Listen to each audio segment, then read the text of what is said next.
Hey everybody. How's it going? Killer Sheep, Butt Shaper, Doom Tenor, Misachiever, Danieldo, Nanoha, Hawkeye. Uh-oh, the Baylor's here. And that means it's streaking time. Buenos dias, got the Body Walker. Hey there, Overnyan, Alhart, at the Wake. What's up, everybody? Definitely excited for our show today. Some very exciting Spire coming up, with 11 being the current streak. That is ridiculous. RB Marcelos, thank you so much for the Tier 1 sub. Welcome to the Cozy Sub Club.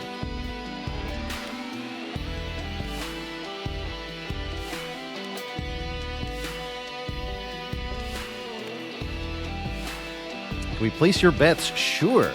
That's a great question. Let's set up a prediction here. Will we make it an even dozen?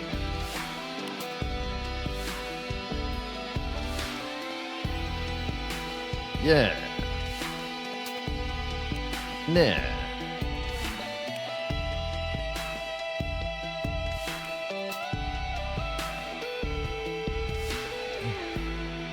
This music that you're listening to is from the Deadbolt soundtrack.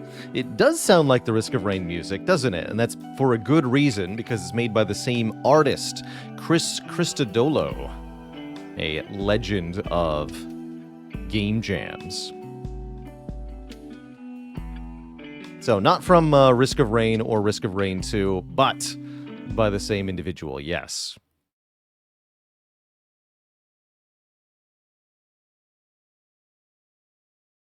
Oh, yeah. Yeah, the goal is to get all the way to 20 here. I'm taking it one run at a time. 12 is a good goal for today.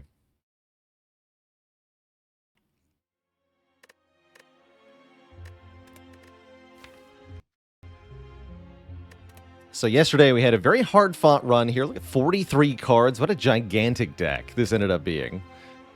Gotta say, upgrading Dagger Spray definitely paid off. This one was tough from the very beginning. We had a nerve-wracking slime boss fight where we had to make some really tough choices. I stand by the route that we played for this fight, and I think it paid off masterfully. And then it almost came to an end at the heart fight. We had 6 health left. Just not a lot to work with.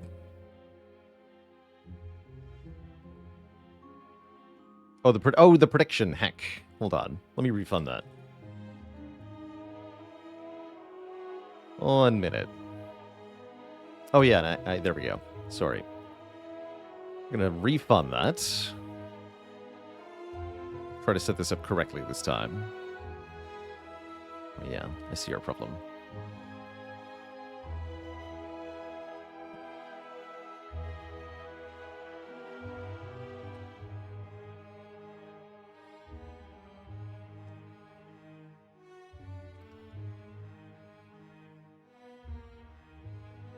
Let's make that a 5-minute period. Here we go.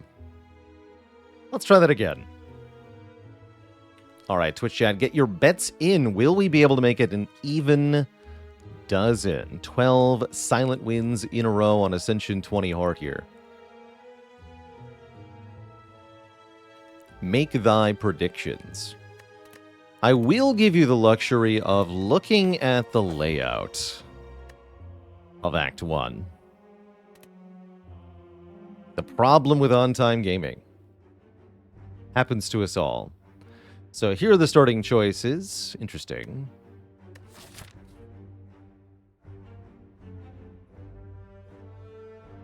Slime Boss.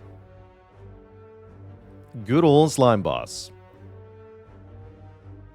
Do I like Phantasmal Killer more than I used to? Definitely. Yeah, definitely. Hey there, Kalalalalalen. It's good to be on top.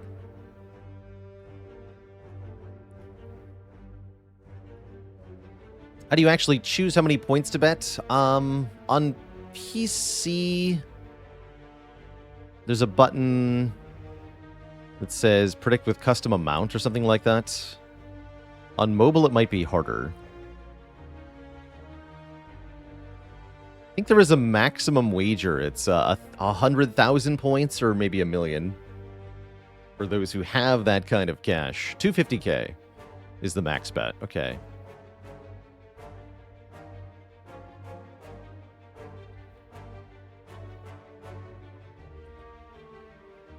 Blode says, why do I say Slime Boss is better for boss swap on silent? Great question. It's because the thing that you lose is the Ring of the Snake. Draw 2 additional cards on turn 1. But in the Slime Boss fight, your turn 1 isn't very important. Slime Boss doesn't really do anything on turn 1 or even on turn 2. I guess that's true of the other Act 1 bosses. Neither Hexaghost nor Guardian actually really do anything on turn 1, but your turn 1 in those fights is important in a way it's really not for Slime Boss.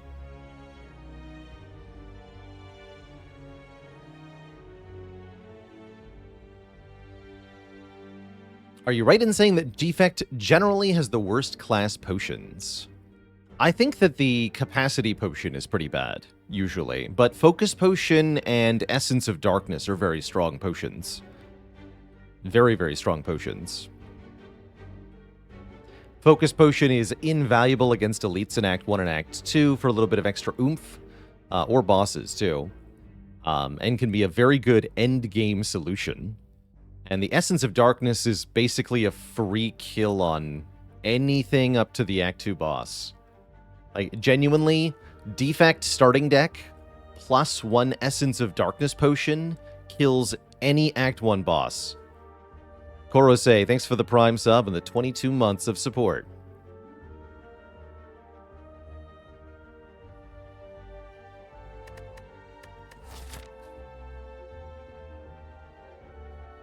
So, when it comes to starting bonus here, we definitely have a risky-looking act here. We've got lots of elites to fight. Not necessarily a lot of rest sites that we can go to. There's a couple ways to do it more reasonably.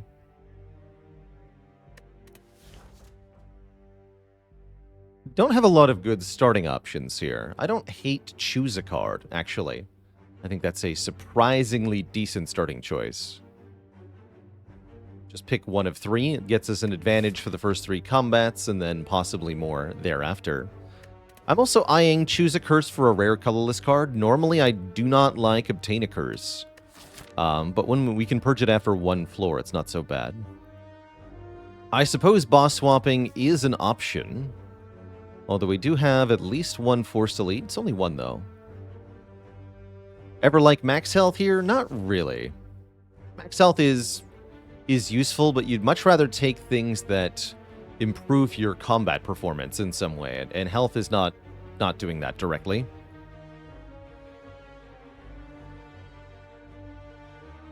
There is a command for the list of commands. Yeah, exclamation point commands has a link to our website, baylorlord.tv, which has a lot of useful informational stuff about the stream on it, including a list of all the bot commands.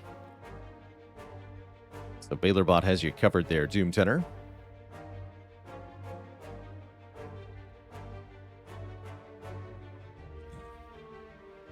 So how would I rate choose a card versus colorless card versus boss swap?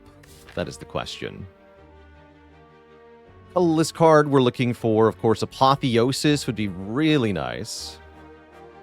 Hand of Greed is pretty good. Master Strategy is pretty good. I would take Bomb against the Slime Boss.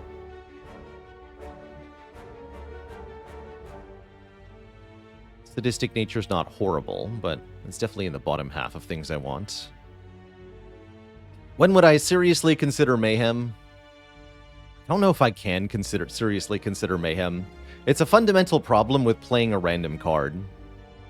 You want an effective Ascension 20 deck to be full of conditional cards that are very powerful in certain situations, that answer certain circumstances.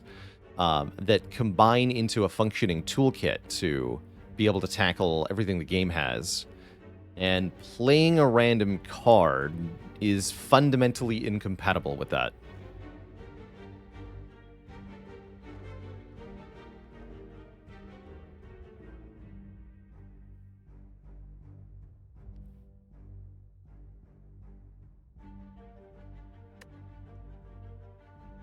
It can definitely do good stuff, but is it ever worth serious consideration? I don't really see that there's a place for that. Yeah, Mayhem is awesome if you don't care about your deck order as much, which is usually a sign you've done something wrong.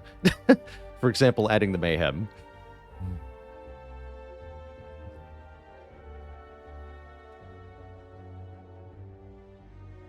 In a deck that's full of something like Perfected Strikes, it can work out okay. There are some Ironclad and Silent, I think, are the characters who most benefit from it. Ironclad and Silent decks that don't care about order as much. But yeah, mostly it means if Mayhem is good, it means that you have made lots of wrong choices in deck building. Like, from the very beginning.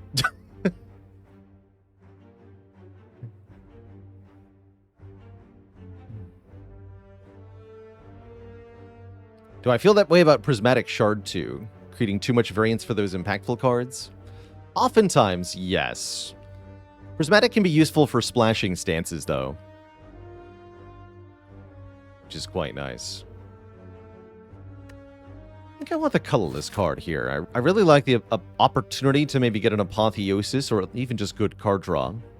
Being able to remove the curse at the first shot means we shouldn't suffer too much. I think this is good. Yeah, we do get Apotheosis. Okay.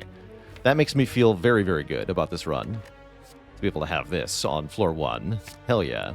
Heck yeah. Oh, yes. Or Mayhem. I'm sorry, there were other cards in that reward? I didn't see them, personally. Apotheosis says, upgrade all your cards for the rest of combat. Silent loves this thing because Silent has way too many cards. Right from the beginning. We're already at 15 cards. The game hasn't even really started yet. How could this be? Good news. It's not Jawworm. That's good news. We do regret the curse just a bit here. That's inevitable, though. This is bad, however.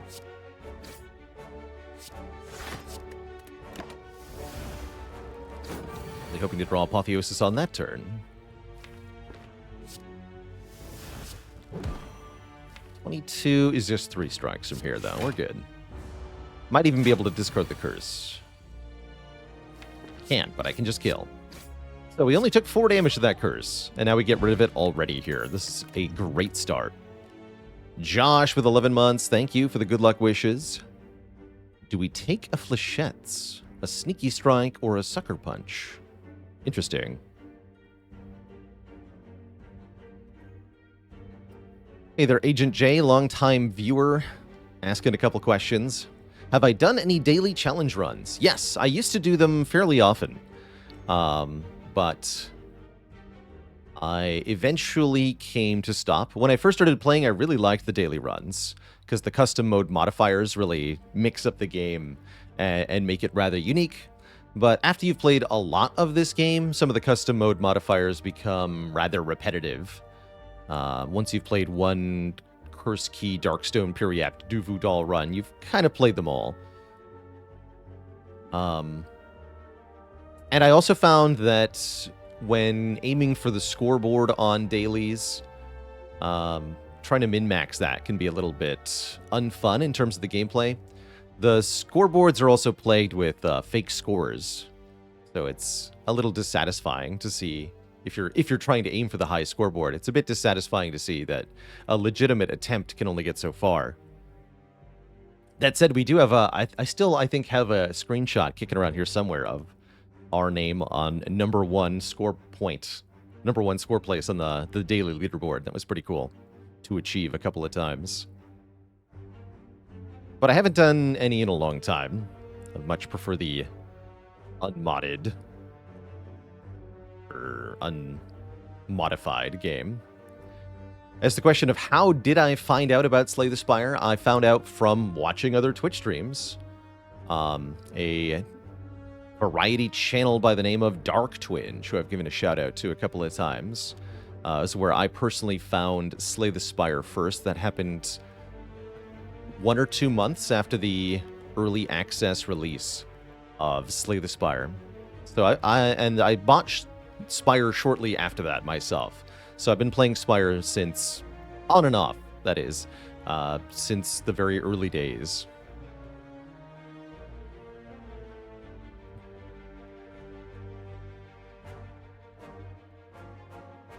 By the way, Ben42 with the Prime sub. Thanks for 6 months of support. Genovicide with the Prime sub in the 9 months.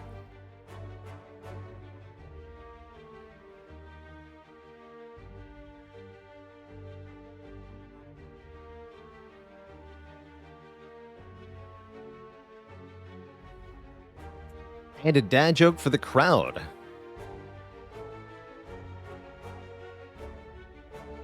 Did you hear about the Silent who stealthily organized a workers' union to halt operations? It was a sneaky strike.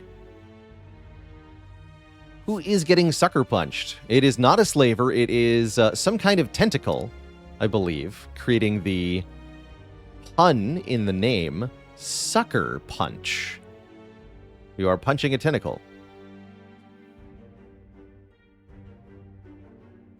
I was saying, Boo Earns. I do like a Sucker Punch, actually, as a first ad here. I think it's just a solid addition to our damage and weaken. The real dad joke was in the cards the whole time. Oh yeah, there's quite a few little dad jokes in this game. Especially hidden in the beta arts. See, now the beta art for this one is just an actual Sucker Punch. It's even better. The anti-dad joke. Oh, heck.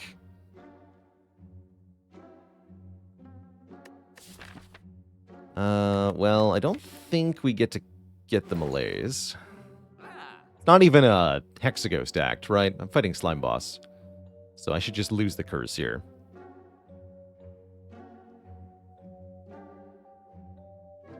Yeah, it is actually kind of useless. Even if it is nice and shiny. Time Vagabond with 4 full years of support. Thank you, thank you. Yeah, we can't afford anything else here. That's okay. I think I would like to get to this Spire. We can probably do 2 elites. With an upgraded Apotheosis. We do need the Apotheosis to say Bloos. Otherwise, it might be a bit much. Bloos. Make them all Bloos. Then they will be brought to heel.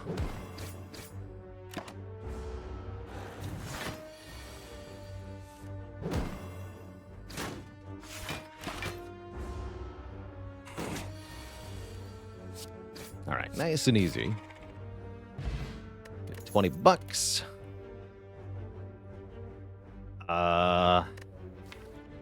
I guess I don't hate Quick Slash that much that I'm not willing to take one here. With the Apotheosis, it will do 12 damage. Draw 1 for 1. That's not that bad. I don't really want the setup or the second Sucker Punch. That's too much weaken. And not enough damage. So I think I'd rather have a Quick Slash. I guess I'll take a Quick Slash. I don't hate it as much as normal. Definitely. Look at this. Apotheosis. Strike doesn't kill, but you know what does? Quick Slash. Get in there. Quick Slash. Show them your power. Paper Crane would definitely be amazing. I hope that you've manifested it by mentioning it. Dear game, please Paper Crane. Ooh, Fire Potion. Okay, these elites are going to be no problem then. Excellent. I probably want to take one more combat, too. Here we go. Prepared Acrobatics Crippling Cloud. Do we take a Crippling Cloud, or do I want Draw Discard? I am kind of regretting not taking Sneaky Strike, just a bit. Definitely don't hate Prepared here.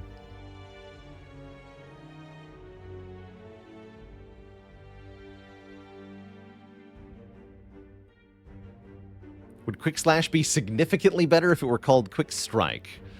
I don't know about significantly better. It would be better. I do wish every character had 1 or 2 more strike cards than they currently do, but it's very minor.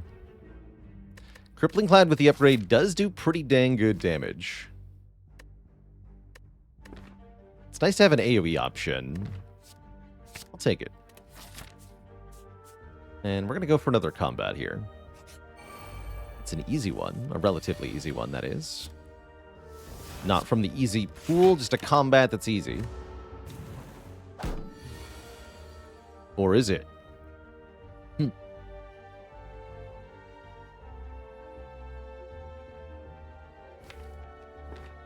It's not quite what I thought I was going to draw.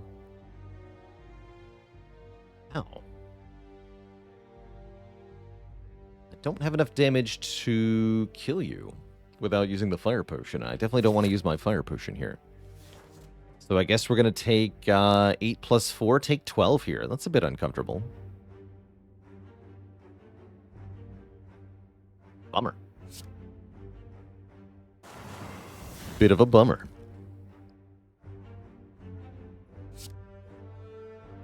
Spoke too soon, I did, yeah. Definitely I did.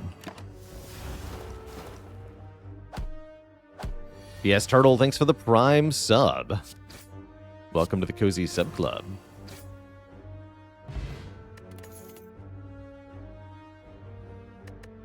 Masterful Stab, Bane Tactician. I like this Masterful Stab quite a bit. That's a really good card for Slime Boss. Just really good upfront damage in general. Bane can also slap pretty hard here, although we only have the Crippling Cloud for poison, so it's a bit unreliable. I think I'd rather have Masterful Stab than Bane at this time. With our Apotheosis, it's also pretty easy to full block fights for a long time. I'm taking the Stab.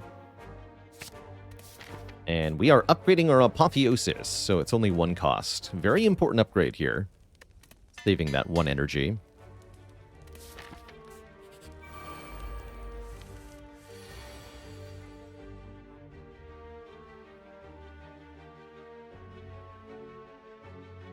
Yeah, there is another command for the Niao bonuses we didn't take. Is it skipped Niao?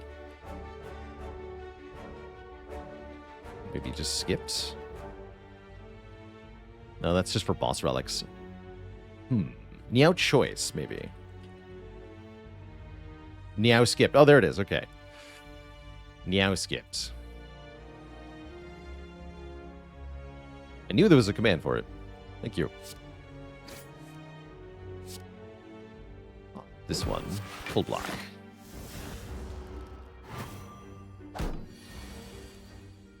Do I look like a cat to you?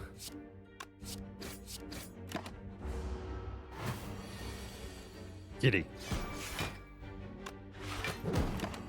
Kitty cat.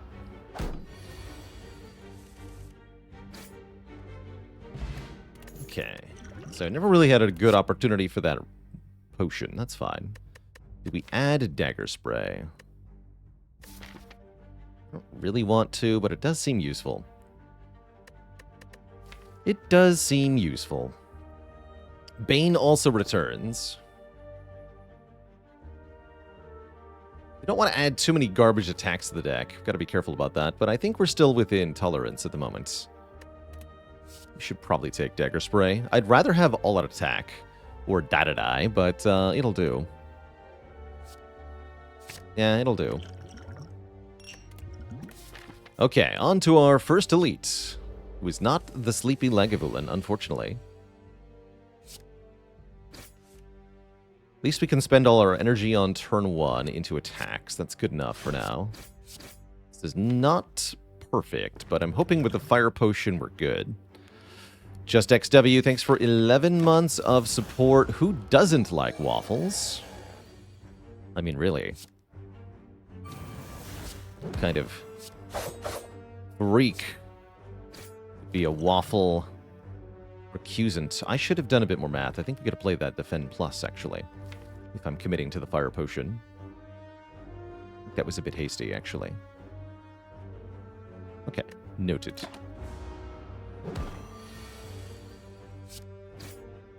Can't quite kill without using the potion. So we use the potion.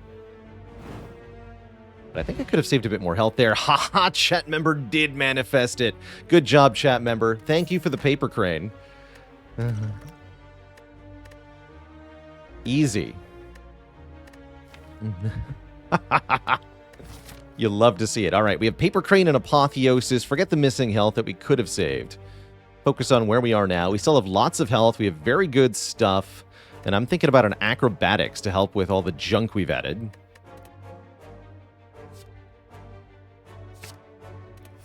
We get a relic. That relic is Meat on the Freaking Bone, man. That's, somebody was asking about comfort relics earlier. This is definitely a comfort relic, and a relic that can help make mistakes irrelevant, healing us for 12 at the end of combat if we're below half. Bye, Magic Fish. Thanks for 22 months of support. It takes exactly 22 folds to make a paper crane, depending on the type of paper crane. The Whittle Wolfie, thank you so much for the 5 gifted subs. Welcome to the Cozy Sub Club, everybody. Welcome, welcome. So, do I want a regen potion? I don't think so. Definitely waiting for Apotheosis on this fight. We could use the regen potion, or we could just take 1 damage and then heal for 11 with Meat on the Bone. That's how I'm looking at it currently. Hey. We could keep this potion now that we have the meat.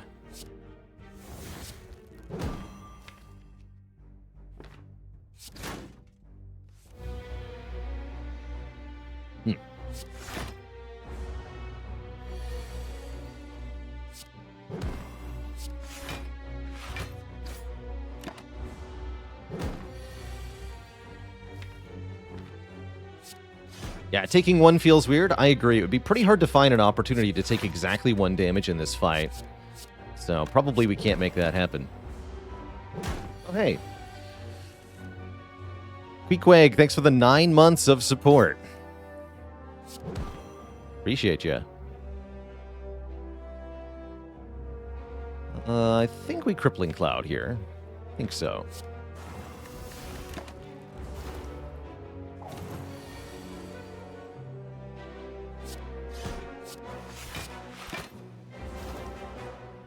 A lot of weaken. It's a good sign. Yeah, this nerd can't do anything. This nerd's got nothing.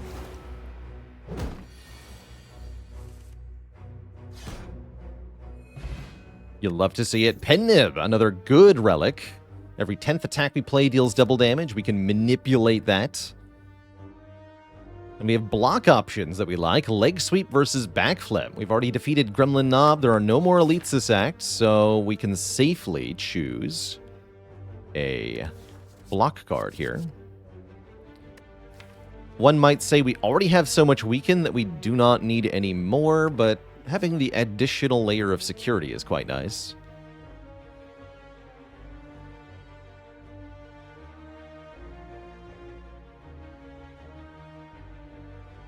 Is Infinite Blades viable here? I do think Infinite Blades is sometimes good against Slime Boss, and if you don't have a good Slime Boss answer, I do not feel like we need to take that. I'm going to take the Leg Sweep. Although we are going to keep adding cards. Again, with the Apotheosis, it's not that bad to have a ton of unupgraded cards in Act 1. My question is, do we want to go to a rest site, or are rest sites already mostly irrelevant with the Apotheosis here?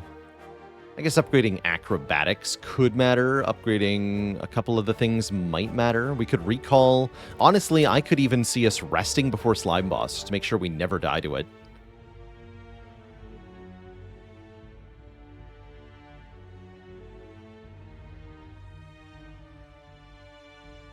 Maybe taking some combination of combats and events on the way to the boss.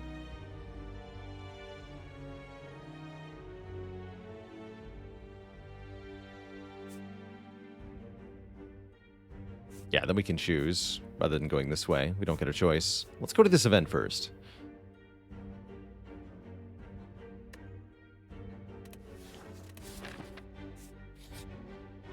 Ah, okay.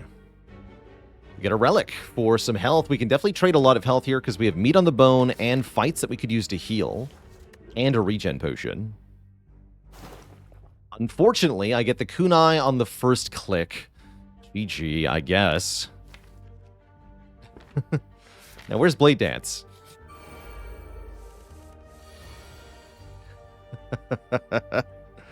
You love to see it.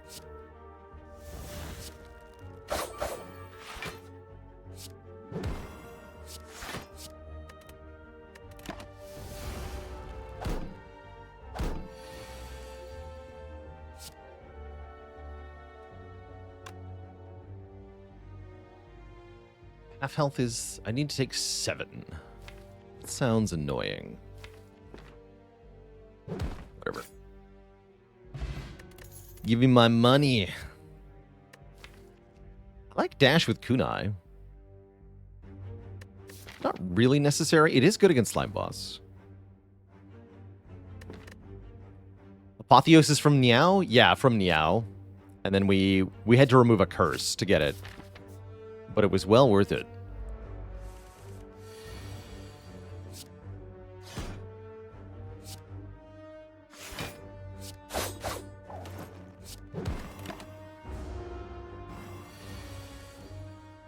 Well worth it.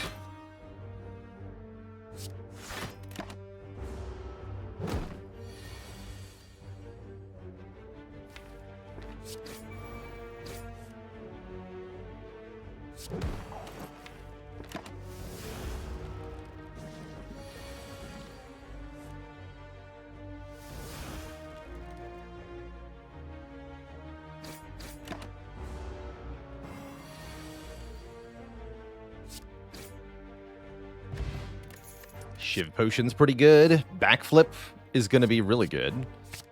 Keep adding those. Again, it really doesn't matter how many cards we add from here with the Apotheosis.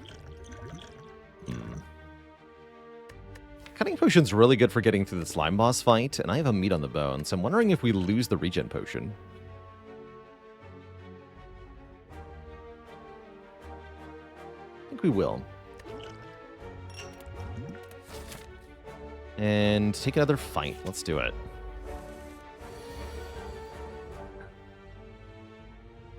It's a bad time to be a slime.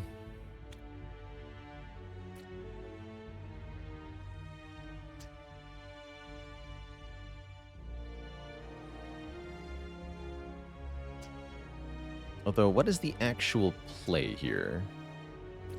All dead turn 1? How?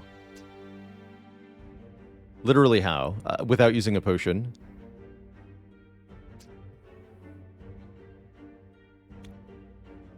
If you Crippling Cloud Dagger Spray, that's 12 damage. If you Apotheosis Dagger Spray, that's also 12 damage. Can't play Cloud. These guys have more than 12 health. How do you kill them all? I don't think you can.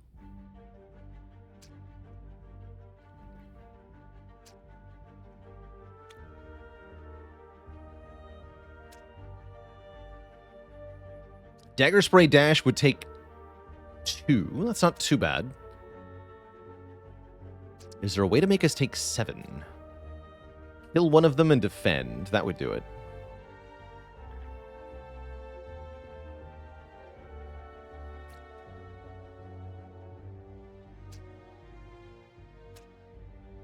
Yeah, we want to take 7. So the play here, here's my line. Defend Apotheosis Dagger Spray. Take 7. Go to 33, then kill them. Pen Nib gets on 7 here. It's kind of fun. We want an outmaneuver. Not until we have well-laid plans, realistically. Although we're getting there with the card draw. I think we can safely skip these. Yeah, what an optimized, unoptimized play. It's weird. Being optimally suboptimal. It's funny that Slay the Spire is a game where sometimes even dealing more damage can be a bad thing. There's no such thing as an unconditionally true statement, really, in this game. I'm going to sleep here. Neutral Chaotic, thanks for 250 bits. And the good luck, have fun. Look at that very first card. Not just turn 1 Apotheosis. It is the very first card in our hand. Thank you.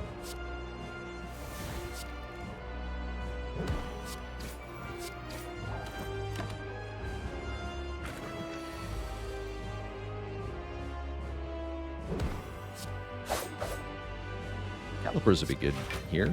Question mark.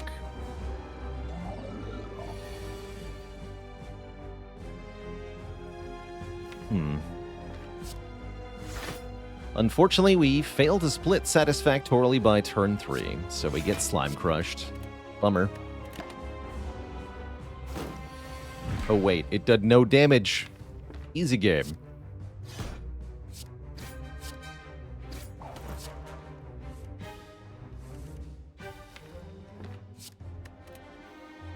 Split at 51. 40% potion. I'm going to use this now, just to be really sure about this fight. I don't need to use 2 potions, but 1 potion's pretty good.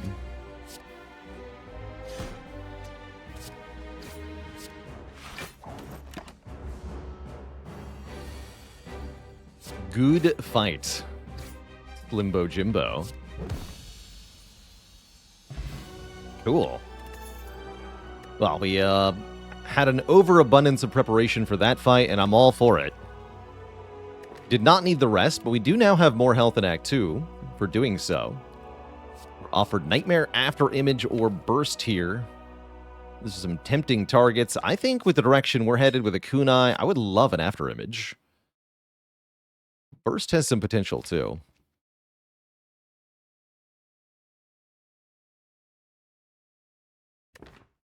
For double Apotheosis. Don't really have anything to Nightmare. I'll take an After Image. Is Slime Boss the hardest for Silent? I think so, yeah. I think Slime Boss is the hardest Act 1 boss for the Silent. Neko Deco. Interesting.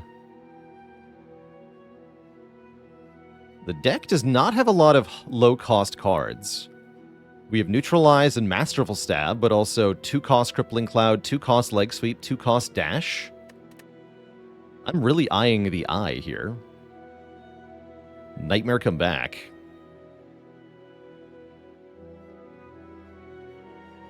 Could take Black Star, giving us extra relics from elites. I think we are in a position to fight elites and be pretty good at it.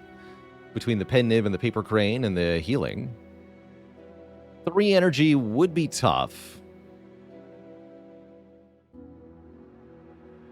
3 energy would be tough.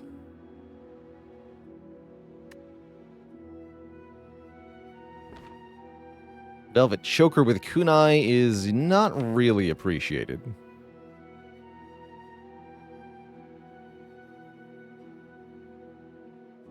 Definitely like Snecko here.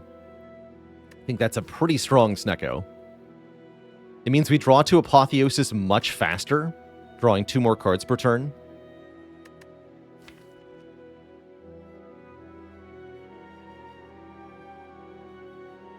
So that would immediately take us from, it takes maybe 3 or 4, it maybe takes 4 or 5 turns to draw to Apotheosis too. It's going to be 3 turns, realistically. It undoes the upgrade on the Apotheosis, that part is true. But not that big of a concern for me. I'm going to take it. I think this Nekawai does very strong things here. As we go into Act 2 with completely full health. Let's see. Interesting shop placement, to be sure. Very interesting.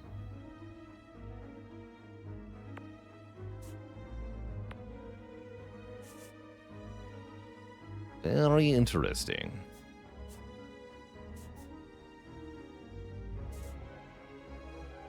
Would like to get to one of these shops. Also go this one.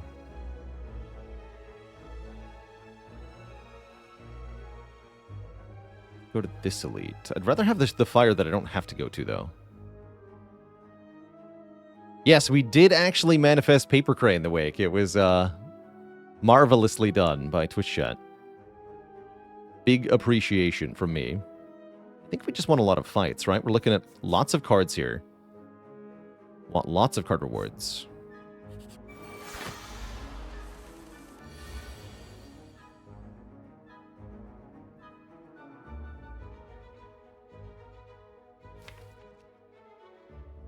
Definitely want to be able to weaken this thing.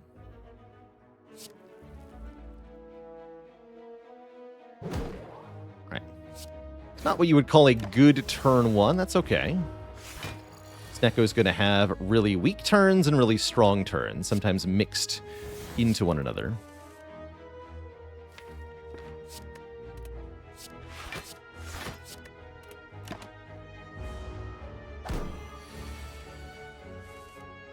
Yeah, 2-0 cost defense is pretty good. Well, let's get that after image down. It's okay to take a bit of damage here. That's what the meat is for. Eventually.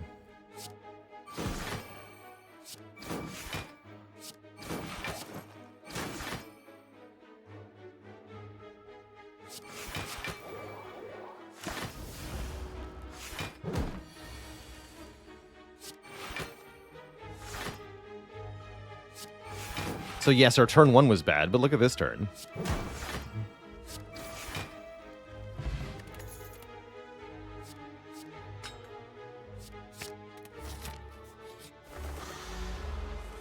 Perfect timing, too. I got Blade Dance for the bird nerds. Get nerded, birds.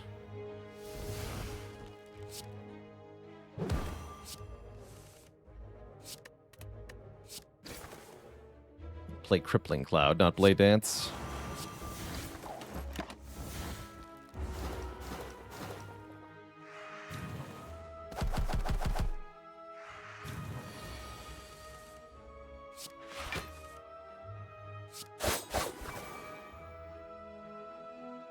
That should have been the pen nib, that's fine. They'll die anyway.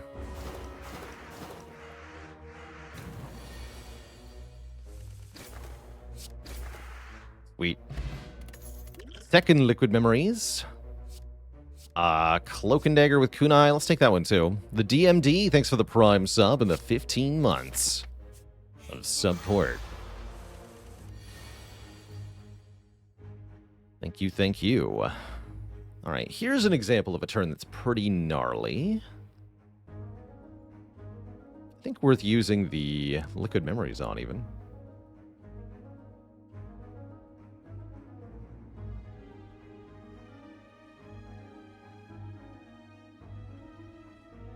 Sounds cozy, Balloon Brigade. Drunk Akuma with a Prime sub and 9 months of support.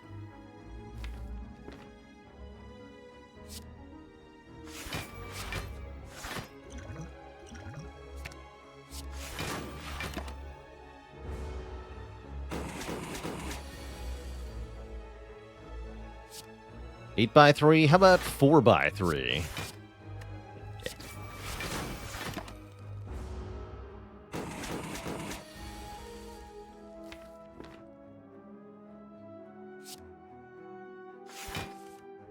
Okay, we do miss the Apotheosis. That's all right.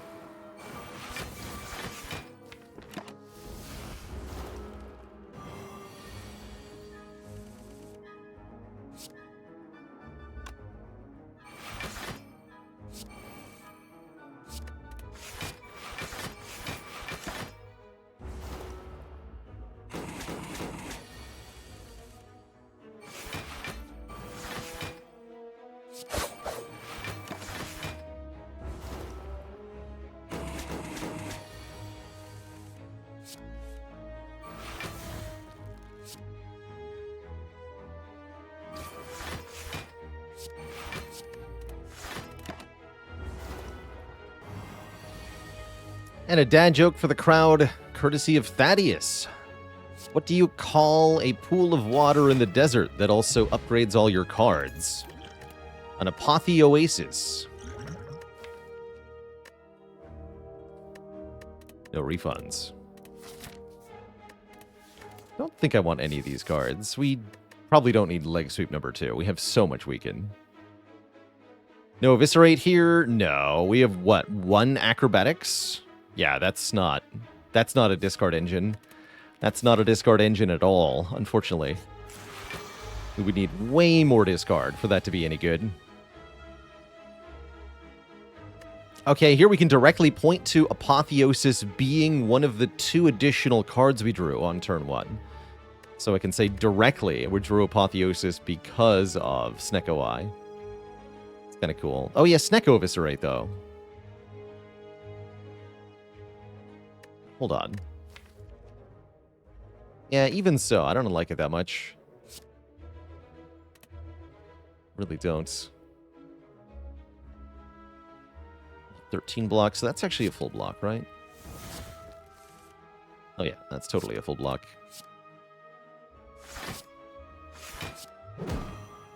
Only 12. Pathetic.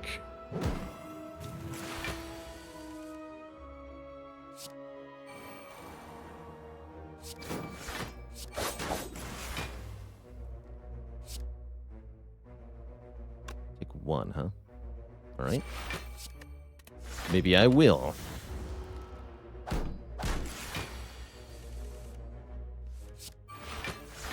Yeah, so with Snecko, Eviscerate will be a random cost, and then each card you discard during your turn will be a discount of 1.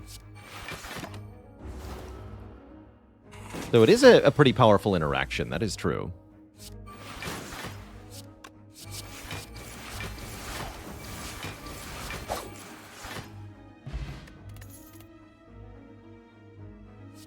Sneaky Strike likewise has some potential. I'm going to grab second Acrobatics.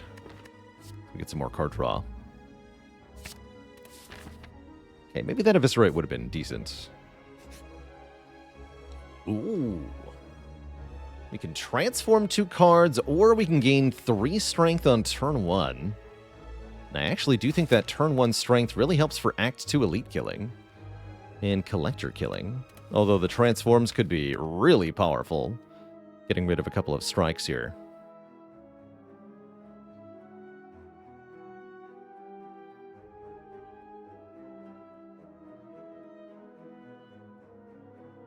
When is mutagens good? It's really good if you have Bag of Marbles, that's for sure.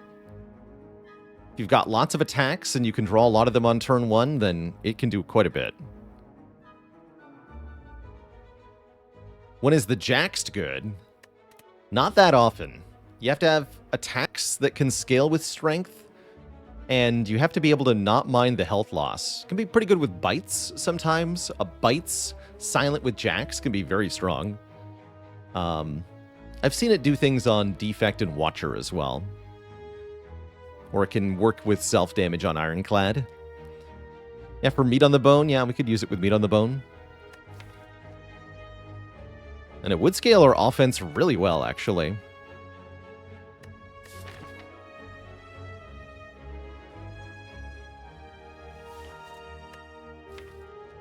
Getting rid of 2 strikes is so powerful, though. We're behind 1 remove because we started with a curse. I really like the idea of getting rid of 2 strikes here. Let's see what we get. 2 strikes into Storm of Steel Flying Knee. Well, the Flying Knee is just objectively better than a strike, and Storm of Steel with the Kunai and the Snecko Eye might actually be incredible. That's a high roll? No. Nightmare Wraith Form would have been a high roll. That was okay.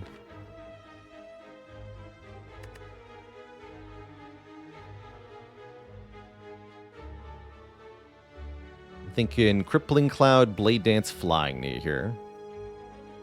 Calarax, thanks for the 12 months. The streak continues. Yeah, definitely an improvement. Is it as good as Mutagenic Strength would have been? I don't know. 3 strength on this turn would be very nice.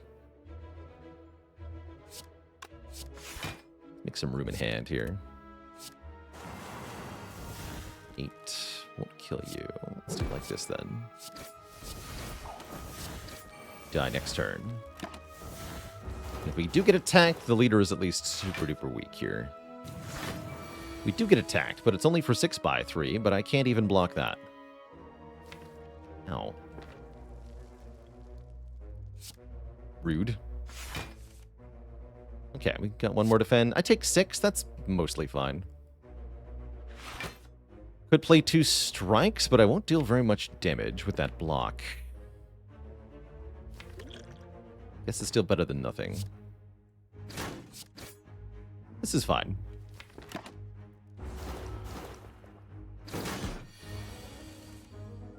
Now we're talking.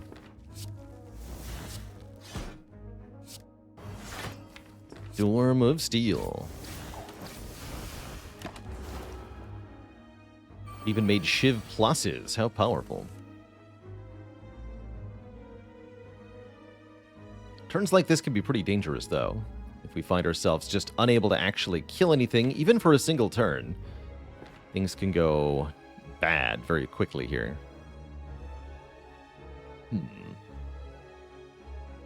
That is the risk of the snack.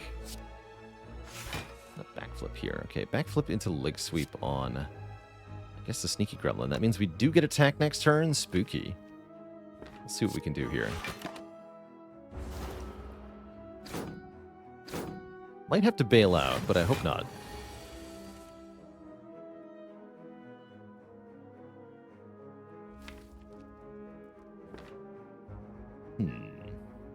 Pennib on 5. So I can Pennib this Dagger Spray.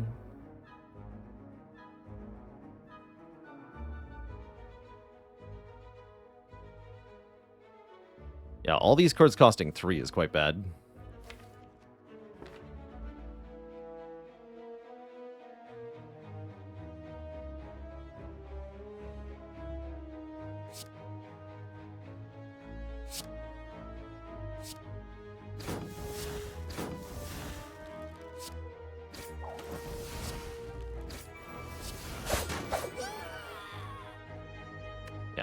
That's really quite unfortunate.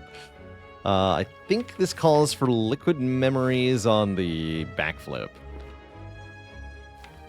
For a couple more cards here.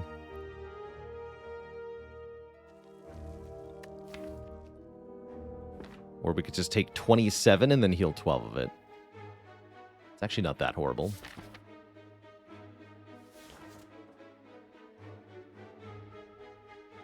Okay. We'll do that.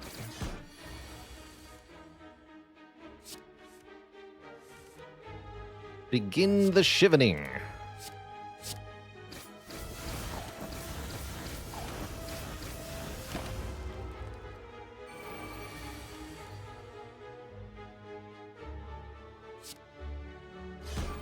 Perfect. Do we heal with meat on the bone if you smoke bomb below half health? Yes, you do. Yes, you totally do. Oh my god. Heck. I guess Adrenaline's not that good with Snecko Eye, right? We take the plans here. Yeah, we take the plans here. It'd be a harder choice without the Snecko Eye, for sure. For sure. Alright, we want to take a minute amount of damage in this fight.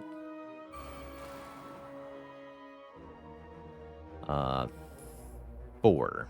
4 damage, ideally. Or maybe not 5? 5 sounds good too.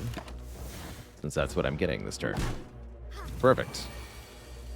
Oh, you... That's right, you have to deal 21. Oops. Ouch. 21 damage. Right. Noted.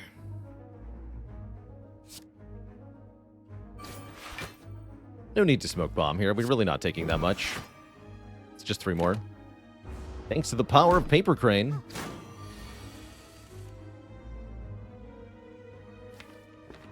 Do need them to die soon, though.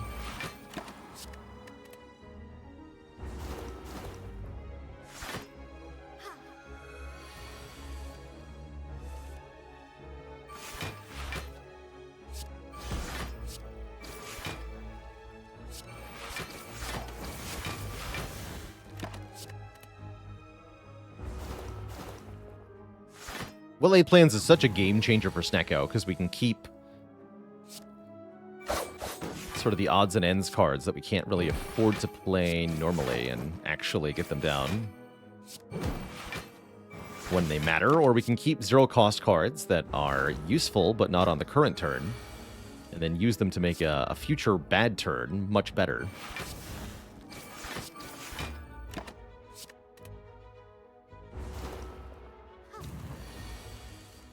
How does Snecko Eye interact with Masterful Stab? It's going to be random cost each time we draw it. If we take damage on our turn, their Masterful Stab will increase in cost while it's in our hand, but that's about it. That's a better potion. Yes, I would like more backflips, please. Although Sneaky Strike can also do hilarious things with Snecko Eye. Airfall TT with the 11 months of support.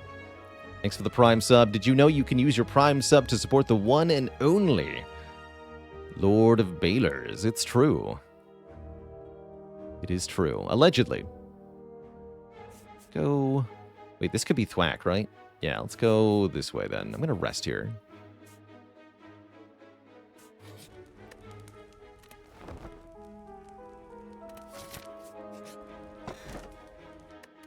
Happy Flower. Yup. I'm taking that. We get double energy relics. Very helpful. We also have so much money. We're rich. And we get to read a book. And I am definitely reading a book. Because any of the 3 book relics here are pretty powerful. And because we rested, we have health to spare. So that's great. Yeah, we'd love Necronomicon, personally. But, we get Nilri's Codex, letting us choose one of 3 random cards to put into the draw pile at the end of each turn. That one's okay. It's definitely not my favorite.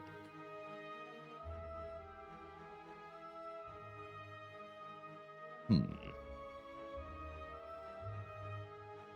yeah, I'm getting Penib here. Yeah, let's Flex Potion on turn 1. Now 30. Perfect. Even better. Penib. Go! Good talk.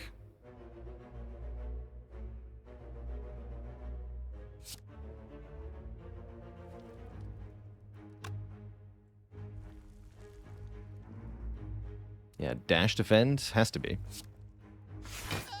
Turn 1 strength would have been pretty good here. True. True. Must take 2 more.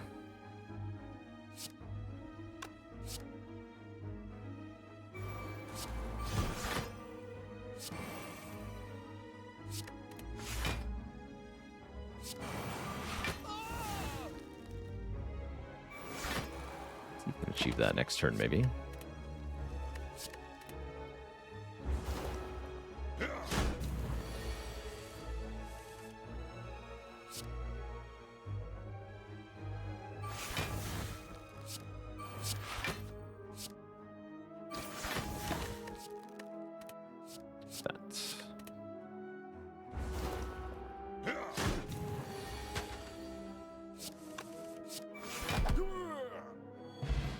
Oh, tough bandages. When we discard a card during our turn, gain 3 block. We're also offered Envenom, which I think is quite good with what we're doing. Yes. Could go for the Burning Elite, but I think with this much money, we probably just want to go to the shop. Dunk a strike from the deck, buy a relic or 2. Looks good.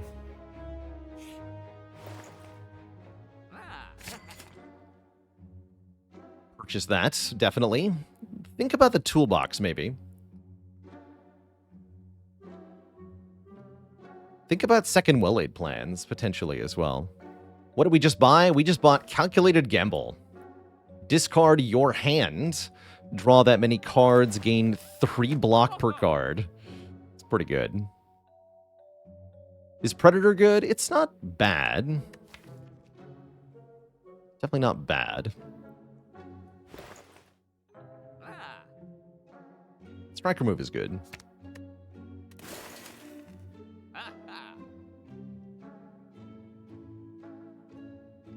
We should take a Piercing Whale, actually. Take Piercing Whale and Toolbox. I don't think I'm going to shell out for Predator here, and that's quite a bit of money, even though it's a half-decent card.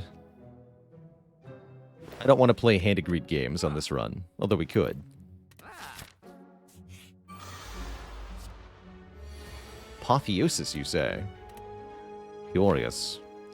Now, I'll take the secret weapon, actually. So I can fetch my Masterful Stab at 0 cost.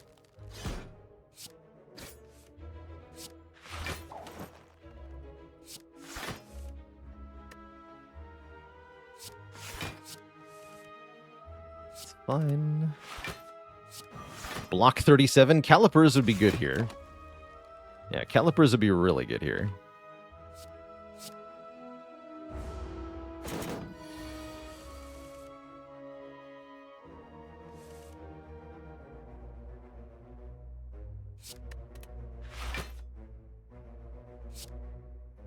Right, Storm of Steel blocks like crazy. I think it's gotta be Plan's Gamble, though.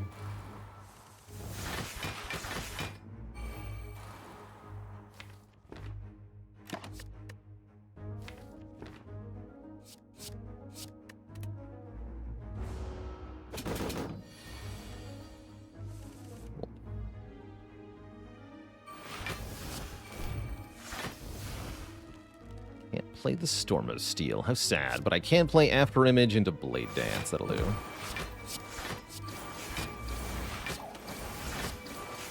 Mostly.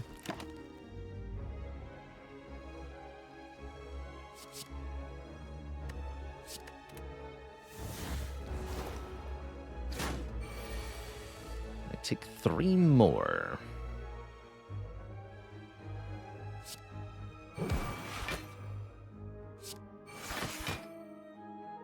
Yes. Close enough.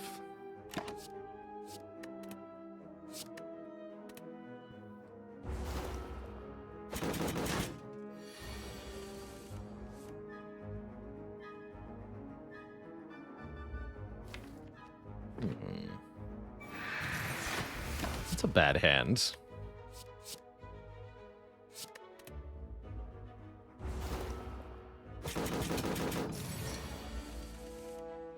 That's what the whale is for, though.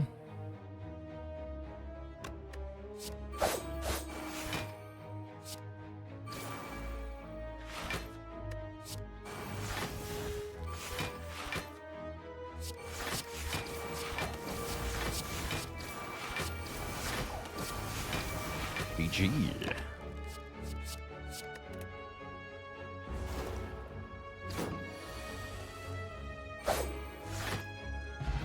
Vajra, +1 strength, meaning our attacks deal all the more damage.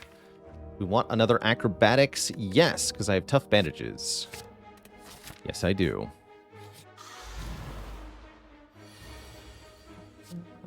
Just give me the free attack. Sounds good.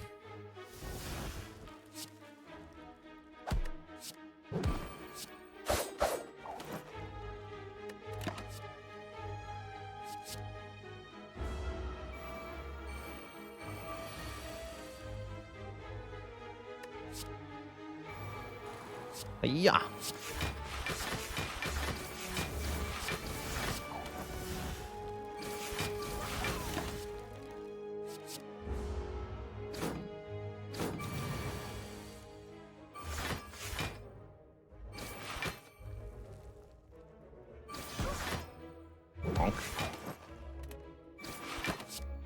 Life is good.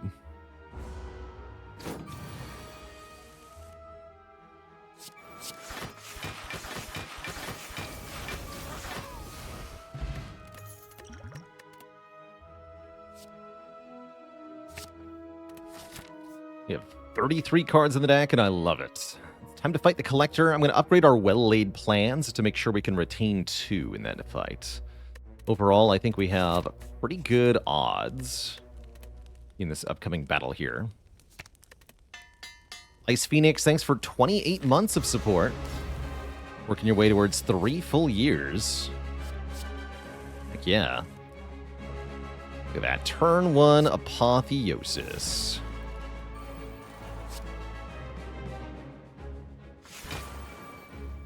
My Pendib Hand of Greed. Yes. Heck after image. Do the damage. And heck yeah, give me a bullet time. Bullet time is nuts with Neko Eye. You can draw a full hand and then play everything.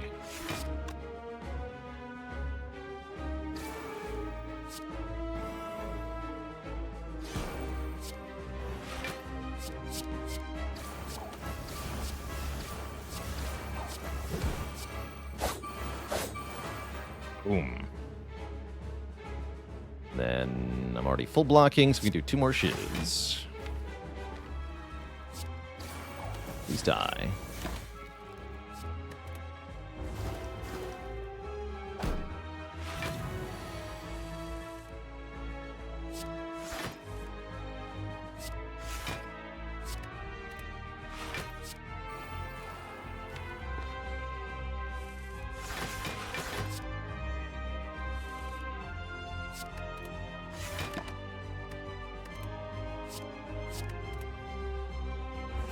Looks like it'll be a perfect fight for us. What I'd like to see.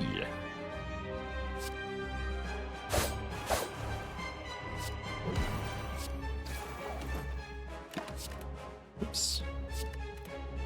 Be a little bit less clicky here. Does Nilri's Codex plus Master Reality work the way you want it to? It sure does. Yes, it does. And it's great.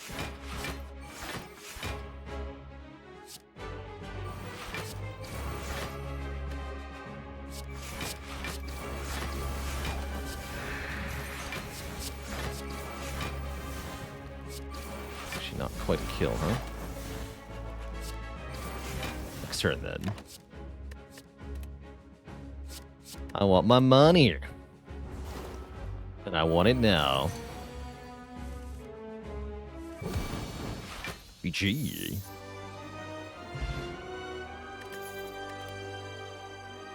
Alchemize is here, so is die or unload.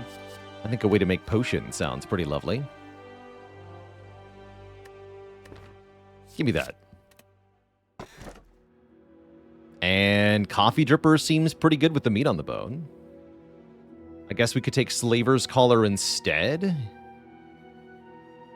And then I can rest in Act 4 if I want to. That might be useful, actually. I don't currently have a way to get to full health in Act 4. And this could make a big difference, the Coffee Dripper. The question is, am I willing to do hallway combats with 3 base energy? Probably. I think we can take Slaver's Collar, then. I would not consider the Kite here, as it's not going to be consistent. Get the energy sometimes, but only sometimes. I want the energy all the time in the fights that matter. The elites and bosses. Though I could definitely see that being just Coffee Dripper. We do have to fight the Burning Elite here.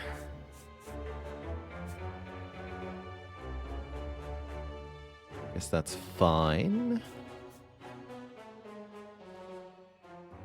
Stopping at a shop? No reason really not to, huh?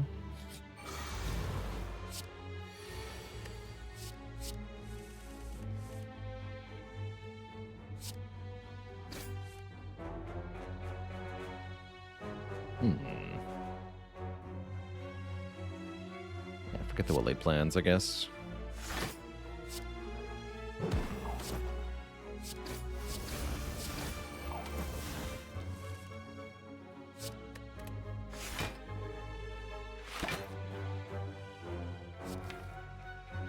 More of these.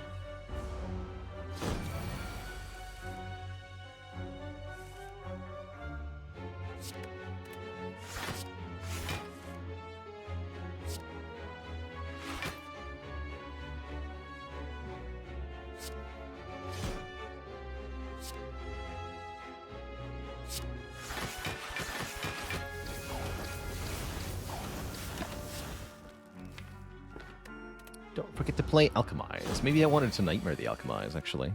Although it's hard to stall in this fight. I think we're good. Poison potion. Turn into a colorless potion. Take another cloak and dagger. Yeah, I'll take one more. One more seems pretty good. Accuracy, surprisingly, not that interesting. The Envenom carries most of the weight here, offensively.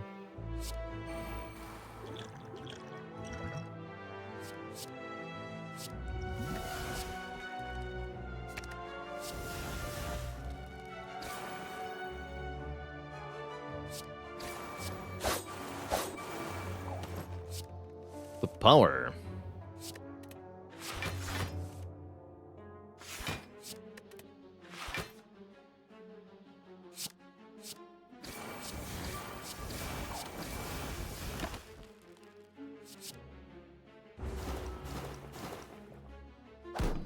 Yeah, I gotta say, the dagger spray has done a very good work. More than I expected it to, for sure. Much more. I should have just flying need you. Foolish.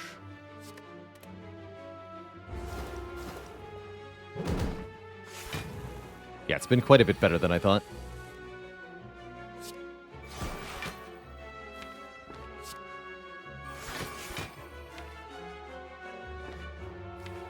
Clearly used to alchemize. That makes sense.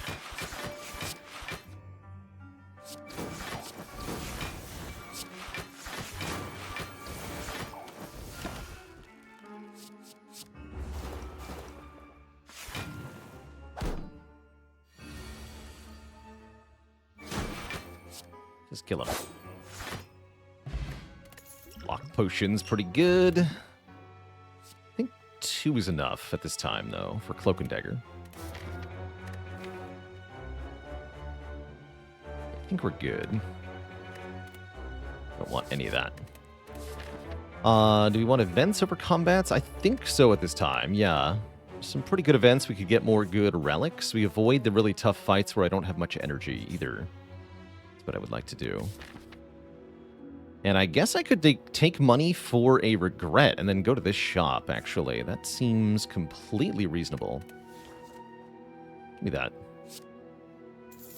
Each time you strike the shrine, gold pours forth again and again. Something weighs heavily on me. Or does it? Easy game, easy life. Now I'm rich. Dolly's mirror. Double the gamble, probably, because, you know, bandages. Seems good. Buy footwork. That's not a bad letter opener, actually.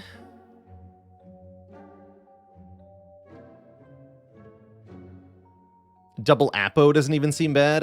I don't think it is terrible to have 2 Apotheosis, but I don't feel like we need it, especially because Toolbox can also make Apotheosis. We already have 2nd Apotheosis. It's here.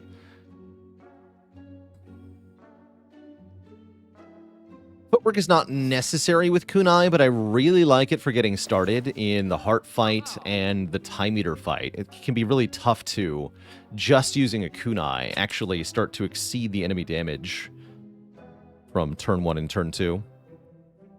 Could even go double footwork. Although I think I'd rather have a 2nd gamble.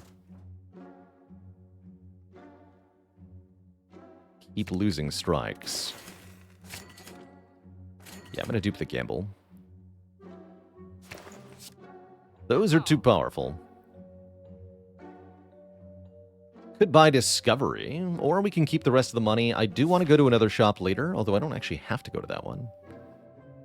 We're going to one in Act 4. Let's save some cash.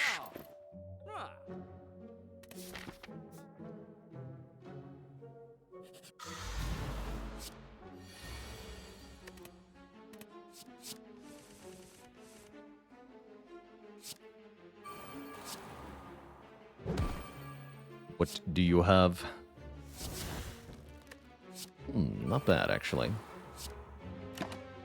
Keep this, and I guess this. We have to get all 3 keys. That is correct. We sure do.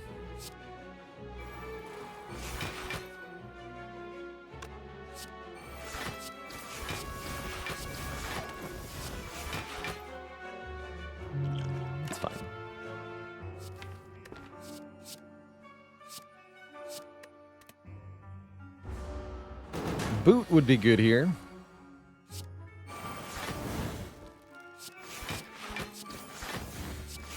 I don't have Envenom down, I see. Should just use that block pot last turn. It's fine.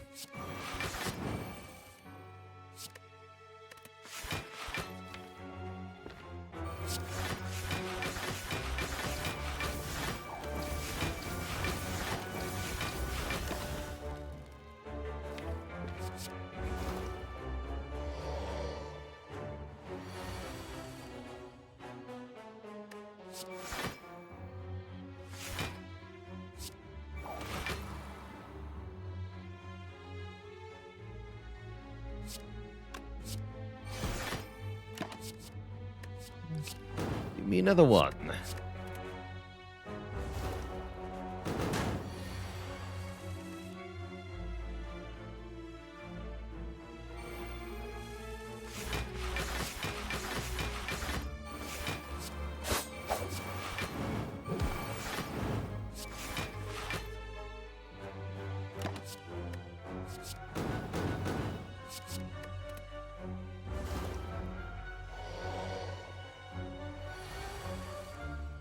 Let the blocking begin.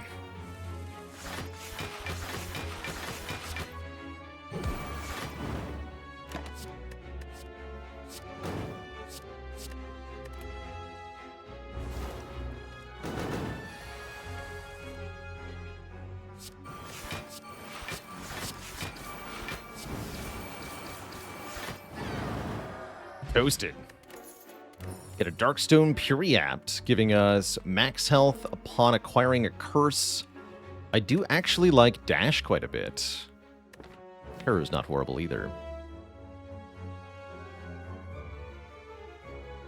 Really like this Dash.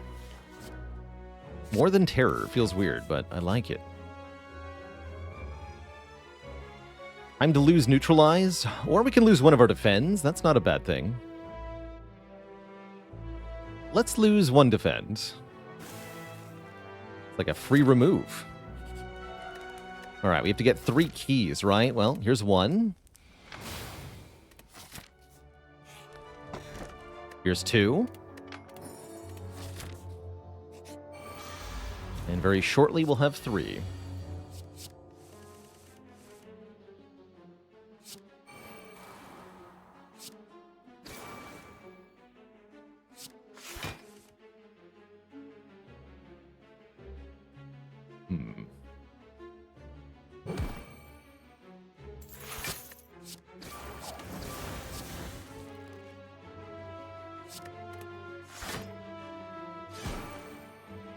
Just a little careful here.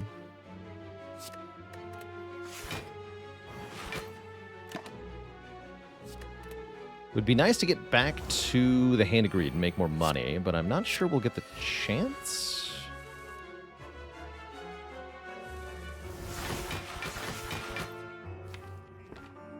Maybe we will.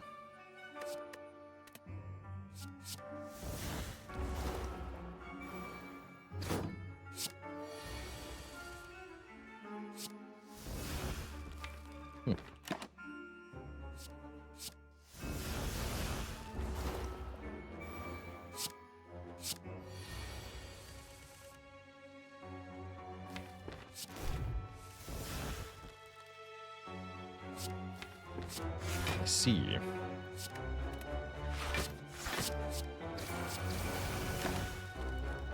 Let's take that for safety.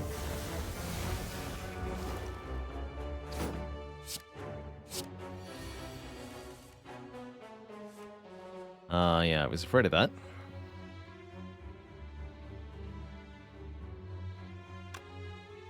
Okay, let's aim for 2 Hand of Greeds then.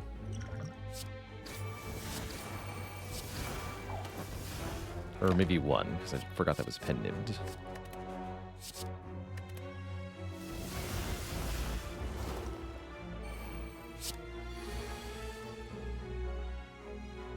Sure, it's fine, though.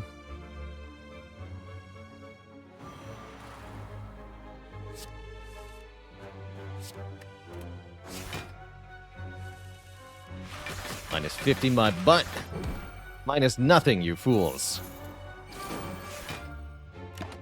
Take that.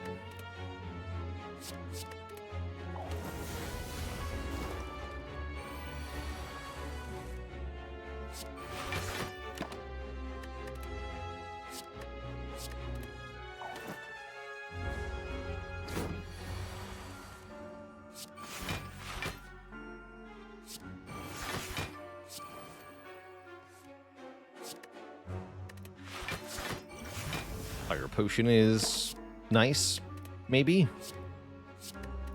I'll make enough block, though. Concerning. Footwork, help me!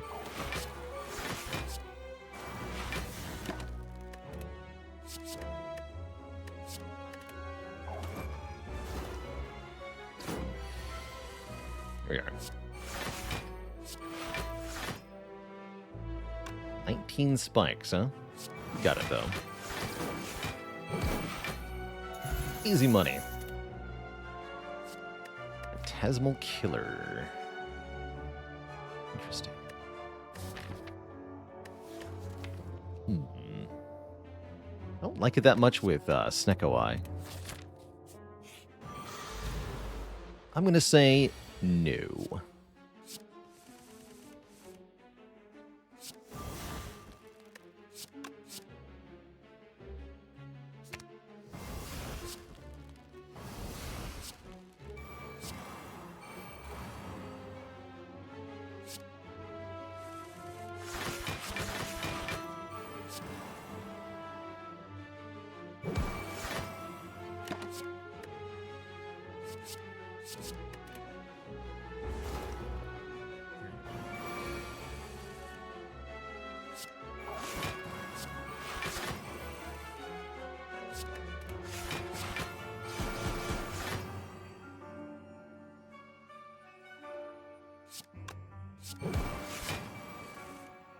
Perfect.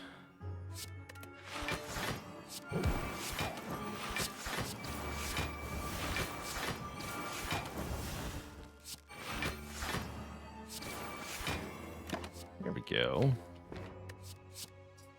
Starting to get what we need here.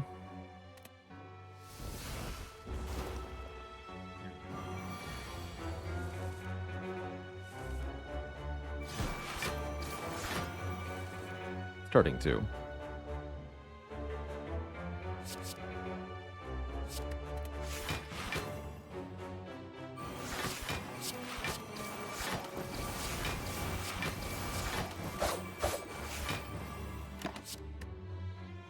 Alright, if I'm going to be offered it for free, I will take it, I guess.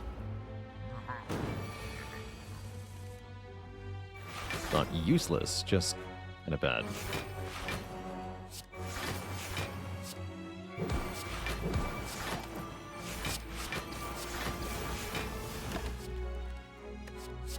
Keep scaling.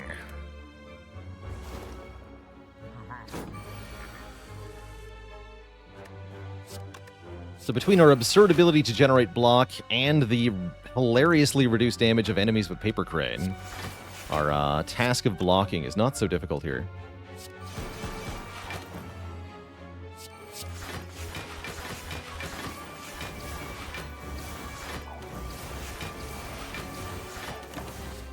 Does look like we want a little bit more damage. Just a bit more, though. Not a ton. We don't need a lot.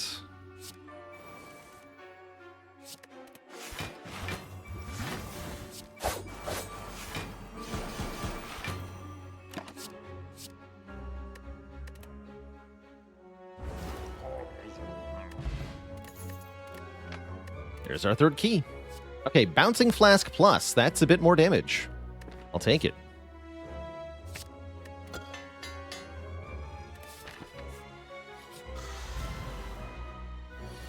I will take it. Sadistic Nature when?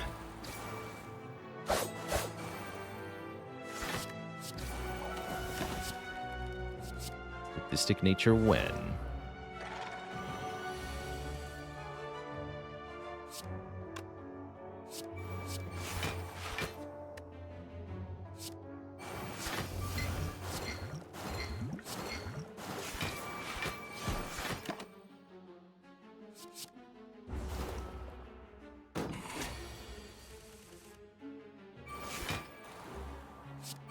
Good question, Mr. Jeremy. I don't know if there are other instances of card animations being affected by how you play them. There might well be some that we're just unaware of. I can't list any off the top of my head, but doesn't mean they don't exist.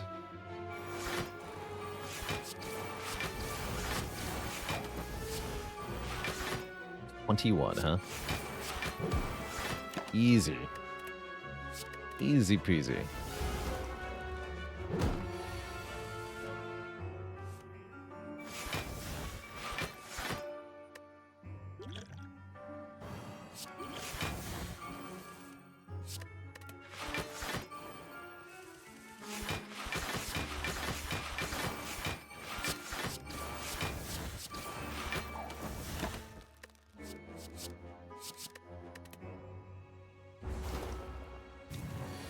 Catalyst would be good here.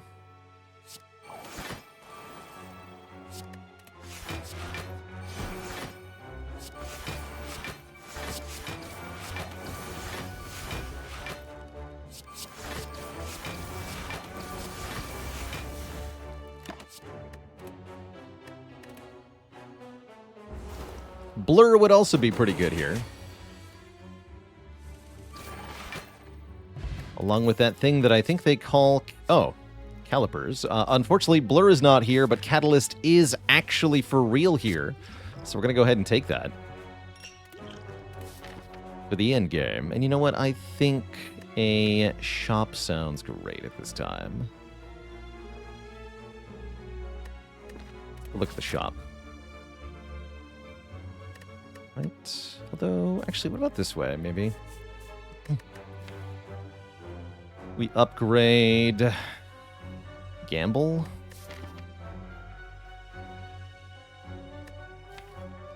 Unless I think I'm removing two things. I don't think I am.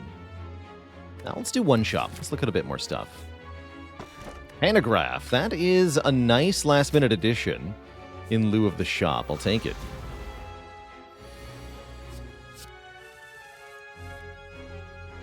So now the Silent Streak is better than the best Ironclad Streak. Yes.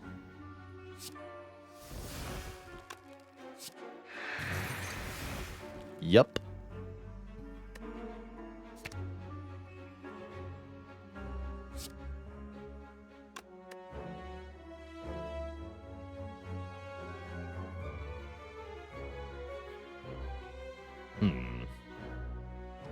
We have Pen Nib 2. Okay, this is fine.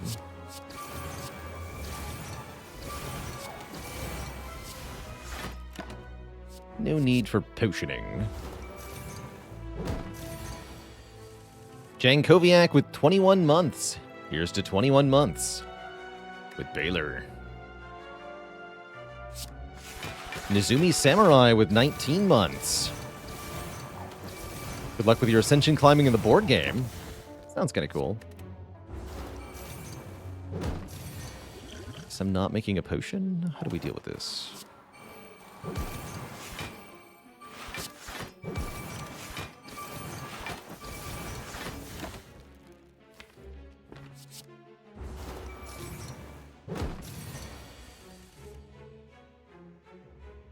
Hey. Uh-oh. Well, I guess that calls for liquid memories, huh? Or maybe not necessarily, right? Dash does quite a bit, actually. We're basically fine, even without using a potion here, but since I'm going to get a new potion anyway...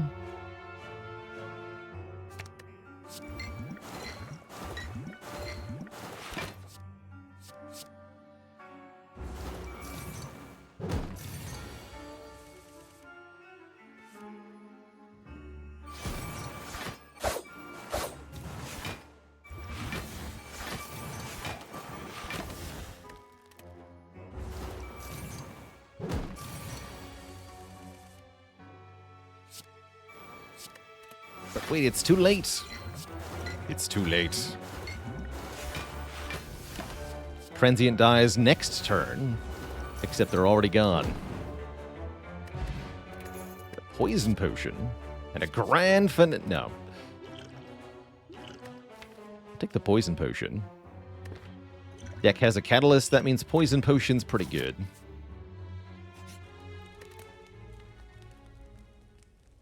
And I suppose I upgrade this.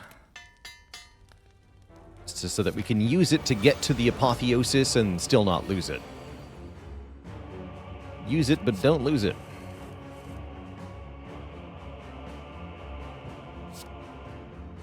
Because they will lose their artifacts. Whether they want to or not.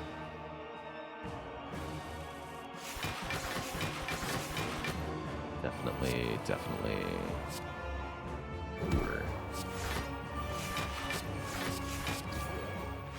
Go, no artifact for them.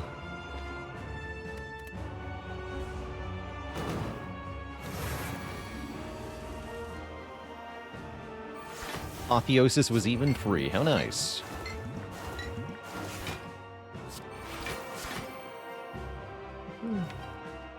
It's fine.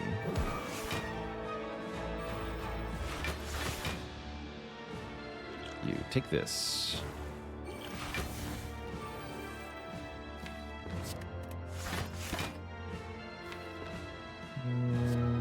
Flechettes are kind of cool, but skip it.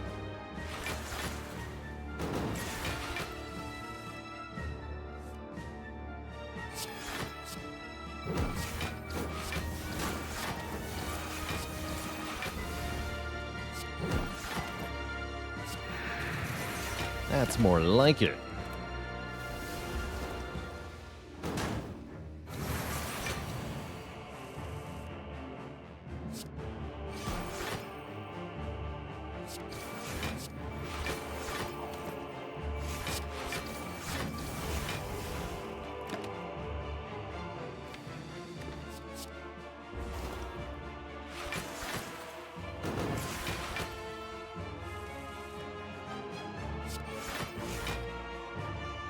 There's the plans.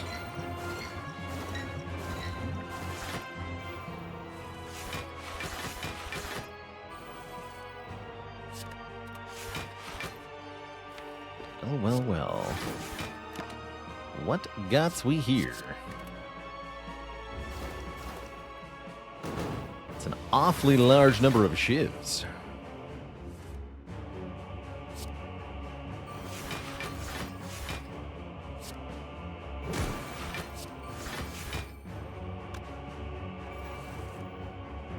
A very large number of shivs indeed.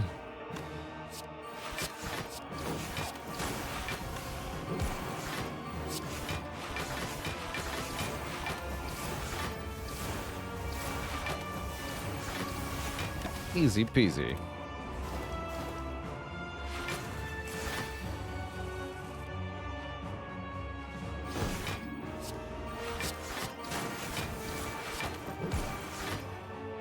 A 100 block, usually a good sign.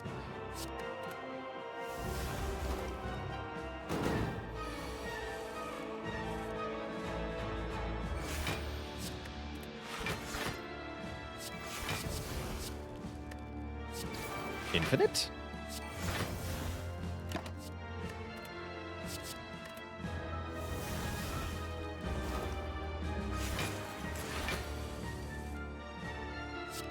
Pick your sweet time, Catalyst.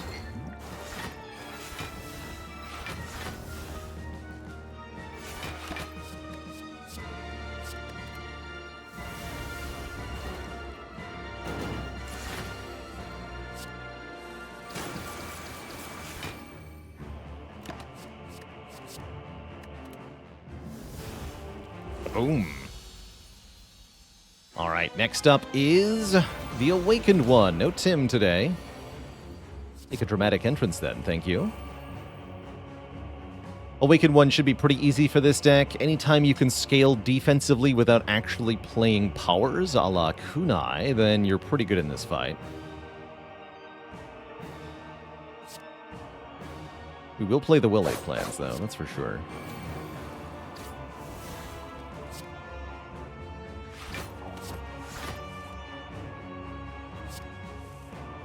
Oh, excellent. Excellent turn one.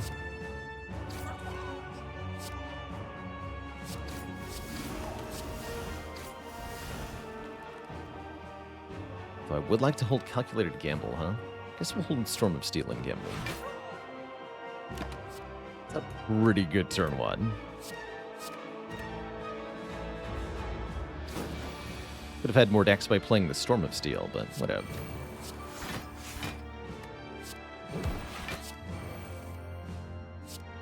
Looks like we are by and large fine here. Yeah, give me some dexterity.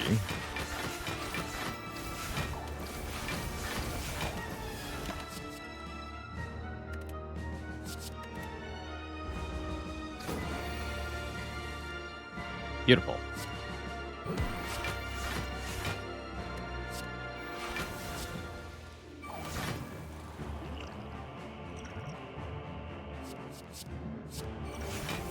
Bullet time's a pretty good one. It's just 32, so we've already got that sorted.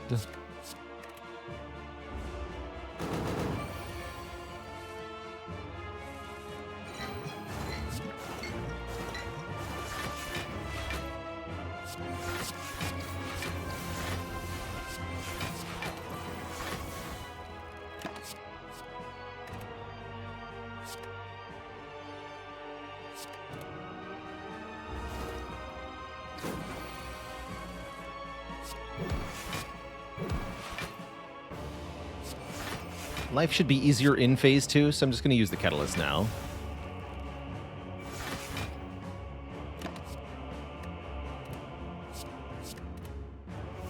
To get us to phase 2 more quickly. Kill the bird nerd.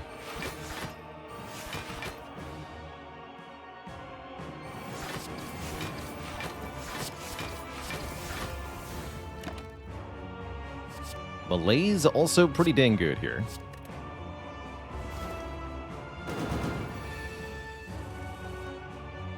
Beautiful. So about that strength that you have,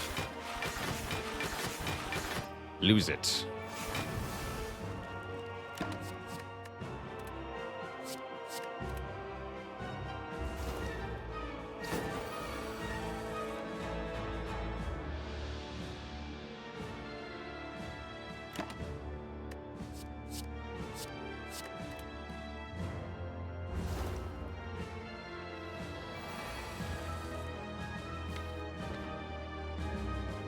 Grr.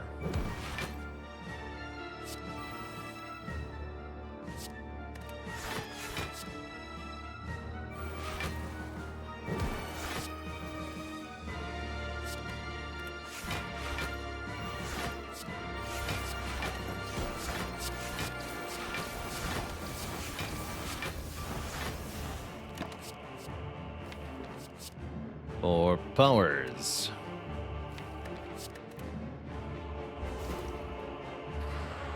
Oh.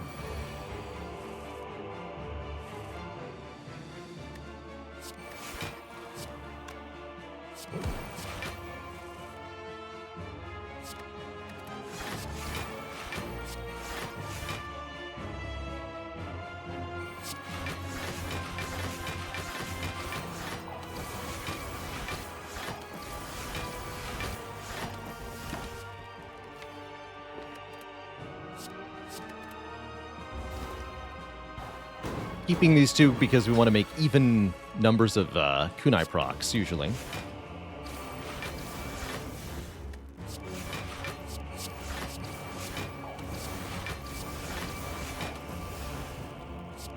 Although we're kind of past the point of caring. Can I get a kill next turn with large numbers of...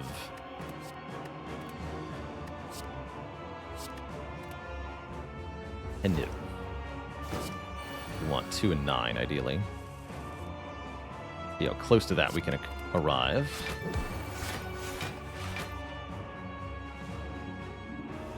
Not exactly. Here we are. Beautiful. Dare say that's a perfect setup then. Not going to do any better than that. Full HP, Loads of money, perfect relics as we go into Act 4. 2 thump, 2 thump, 2 thump. Can it get any better than this? I don't know. We deal 26 damage. The heart squirms and bleeds. And yeah, we got through fine without the Dripper. Given that we found Pantograph, it really doesn't matter which one we took. I think we'd have identical outcomes. Upgrade this one. Alright, what do you got? Shop. Prismatic Shard is here. Honestly, just 10 more hit points from a pair isn't that bad. I could also do something like Whale Fumes Remove. Power Potion's pretty good too, actually. Perhaps better than a Speed Potion.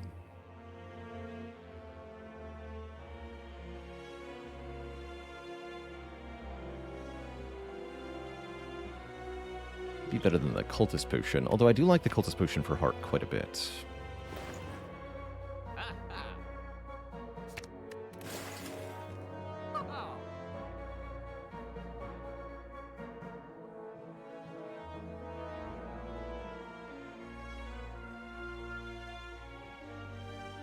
And Bobby RNS, an oldie buddy goodie for the crowd. When does a joke become a dad joke? When the punchline becomes apparent. Wait. No refunds.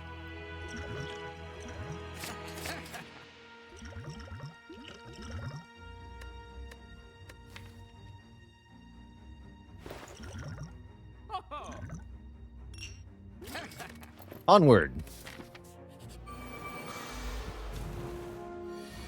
Someone at the hardware store told you that one once. That's probably me. Sorry. And Speedy, thanks for the 15 months of support. Thank you, thank you. All right, not a bad-looking turn one. We can just gamble our woes away here. Definitely we play well-laid plans, though. I don't think I get to play Discovery. I think we just gamble.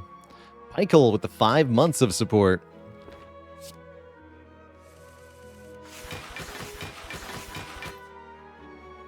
Okay, but Alchemize is here for free. I guess we can Power Potion now. Sure.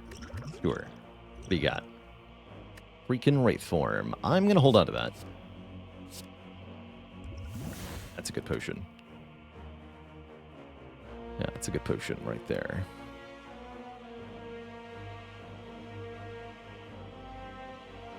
Answer Fumes. Fumes are reliable. But I need the artifact gone more immediately than that. 2 and 2? Close enough.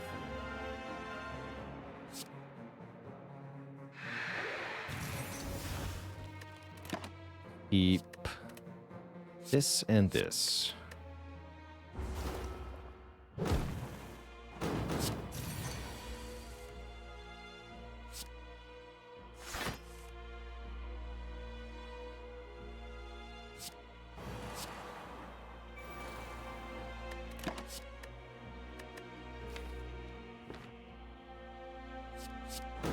Need some more damage here. Why do these cards cost so much? Not good. Losing 1 dex per turn might hurt us here. Or it's a little spooky. More than a little spooky, actually. We are struggling here. Shoot.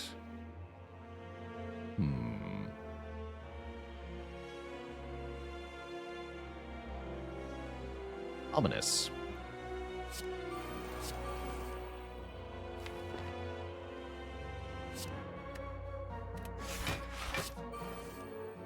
There we go.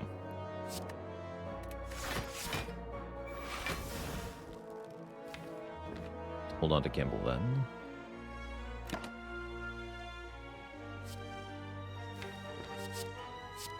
Not a bad Phantasmal, mind you. Just a little hit next turn. Keep the dagger then.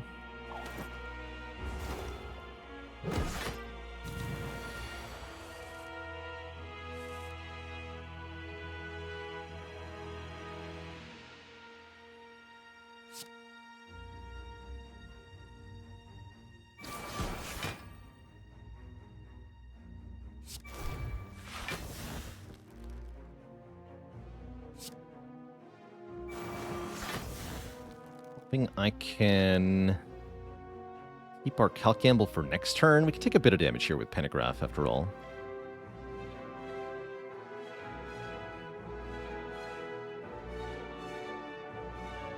Just Cloak Shiv Shiv or what? We need to keep Gamble for next turn. Yeah, Cloak Shiv Shiv. Waste 1 energy, but that's fine. I could play this now, but the next turn is horrible. Don't do that. Repeat, do not do that.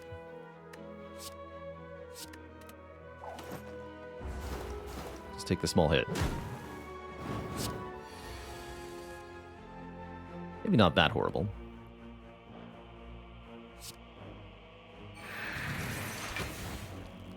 Then we still have an answer for next turn. Even better.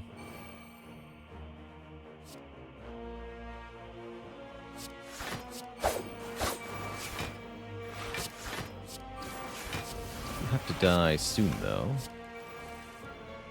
Dear friends.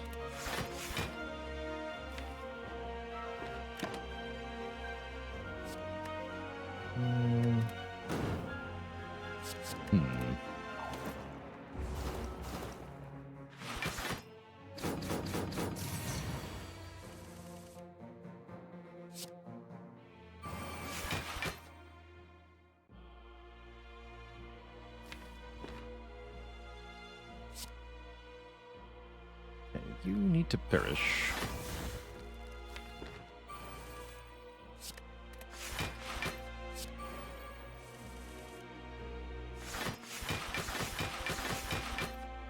Cool.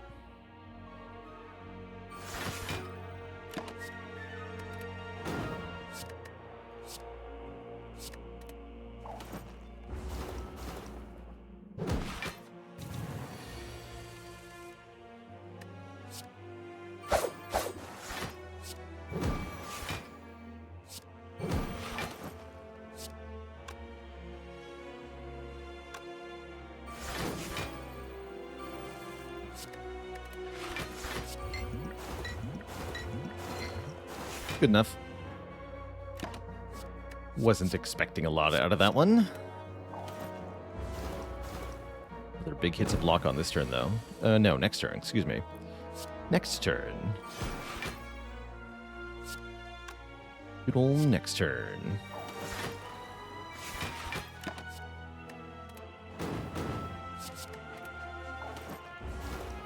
Definitely a slow Spear and Shield fight. We're at 9 turns here, but same time, it's going quite well overall.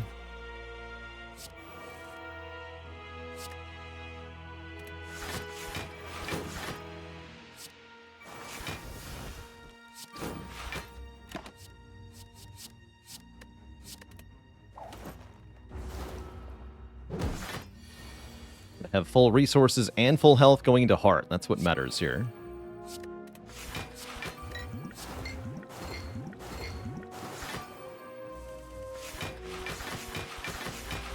Getting bonus energy on turn 2 of the Heart fight. That's fine.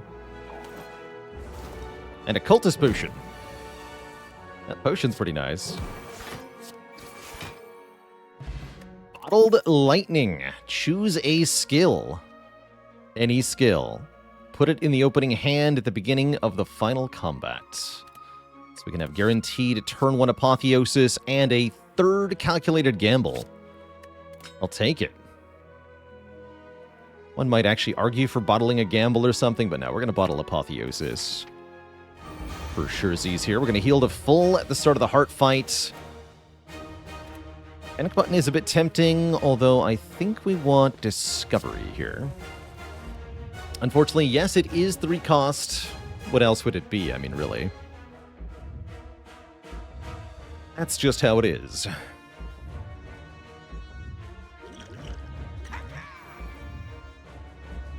Hey there, DKV. Safe travels. And thanks for the good luck wishes. We could use it next turn with Memories. That's true. That would allow me to play After Image this turn and get some more dexterity this turn.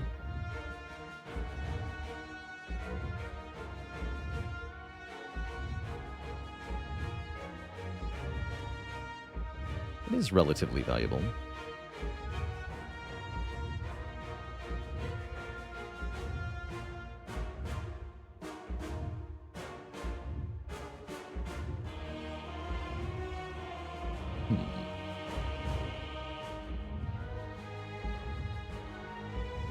There's actually not that much I can do with the energy, though, this turn. Yeah, we could also just memory the after image. That's a good call. Yeah, I'm going to do it this way. We're going to go Apotheosis. Actually, I guess we want a Discovery first. Okay, do we want a Tools or a Fumes? They're both pretty good. Tools is 3 block per turn.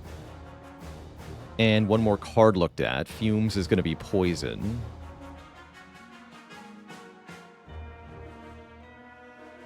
I think we want the Tools to help us survive the first cycle.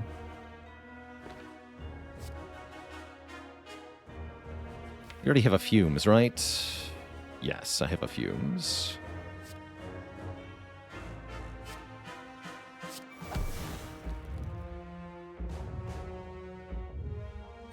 Oh, now we can cloak. Right? Yeah. Shoot. Sucker Punch. Tools. We do take 8 to beat. That's not great, but it's fine. I want another unupgraded Blade Dance. No, we just upgraded everything, so I think for the most part we don't take cards from Nilries here. Never die this turn, thankfully. Only a 1/15 at the moment. And what a good-looking turn we have here. Playing Bouncing Flask is very important to get that poison started. Getting our dexterity to go up even more is very important. What a tiny little attack. Oh, nice. I can play Survivor at the end if I need to.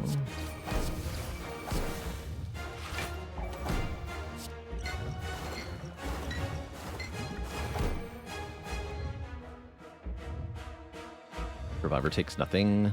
Do I want to draw anything? Deeply unclear. I don't think so. Let's wait on that, Memories.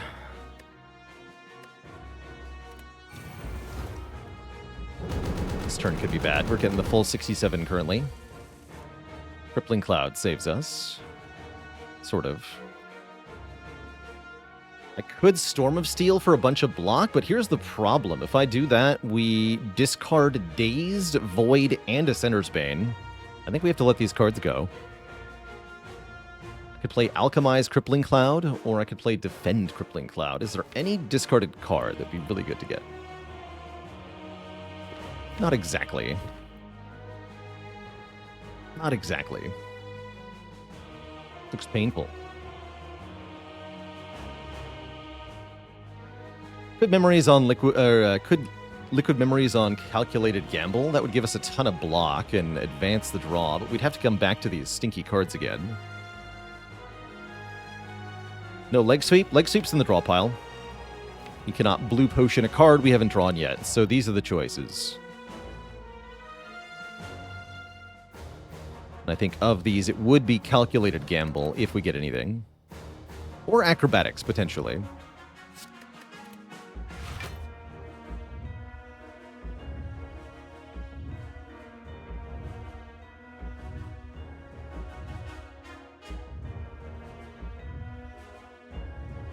Is there any turn worse than this one to draw these cards? Rarely. Very rarely. I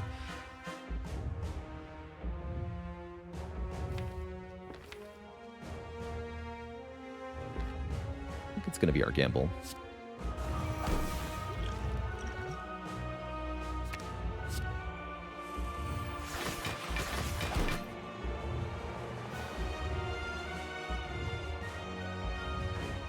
Fen Fumes Slime sets us up best. We'll take a bunch, but we won't take much more for the rest of this fight. It'd be pretty good. Need to get that well-laid plans down, though, immediately.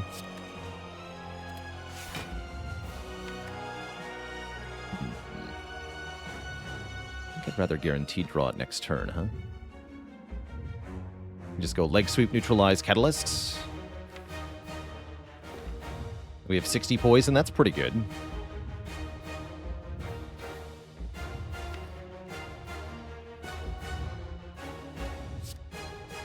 Yeah, we should be fine. We have extra energy next turn. We guarantee draw the plans next turn. Add any cards. It's only 28. Yeah, we never even died to that. Never, I tell you.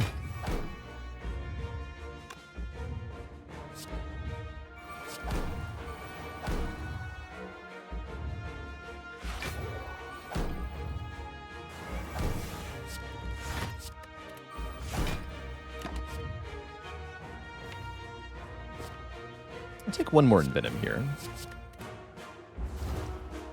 Need a bit more poison than this. Just Piercing Whale. So it feels like we don't need to Piercing Whale here.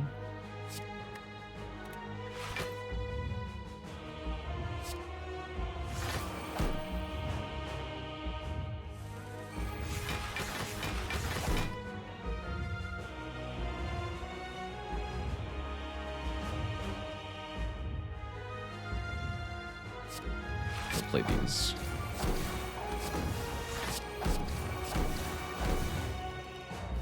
Keep After Image Leg Sweep.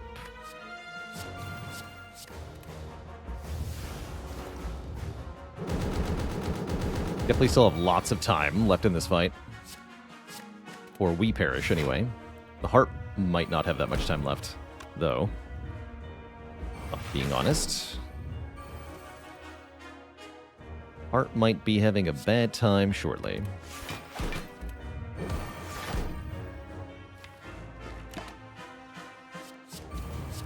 How many After Images is too many?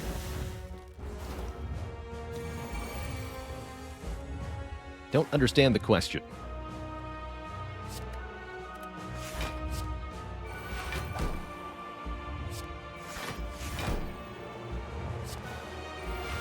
Alright, Beat of Death completely neutralized. Looking pretty good here. Dare I say it.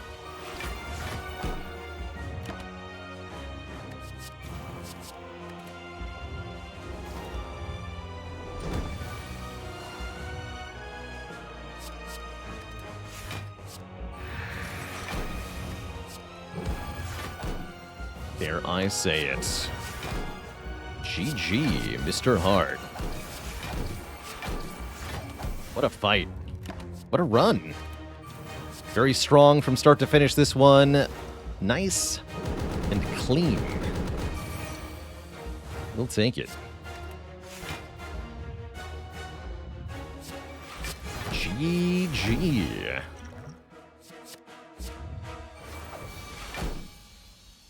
Lachette's deck wins again. GG Twishette. Make that 12. Count them 12 wins in a heck in a row. As the Silent, not too bad. Hey, out to the believers. Enjoy the 4.7 million waffle payout. Spread amongst everybody. Holy heck. JGT, thanks for the 100 bits. And to JLge, thanks so much for the tier 1 sub. And 2 months of support. That's right, new PB continues to extend here. Our previous best was 8 in a row with the Silent, now we're at to 12. Which beats our Ironclad attempts so far as well. It's pretty insane. That is pretty insane.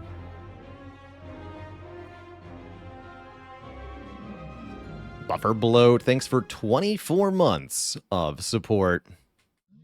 The Spire sleepeth, and so shall I. That's right, the goal is 20.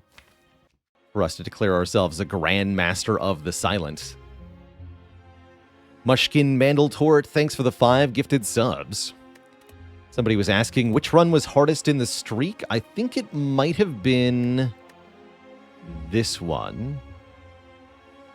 This one had no well-laid plans. We had Catalyst.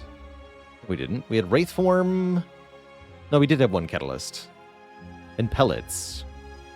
But we only barely managed to beat Slime Boss in this run. We only barely managed to beat Heart in this run. It was a really tough run.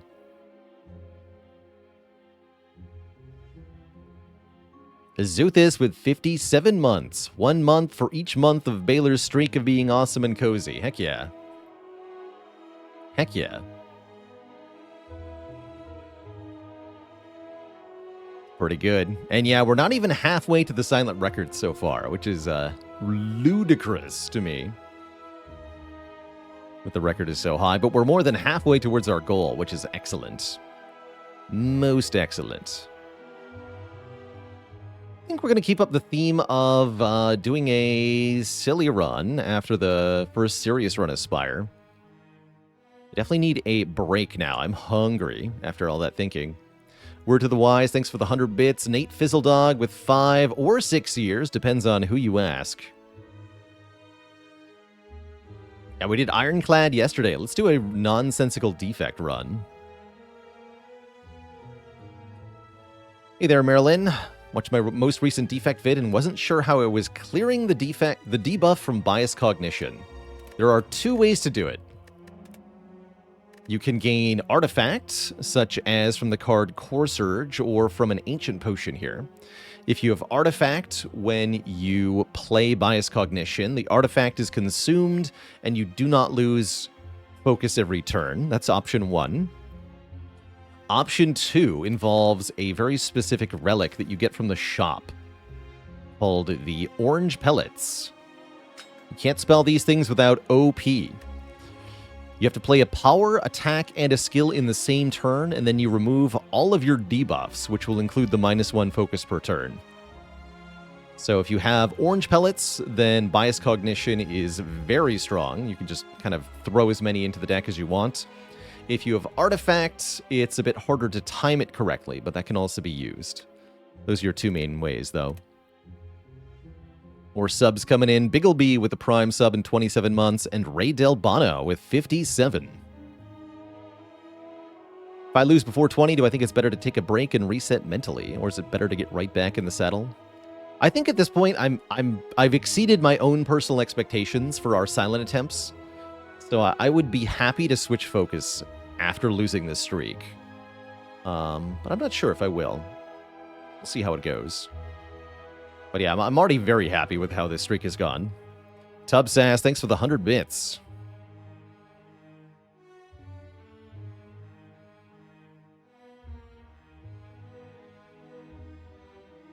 Robin Trilliums, thanks for the Prime sub and the 26 months.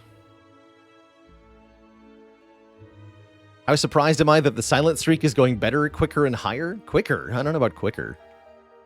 It's going better than the Ironclad one, though. That's true. For a long time, we were struggling with silence, so it does feel like much deserved. We had Streak 0 in the title for a very long time. Now it's a big number. All right, I'll be back in a few minutes, Twitch chat. I'm going to get a snack and some stuff. Upon my return, we're going to play as the Defect.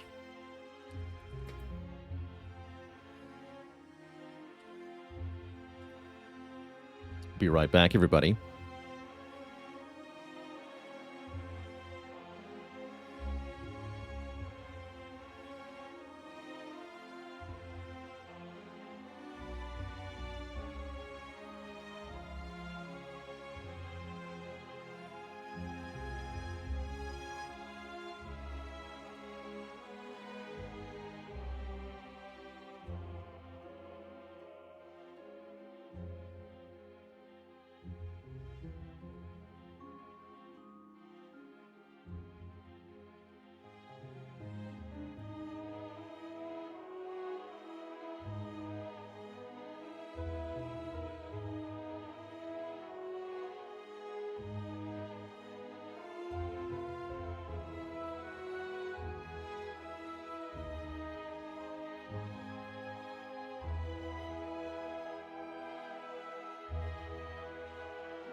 All right, Twitch chat, we are back. Sorry about the wait there.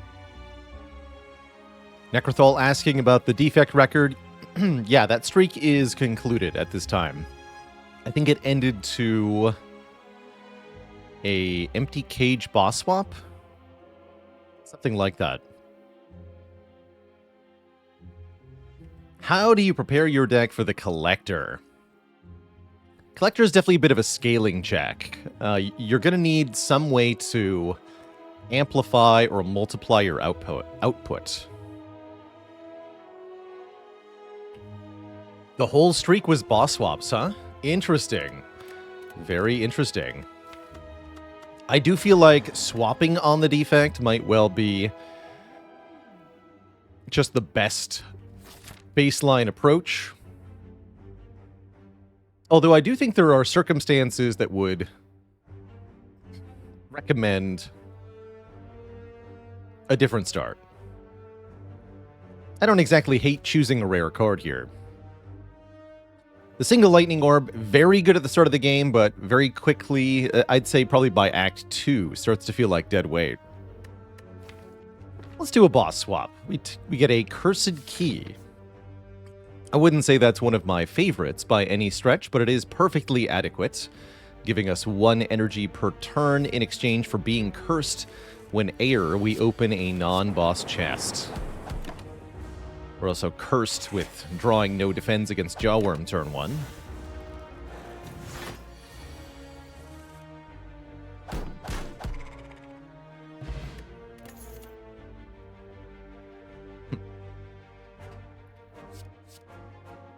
I think first card Cool-Headed is not very good. I'm going to go Rebound first. It's got decent damage and can allow us to recur. We are cursed. Can allow us to recur a card of our choosing. At least we can stop some of the damage here. But what a weird set of draws so far. Very strange.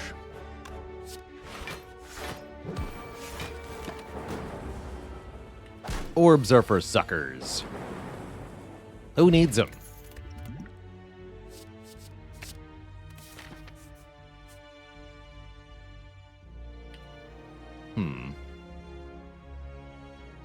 Let's take another fight. Sunder is for champs. Rebound Sunder. That's where it's really at.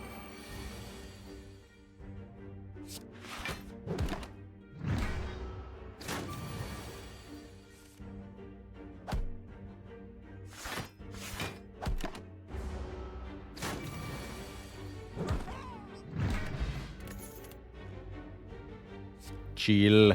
Beam Cell's very good too, though, with Sunder.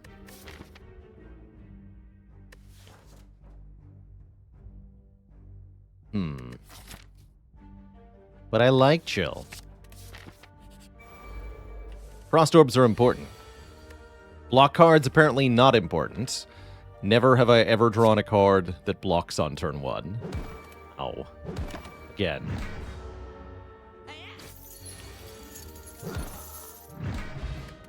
At least the enemies die fast, eh?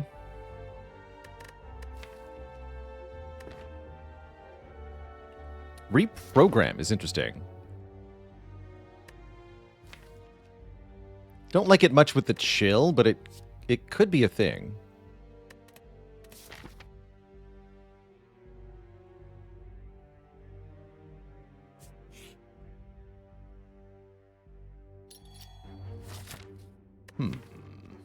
All right. Excellent. Already feeling like the chill has paid off here.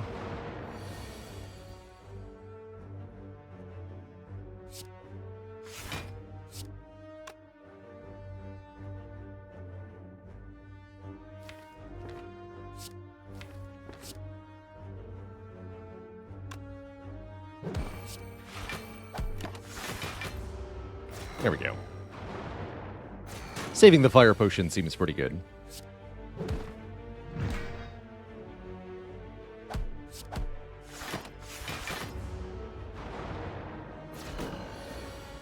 At least it's my hope that we can do that.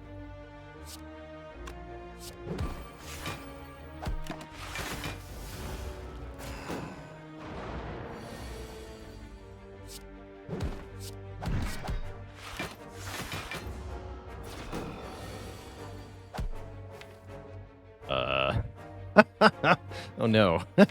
That's not a draw pile you like to see. Terrible.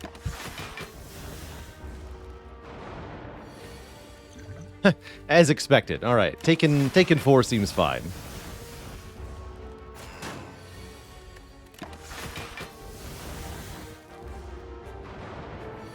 More like flaw pile.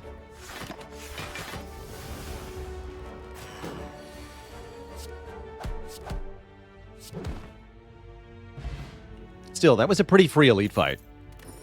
Now we have an orb to start with, too. Symbiotic Virus says we start with a Dark Orb, and we can add another Dark Orb. I'm in. Now that's a damage plan. Starting Orb is back on the menu. Heck yeah. Also, Rebound Sunder.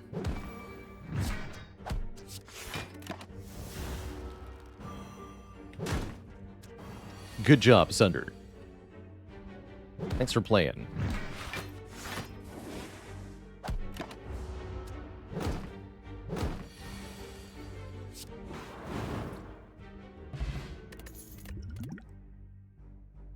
Wow. Massively rewarded. We get a freaking multicast, and we have very good reason to pick it up, too. Amazing. And a bonus shop with a Doom and Gloom. This is going very well. Tiny chest, anyone? Anyone? This game's pretty good, but probably just Doom and Gloom Glacier seems very good.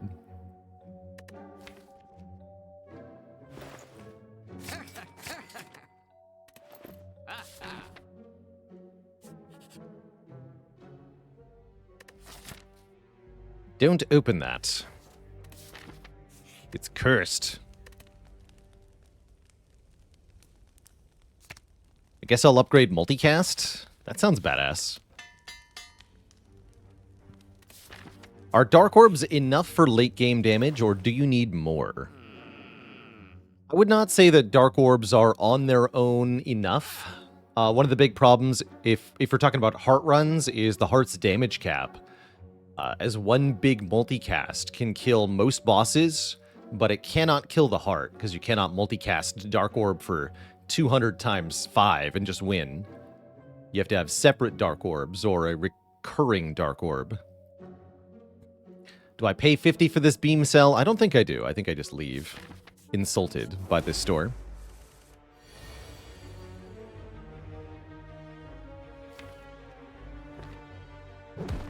Definitely we don't dual cast this orb. Not with multicast coming up.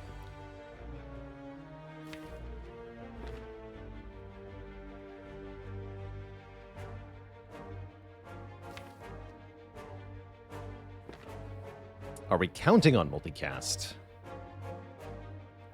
We are 5 out of 8 to draw next turn. And then guaranteed to draw the turn after that.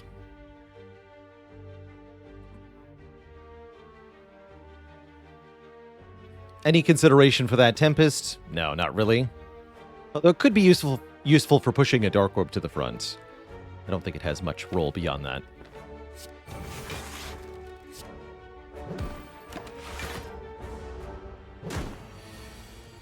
Heck. Does Darkness Strike Firepot kill, though? We do 18, 30, 50. Yes.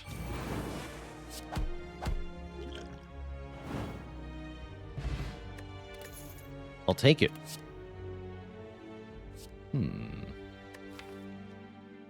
Turbo is interesting. Don't have a card draw for Turbo yet. We already have 4 base energy. I think I just skip, actually. Thunder? Classic. That's fine. That's fine.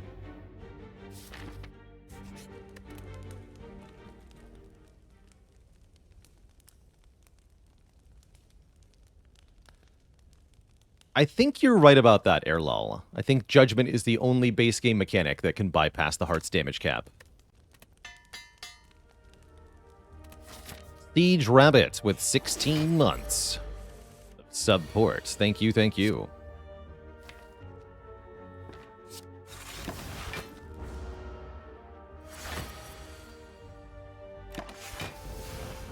Should have regened.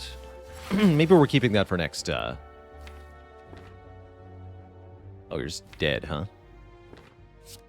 Well, I guess that makes it nice and easy then.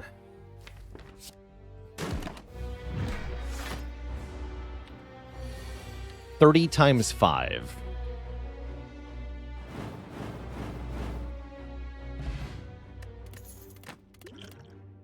No problem. I like Go for the Eyes with an ornamental fan quite a bit.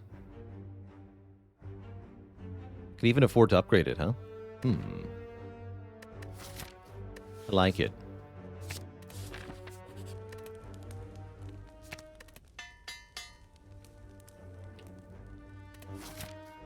OP, ain't it? Yeah, it is.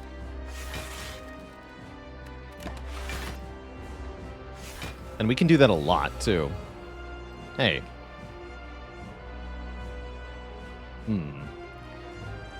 Might have to Liquid Memories dual cast here. That's embarrassing.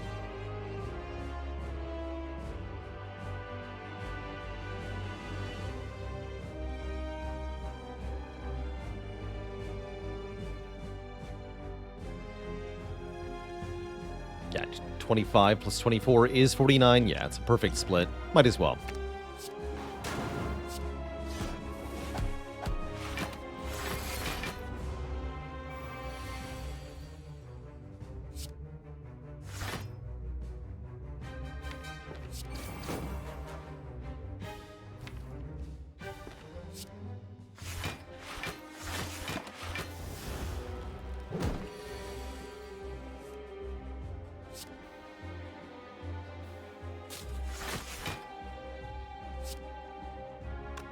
I don't think I want to rebound this. Just having the supercharged Dark Orb means we're pretty much set up to kill with multicast, yeah. Let's do 150.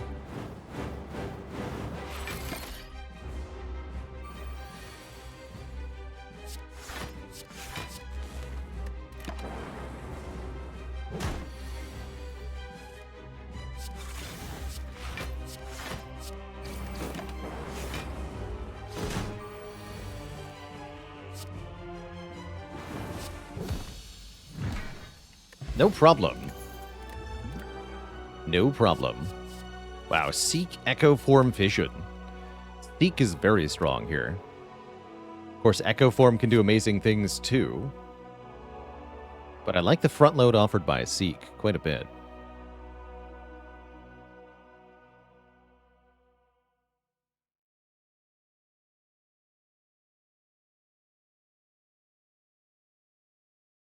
Let's take a Seek.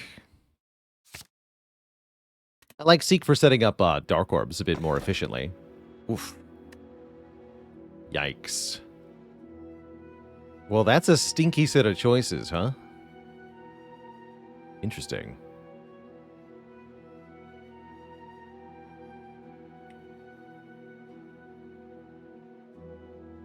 Definitely we do benefit from more energy. There's a couple upgrades that matter quite a bit, Seek notably. Probably having money is better than having upgrades, probably. I don't know, though. I don't know.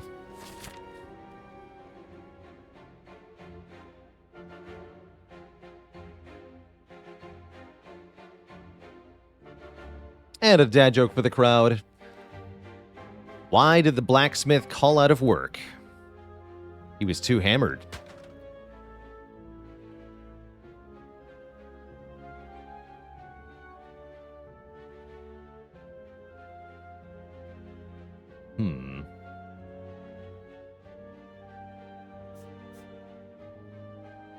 Might go to this shop. We'll see.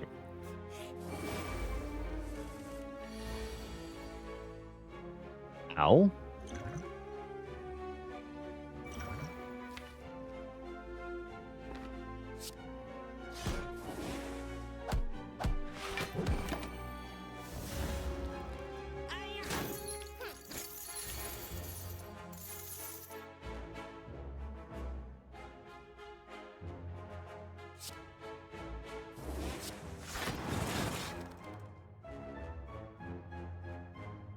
Brings him to 4.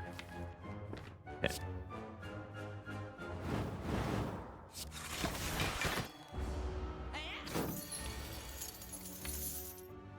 Dies next turn. Okay, we got 12 health, 12 HP out of this potion. That's pretty good. There's a 40% chance we get another potion, although we did not. Recursion could be very good with Dark Orbs. I think Recursion might just be worth adding and then manually upgrading. Wait a minute, I can't manually upgrade it. Heck. Let's skip it then. Ooh, bites. Couple problems though. 1, I have Fusion Hammer, so I don't need... I can just rest. 2, I only have 4 strikes, not 5 bites. 3, 2 of my strikes are upgraded, so no. No, thank you. But you know what? I will look at the shop, because Apotheosis would be sweet. Again, Shard is back. Alright, we'll take the Victory Shard. Now cards will be of any color. This is a terrible thing to pick up with Dark Orbs as Defect, but maybe, just maybe, it'll work somehow anyway.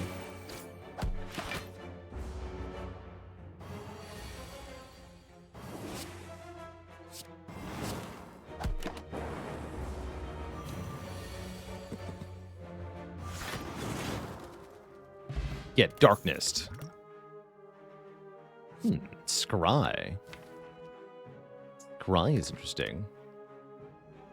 Am I doing another silent run today? I am not. Now we're doing this quick Defect run, and then I'm playing Elden Ring for the rest of stream after that.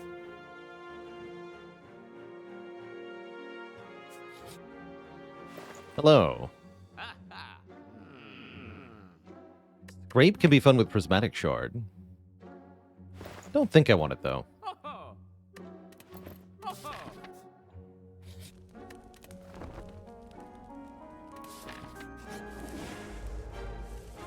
I'd say we're about halfway through the main game of Elden Ring currently. Not going to give too many details, as I would assume there are people in chat that don't want spoilers on that game of any kind, so I will not say too much. This is not a very good turn 1, I'm afraid.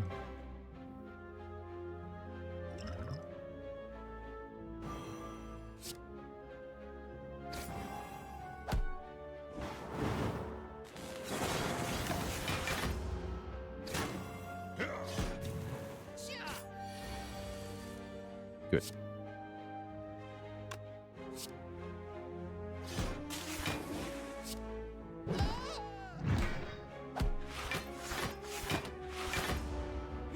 Five is a lot of energy per turn. We are quite strong.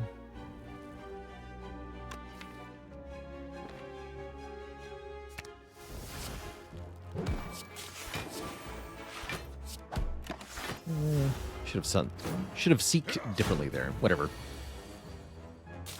Perish. Get Orichalcum for guaranteed block. We get an Empty Mind for draw. Or a Trip. Trip is kind of cute. No upgrade, though? Nah. Skip. Something that's kind of cool about the Prismatic Shard, actually, is that we can just find a regular Apotheosis out and about. At random. That's pretty cool.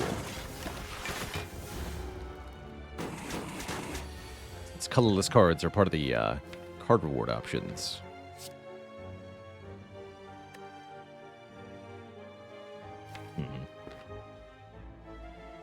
Next turn is the debuff turn, yeah?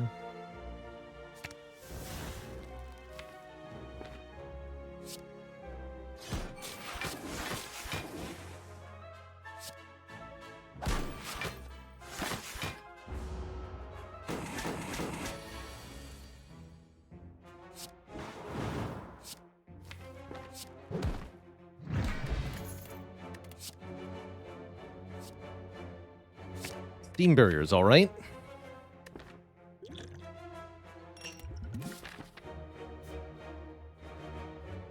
Potentially. Skip that one too. Man with an eye patch and a devilish grin. Says, hey there, stranger. Want to transform 2 cards? And I say, yes, I would love a skim and a Hello World instead of 2 strike cards. That's a great upgrade. Please and thank you. I want to fight slavers again.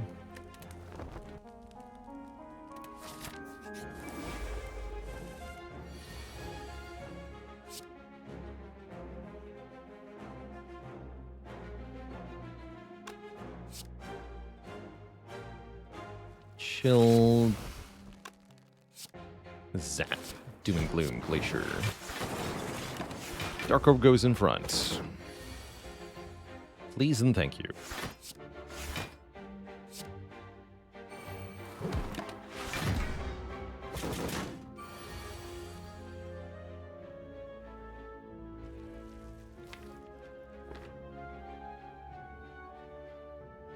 Team by 6, not good enough. However,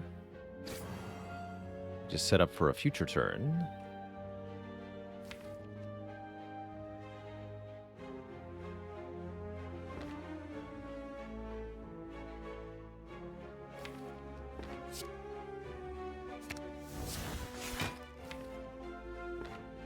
Next turn will be 24 times 6. That'll kill.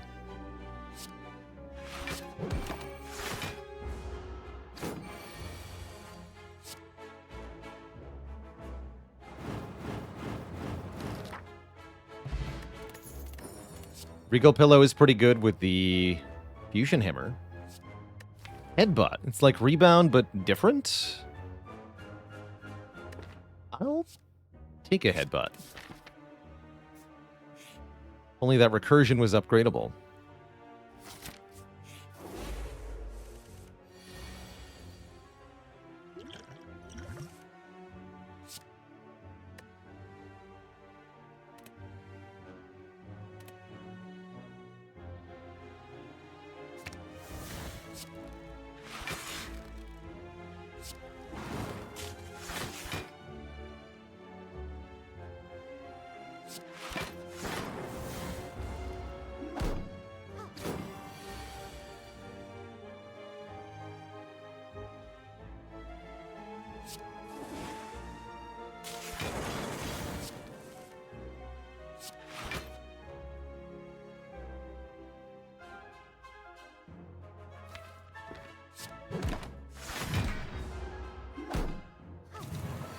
I'll be back for that multicast.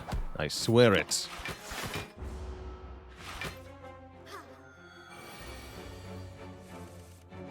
Eventually.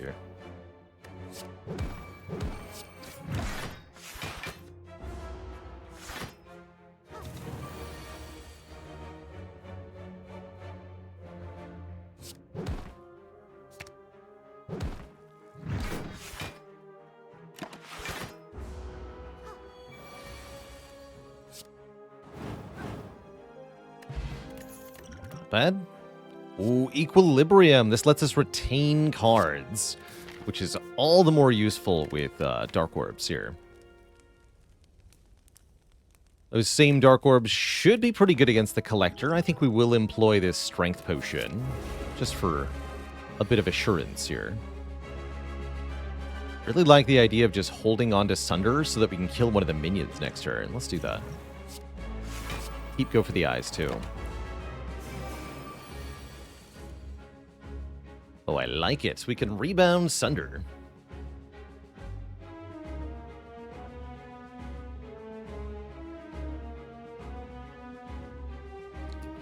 So, go for the eyes, rebound Sunder. Get Sunder next turn for this nerd. So we go for the eyes here? Sure, whatever. It's fine.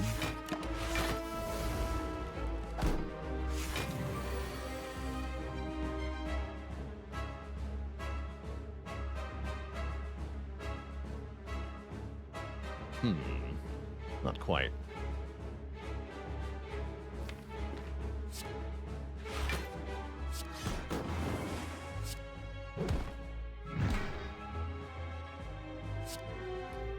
No attack next turn, so I'm going to use both of these. Frost Orbs? Actually, no reason to use both, huh? No reason to use both. Keep one.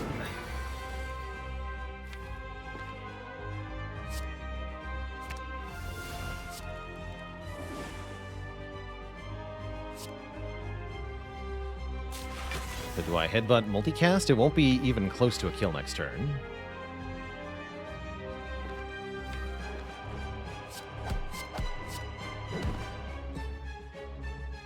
Let's get Equilibrium instead.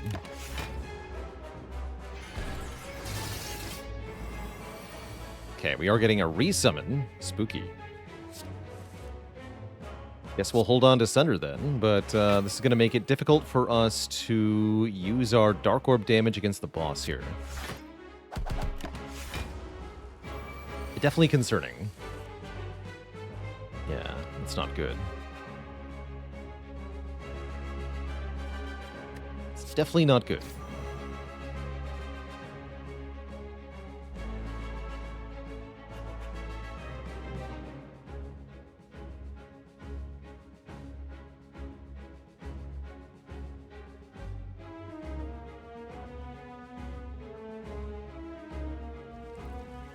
Everything's good because Claw is here.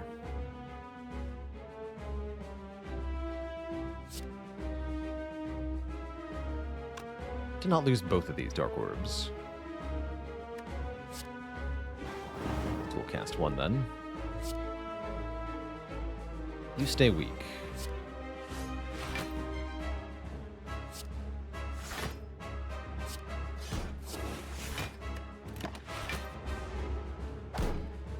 Ow. Okay, time to do some damage, for sure.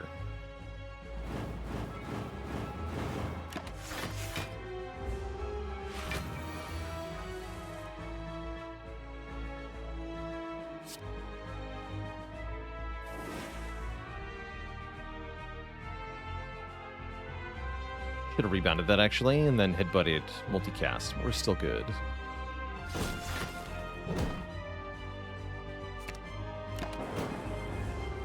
Actually, wait. Are we?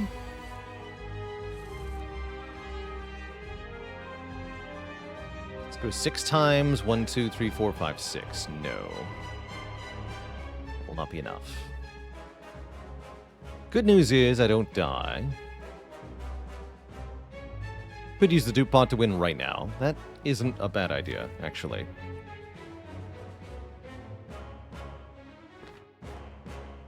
Don't love having no potions. But I do love being alive.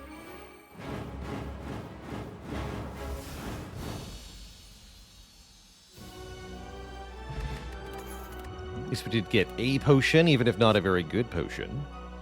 Nightmare is hilarious. I have to know. How does that play out? Snecko Eye, oh my god. You know, that sounds kind of good, actually. I don't want to take the coffee dripper, right? Like, hell no.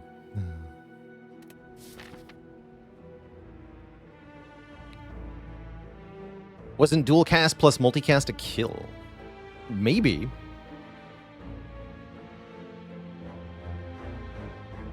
I definitely didn't evaluate that line.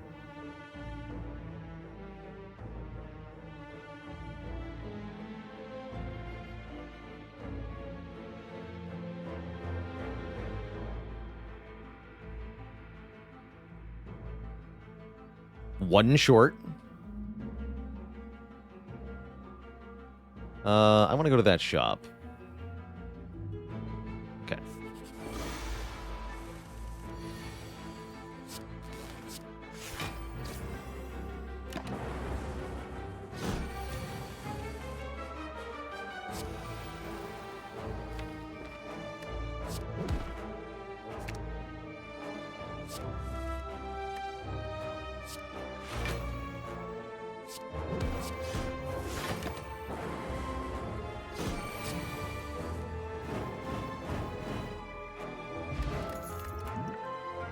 Crescendo Plus. Actually, is Outmaneuver amazing? Maneuver might be amazing, although unupgraded, like everything else. Needs an upgrade. Good. No one to stop me from dooming and glooming all over the place.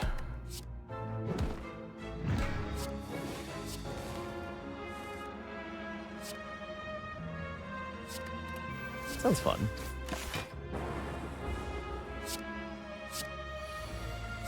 You ever seen Nightmare Dual Cast before? I don't think I've ever seen that before. It's great. Hologram, here we go. Hell yeah.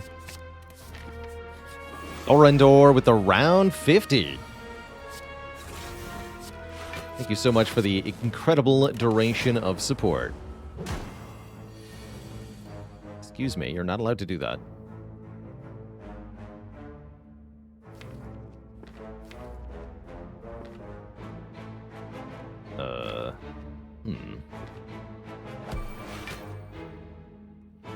Nightmare this.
For Pow.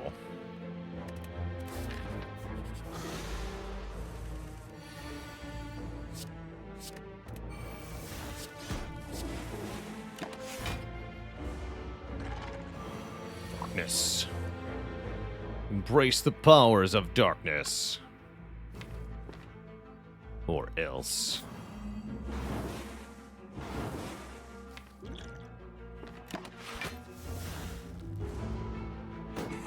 Does this deck need focus to continue? No.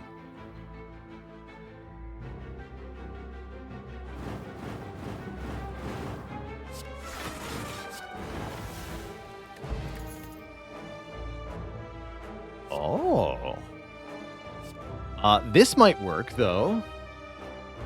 I was thinking more energy would be good, but 4 strength and dex would also make a huge difference. I will take that. Maybe we can even find a way to block the downside.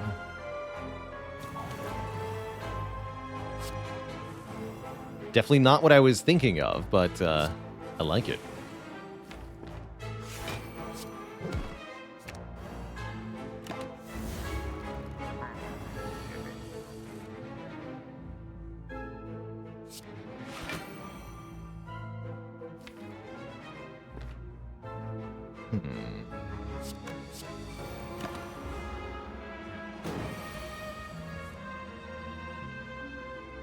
Nightmare is here. Does Nightmare do anything good? Not at the moment.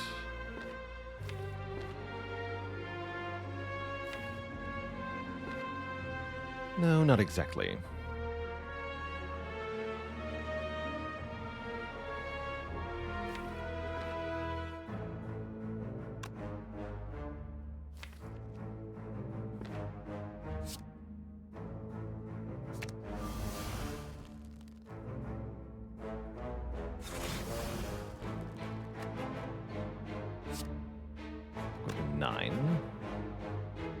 I'll just rebound that. Get 1.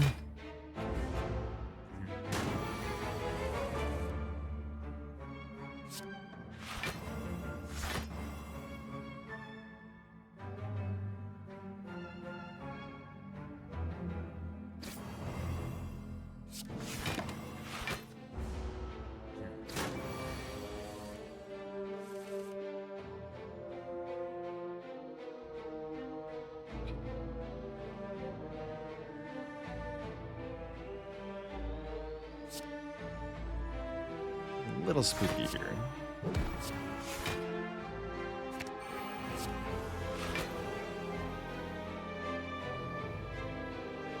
Needs to be multicast or something. 4. Okay, there's multicast. Currently it does 42 by 5, which is really good. I think what we actually want is Steam Barrier, Hologram, Steam Barrier, multicast. There's some real damage.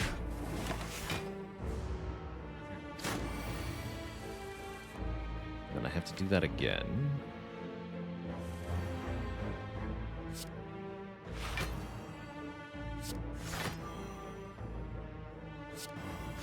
That's a lot of damage. Might have been a good time for a Forge Potion, actually. Oh well. We win the fight. Have to not play Glacier, though. It stings a bit. Oh no, the Void! Oh, crap. Oh, that's really bad. Uh-oh. That means it's no longer a kill. That was very bad.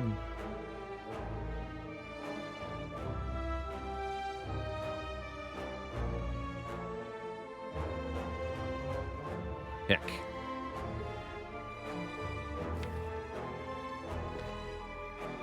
Is it possible to Nightmare Void? It is. Are we just dead now? If we play Go for the Eyes, we don't die immediately. So that's kind of cool. But it sure looks like we're about to have a really bad time.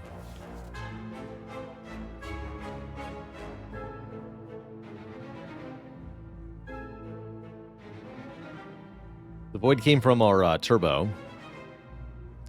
Does my Nightmare multicast kill next turn? No, it kills us this turn. If we Nightmare multicast.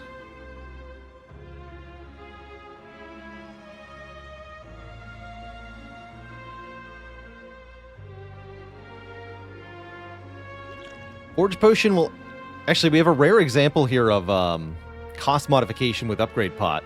Upgrade the Nightmare. Now it's 2 cost. Now it is 2 cost. Let's see. Multicast, this is 20 block. We take 40 and die. No, we play Go for the Eyes, not multicast.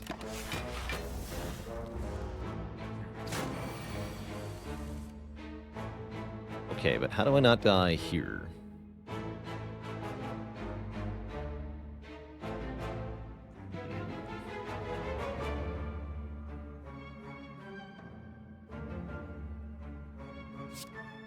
Equilibrium, Glacier, Defend. Okay, that doesn't die. Immediately. There we go.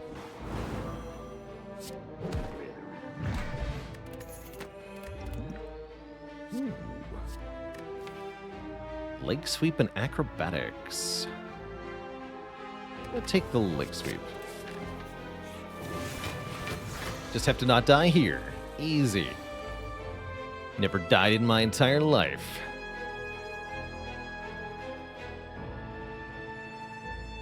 Guess I'm nightmaring the Dark Orbs, huh?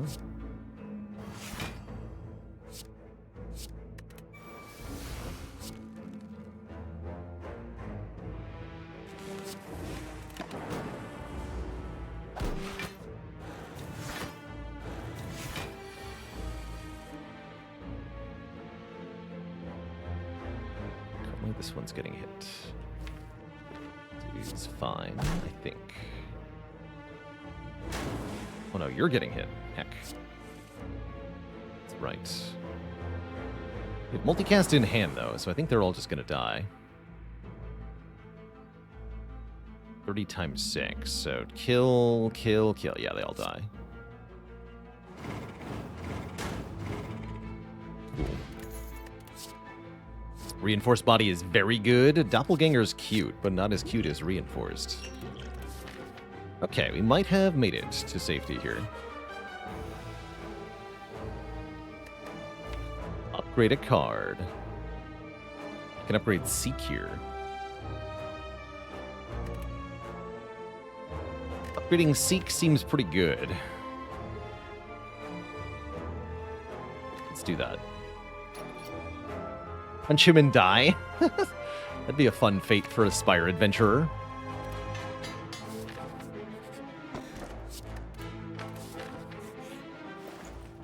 Punch him and die. There's the apotheosis. Not sure we care that much, actually.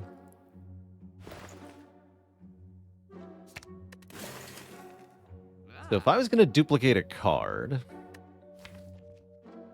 would it be Nightmare, Hologram, Multicast, or what? Nightmare is pretty funny. Hologram is also genuinely very good.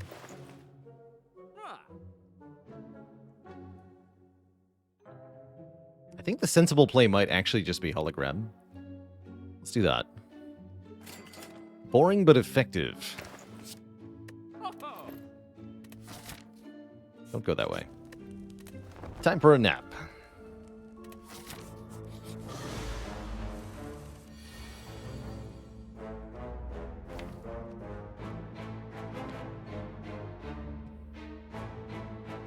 What do we do about you?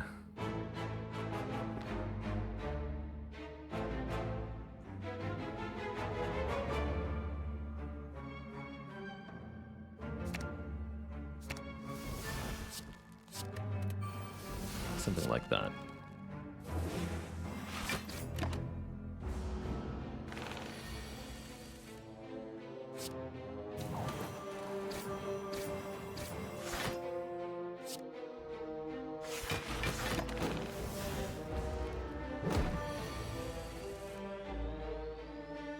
Works until it doesn't.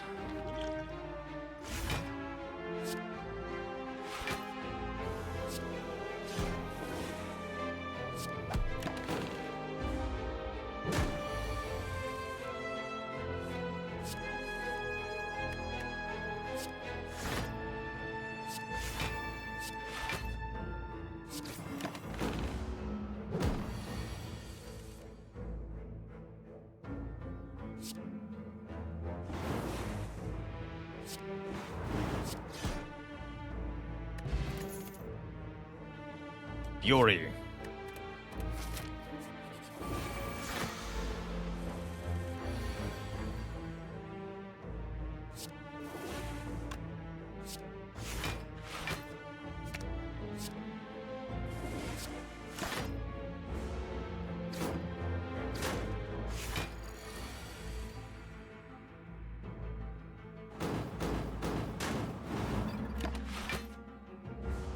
Bonk.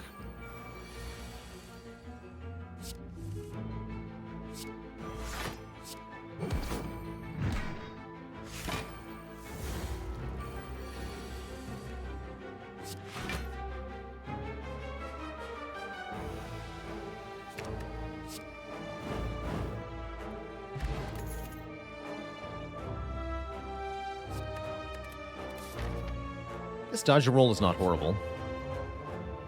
Apo? Magnetism.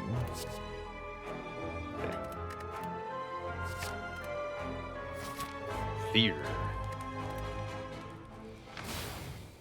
Actually not sure we beat the bosses here, if I'm being honest.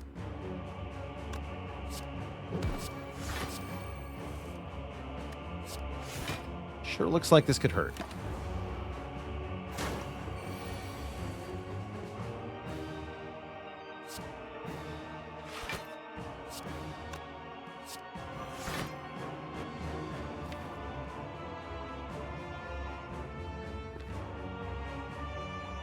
Even a very good Seek, I'm afraid.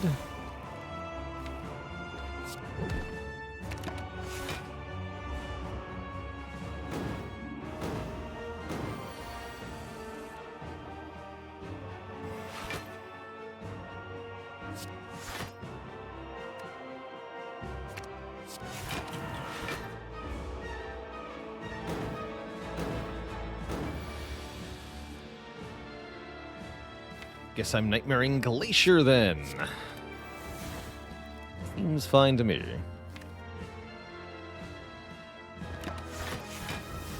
Might even get to multicast this before I do so.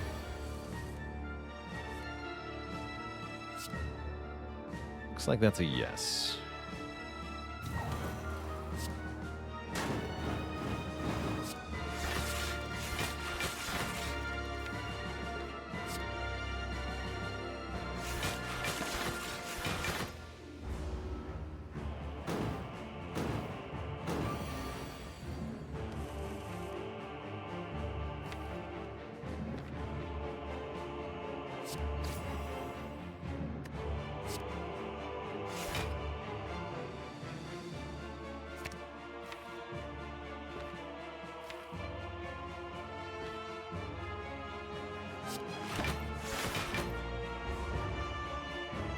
Does this win? Good question. Couldn't really tell you. Guess we'll find out. Gonna depend on the draws here a bit. Guess we just headbutt multicast right now. We don't have to.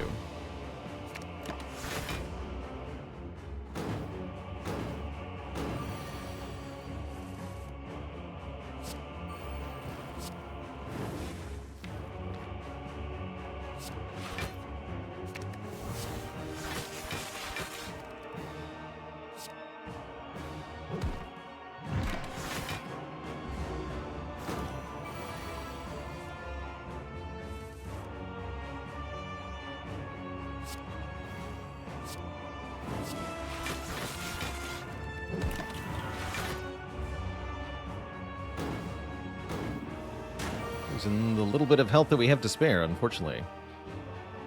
It's spooky.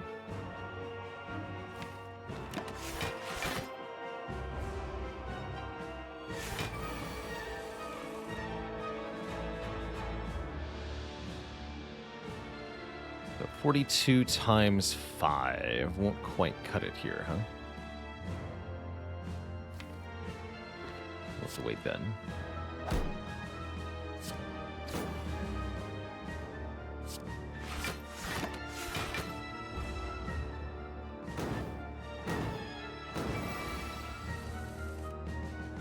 Apotheosis is here.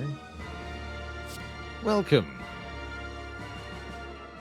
Welcome, dear Apotheosis.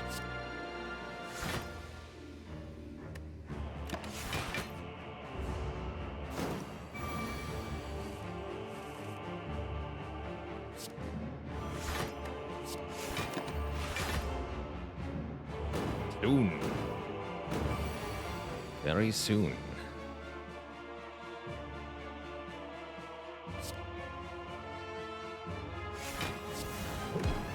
Blocked 3 and force there.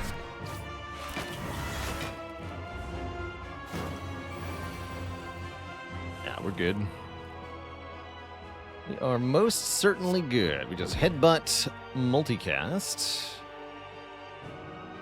There it is. Draw into it and play it. Okay, we managed to beat Time Eater with only 14 health. It seems like it could be very tough to get through Donu and Slash or Deca. However, looks like we have some of the important pieces in play. Los Riantos with 59 months. Just one to go for 6 full metric years. Heck yeah.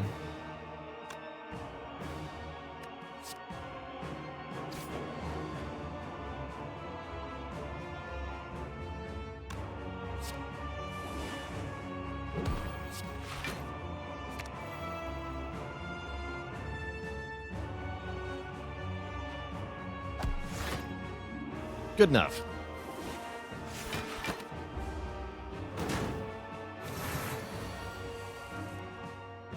Sweet. Neko will certainly giveth.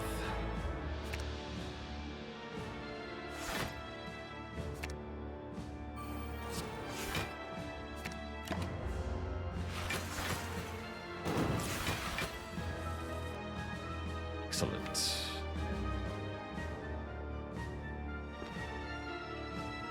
I could Nightmare this Equilibrium. It's kind of fun.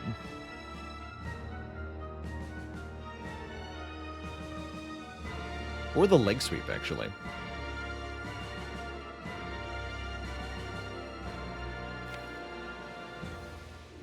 Multicast is in the draw pile this time.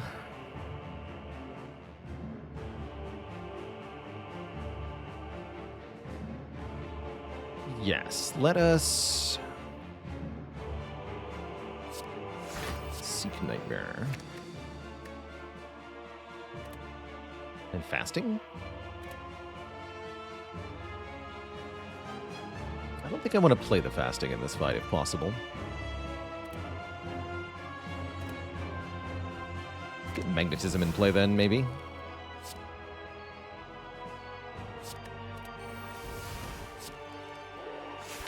Though, well, I could, but cost some hit points here. Seems unwise.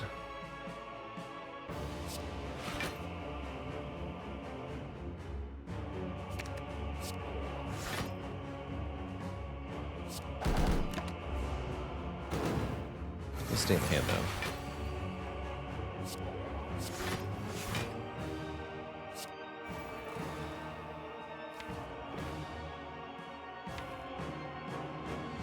Headbutt my reinforced body. Stay weakened.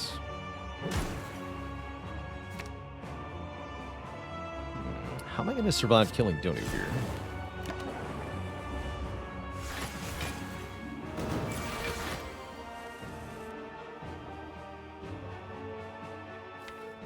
We're going to do it by doing it when Donu is attacking us, I suppose. That seems like the easiest way. Be enough next turn? Question mark. 48 by 5. Yes, that'll be enough. Guess life is good then. Guess so.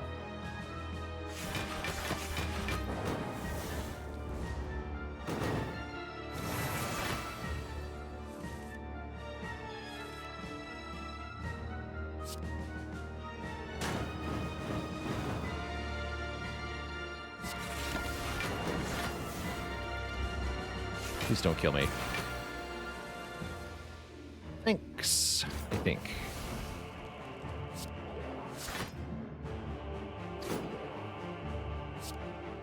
Yeah, we're good. Easy peasy.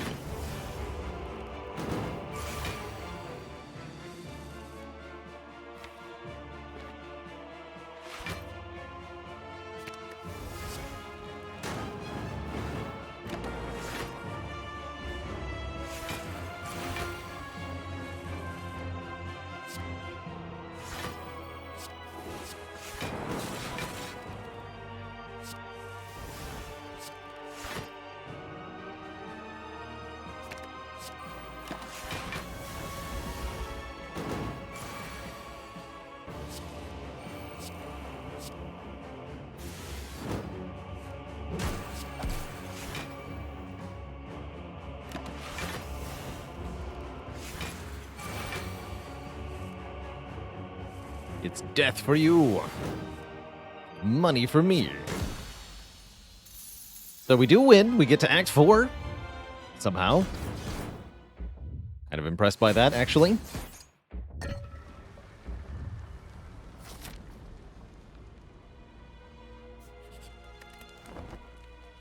Easy peasy.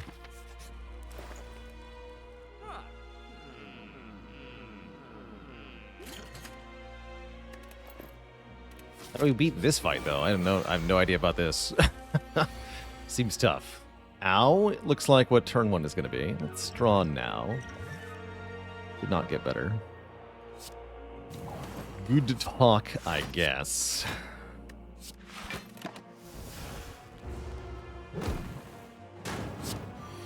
Could have been Blizzard?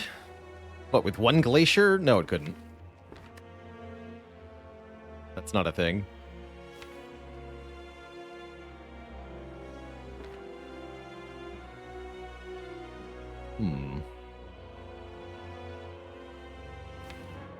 Maybe if we Nightmared it? Okay. I could see that, actually. Nightmare the Glacier. to get something. This is going to be very painful. Terrible, I say. It's terrible.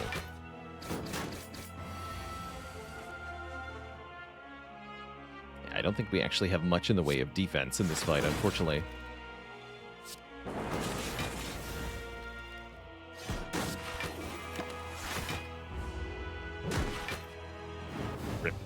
We are slain! Yeah, we got through the bosses, but this deck did indeed just fall flat to those elites, really lacking the front load required, and without a merciful Snecko roll in that fight, we were going to be toast. GG. GG's. Slain did. Without the focus.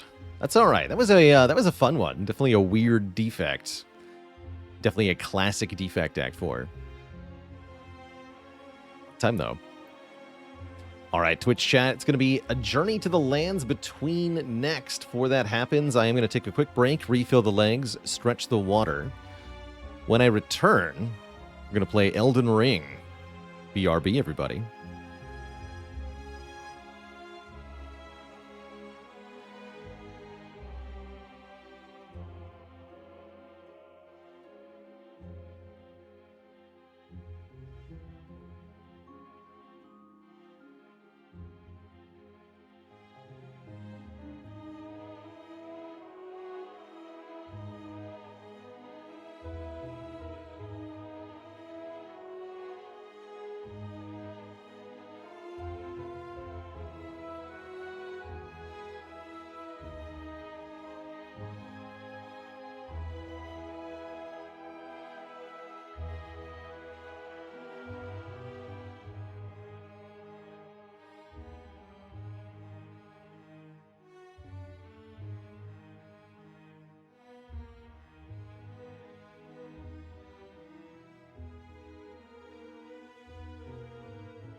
All right, Twitch chat, we are back. And we are switching things up to our adventures in the lands between.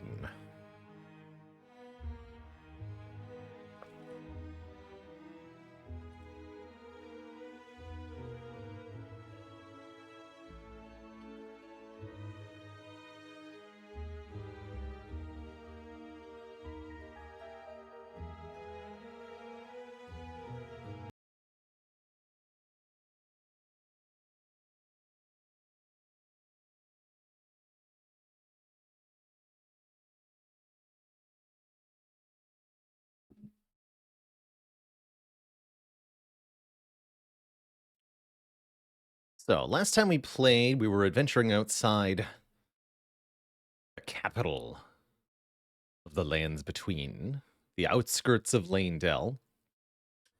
We have ventured our way now to the Blasted Mountain, the shattered peak of Mount Gelmir, which is where we'll be continuing our playthrough here. Welcome back to Elden Ring.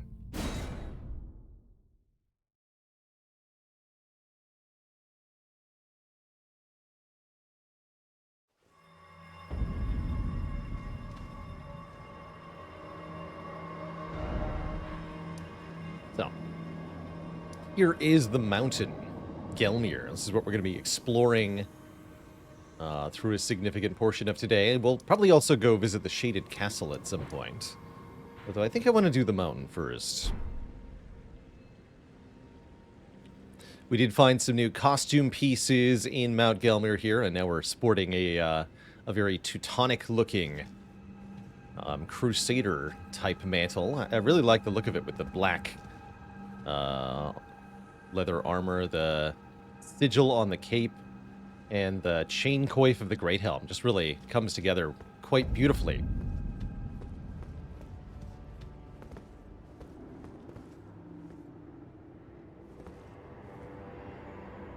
Looks like we haven't activated that site of grace. We need to investigate further.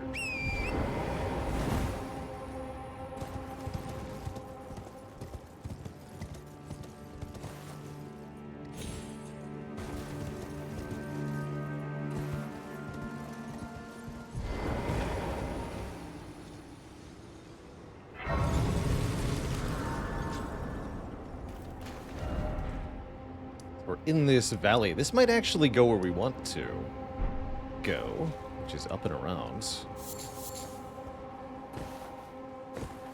This has been here the whole time from the Wyndham Ruins. Let's have another look here.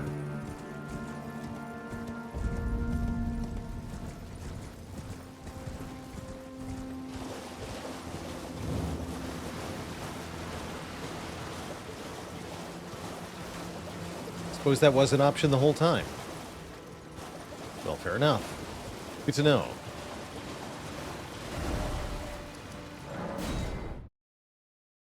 Let's head back to the Seethe Water.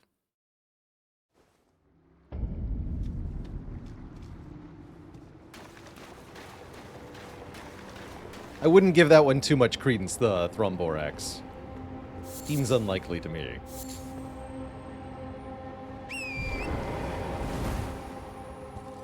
There was an item around here, too, we saw. There.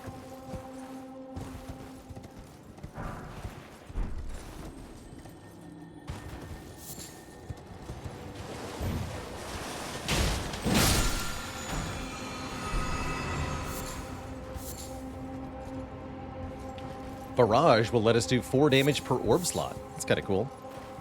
Hey there, Sasa. Thanks for the Prime sub. Welcome to the Cozy Sub Club. Welcome, welcome. The armor you're looking at is the Confessor set, at least for the body. Confessor armor, gloves, and boots. And then the Great Helm, which is just a independent helmet that actually doesn't have a set of armor that goes with it.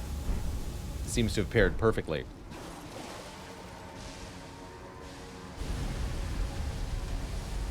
Who is Patches and why is he in every Souls game? Patches is a trustworthy fellow who is in every Souls game to show the player the way. He's there to be your friend and kind of get you introduced to the world that you find yourselves in. Really set the tone and let you know just how helpful most of the other people in the game world will be. That's his job.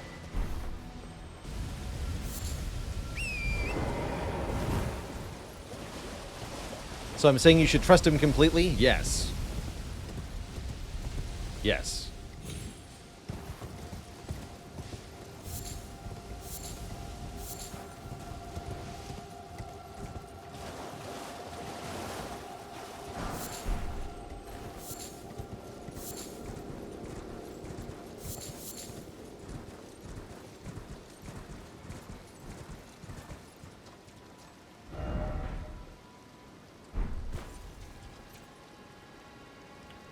Okay, those are the items we saw actually from the bridge, then.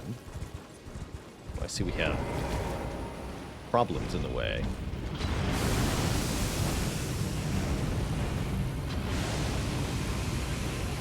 The damage on that is pretty good, actually.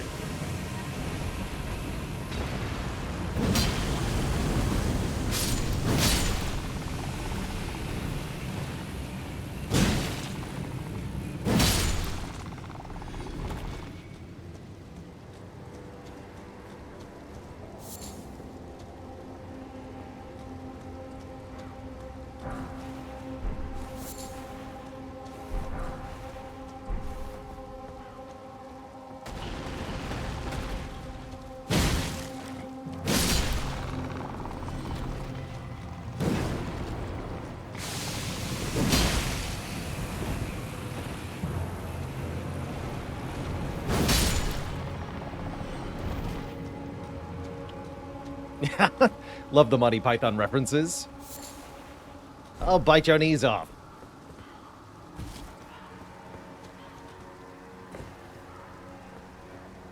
Yeah, it's a good look.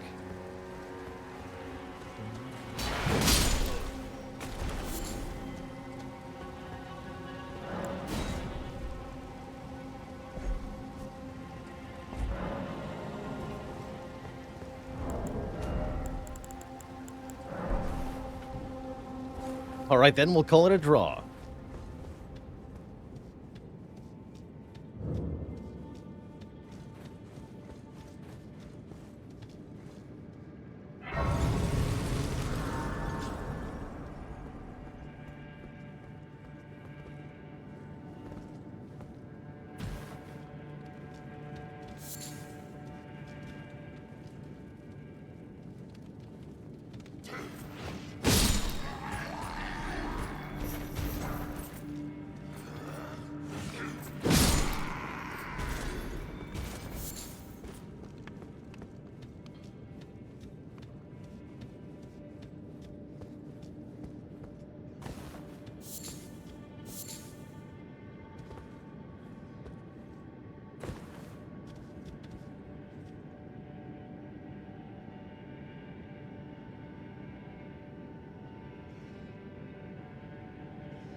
Looks suspiciously like poison down there.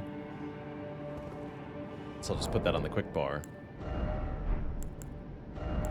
Before we jump down. We are not in the DLC, no. This is a location in Mount Gelmir. Yes, that is poison.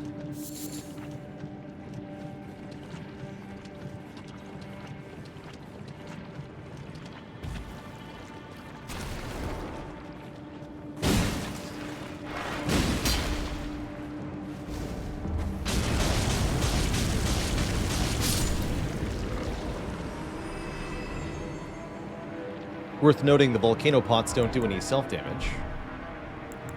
Rather nice.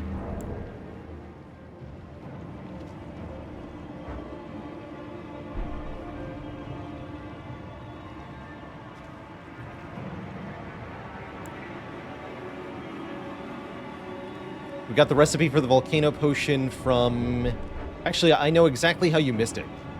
Give me a moment until I can open the map here.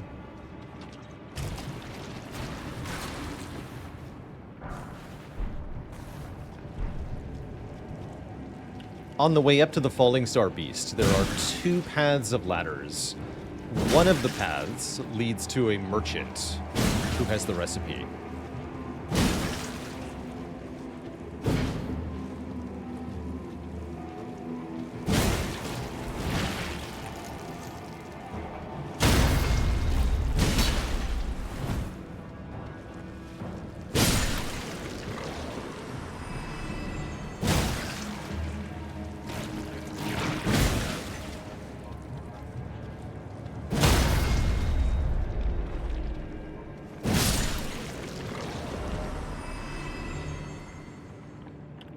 So that's just past the 9th Mount Gelmir campsite, or maybe just before the 9th Mount Gelmir campsite.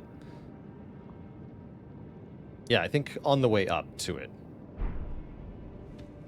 So if you start there and head down, it's probably pretty easy to get to. They're pretty easy to make, too. Volcano pots.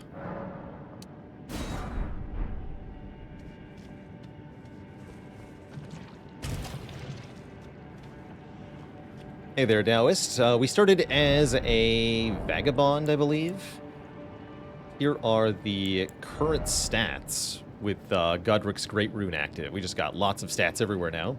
Mostly strength and dexterity is our main damage stats. No using of spells or shields on this playthrough.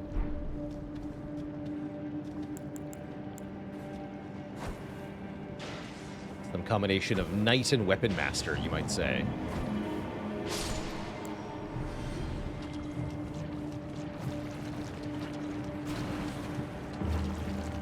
Ah! Been gooped.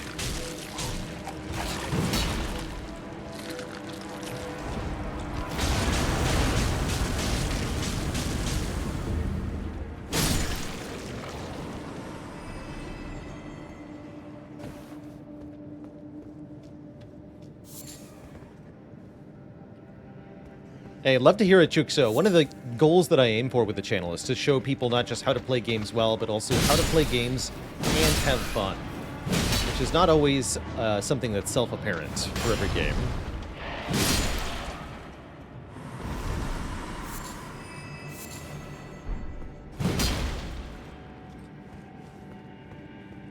Yeah, fire weapon would definitely do a lot of work against those stinky slimes.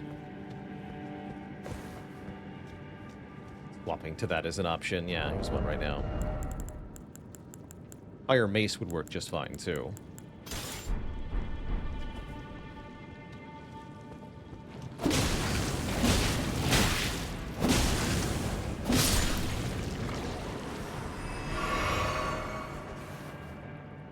What day of the month does the game vote usually take place? The main vote usually opens at the beginning of the month. So, first of the month. Speaking of, the main game vote is open right now. Exclamation point game vote will bring up a link for that. So you can help vote. That vote is open to any and all who can follow the link. So you can help me right now choose a new game to play later this month.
No obvious way up from here.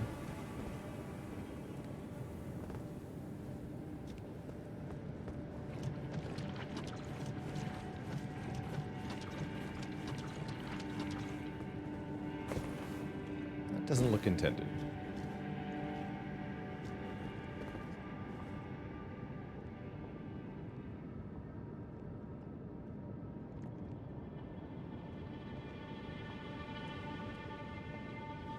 Tuned in just in time for the Poison Swamp. You're always in time for the Poison Swamp when Miyazaki's in charge. Guess we'll maybe find a way to get to that later? Question mark.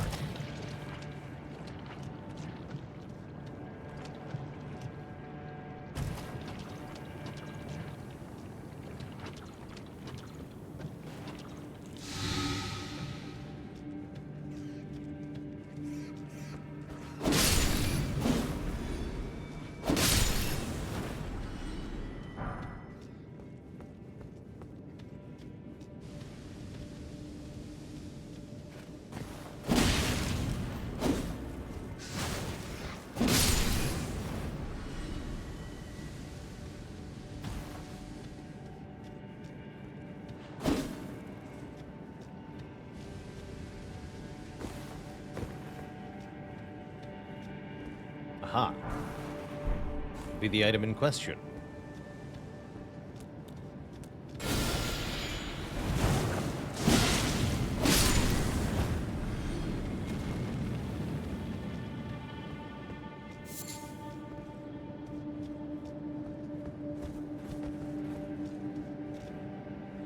Have I played this game before? Yes, this is my third playthrough of the main game. This is a new character that we started, because I've never streamed this game before. So I wanted to stream the entirety of the main game, or a majority of the main game, and then we'll move into the DLC, which I've never played before. Blinds.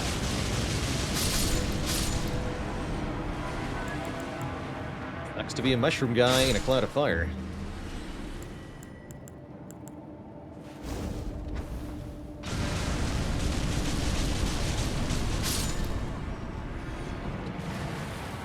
Or a flower.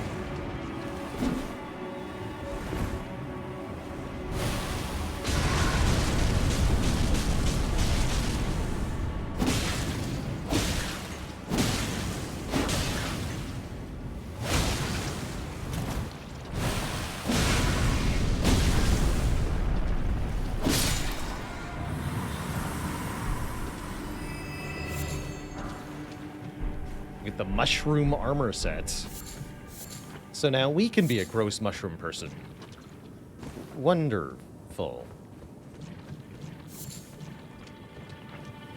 Any restrictions for the run? Yeah, great question, actually.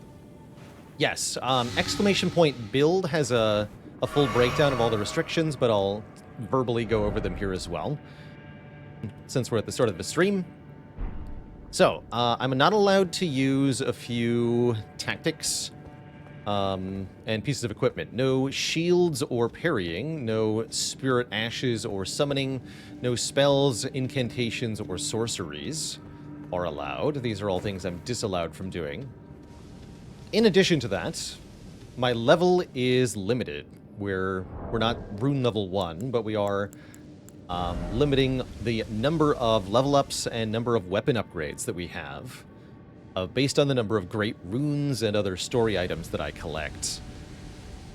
Each time I get a new great rune, I can add 10 more levels and 3 more weapon upgrade levels. Currently, we're level 60, with our weapons not being higher than plus 18 out of plus 25 maximum in the game. So that's preventing us from over-leveling as we thoroughly explore most of the game area. We've been through here. Where am I going now?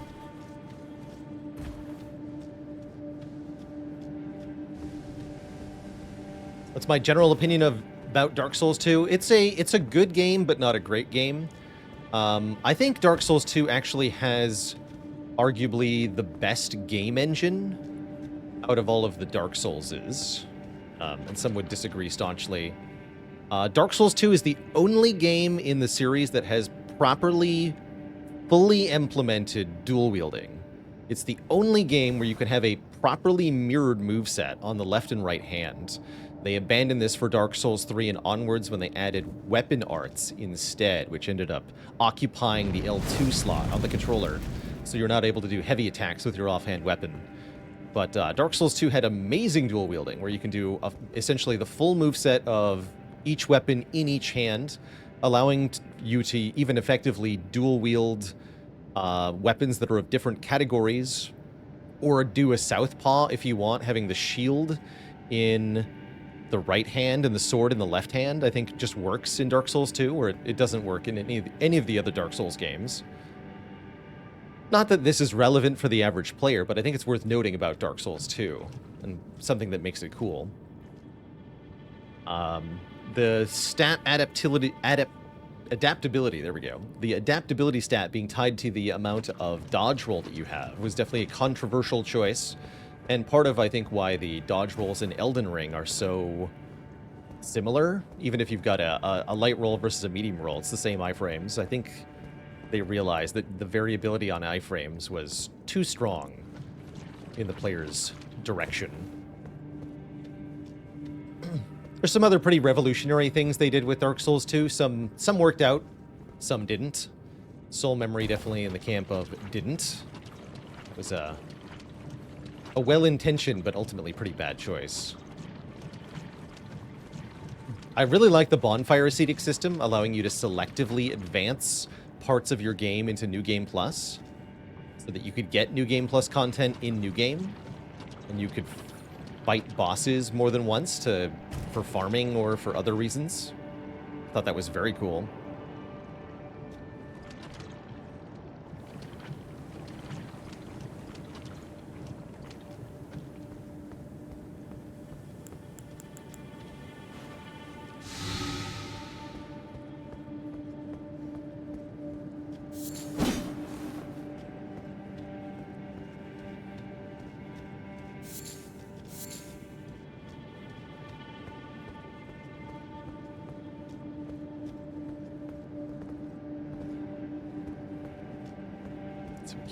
Okay. So nowhere to go but down. Try not to die.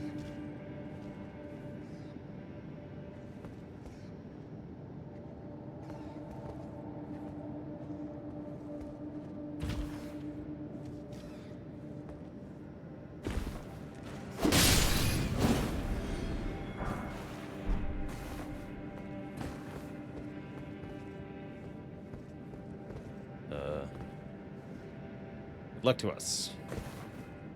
Oh. That was a shorter fall than anticipated.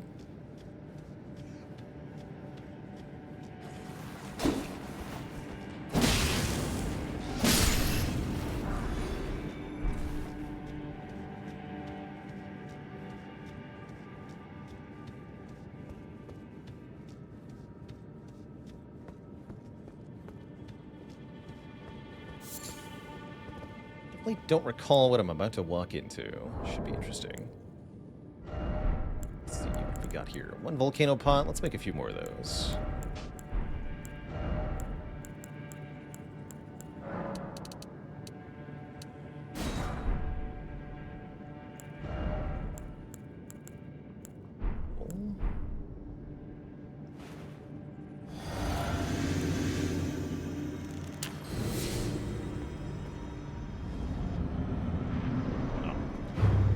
Double disgusting bug person.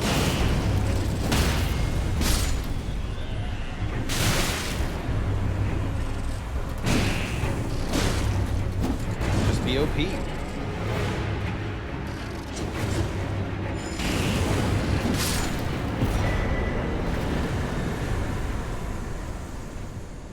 They left their health at home. Good. It's not a very hard boss fight, generally speaking. So those are particularly squishy. It's not like we're exactly over-leveled for the area, mind you. We're level 60, remember? But we are pretty well equipped and quite capable. I also think we've assigned our levels quite effectively, so we're packing quite a punch for where we're at.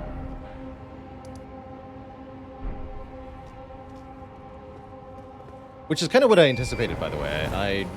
I knew going into this that the character build I had in mind was going to be very effective. I wasn't sure how effective. Quite curious to see what the DLC feels like with this character. I think we're going to pack quite a wallop. Let's see. We want to go northish, this way.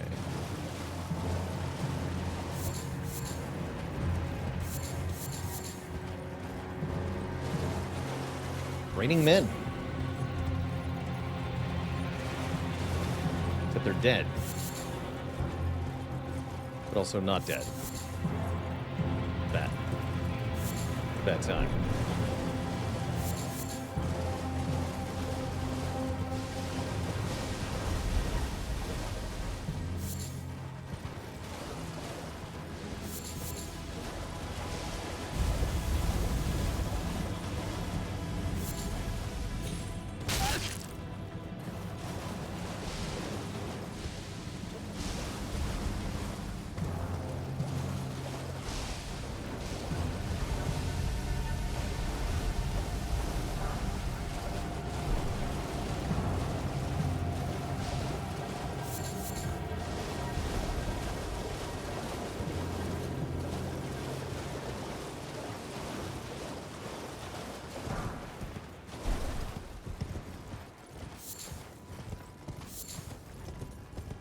Does the Clad use a greatsword or something smaller? I would almost call what the Clad has a curved greatsword. At least he seems like he'd be willing to use one.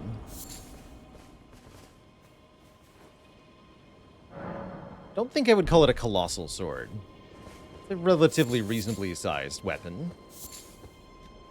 Although he can hit very hard with it.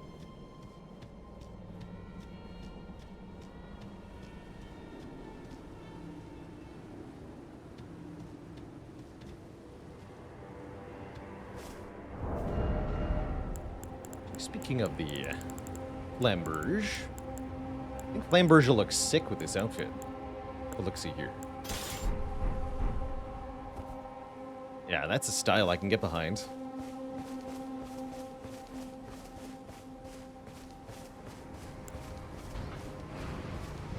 Oh boy.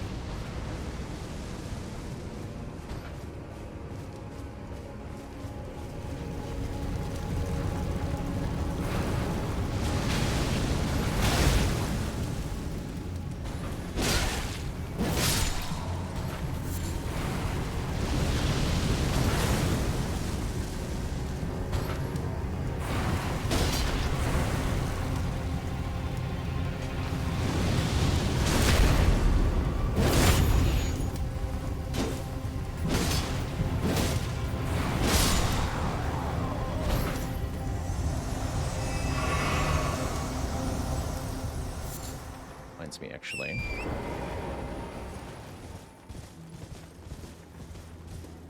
I'm going to use this thing. Let's take a look at Ash of War options. Also, I want to make sure my flask is set. Yeah, we don't need the intelligence anymore. Strength Index. Also, I bet this Flamberge does more damage if I make it a...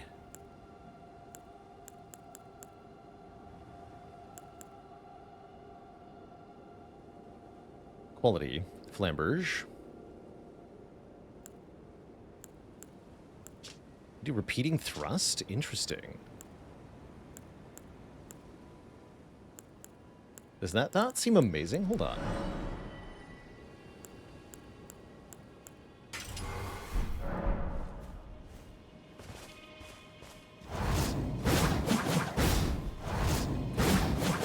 And you're normally not allowed to stab with the Flamberge. That seems really cool.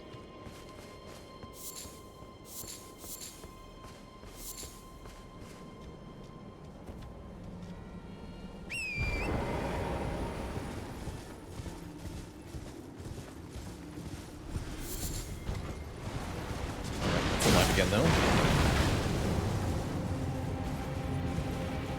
Looks like a slight problem. What's up, jellyfish? Never failed me yet. It's over here. guiding me to a stone sword key. Don't believe it.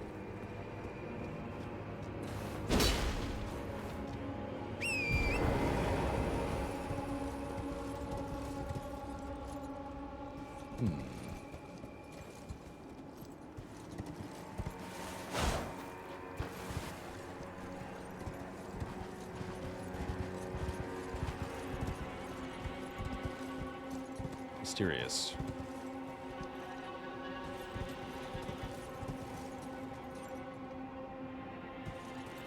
Try jumping, they say.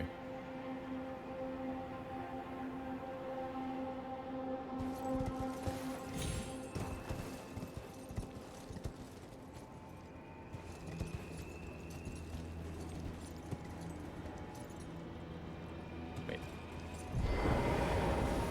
I have a prism stone.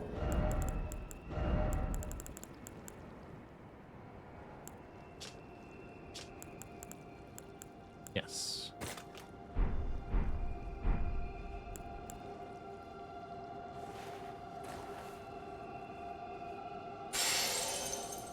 Yeah, they don't like when that happens. Am I summoning the horse without changing my selected item? I'm using my pouch slots.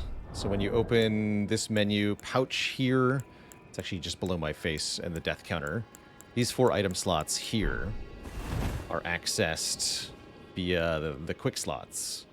So you have 4 quick slots bound to the 4 directional D-pad buttons, now visible in the bottom left. Those are the 4 things I have bound to my quick slots. And when you release the context button, it goes back to the normal display.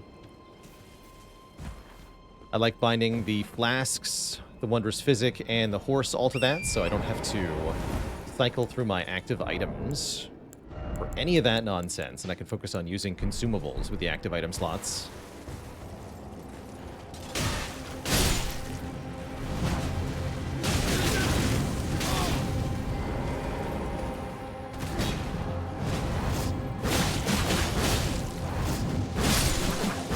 Okay, that does seem quite effective, actually.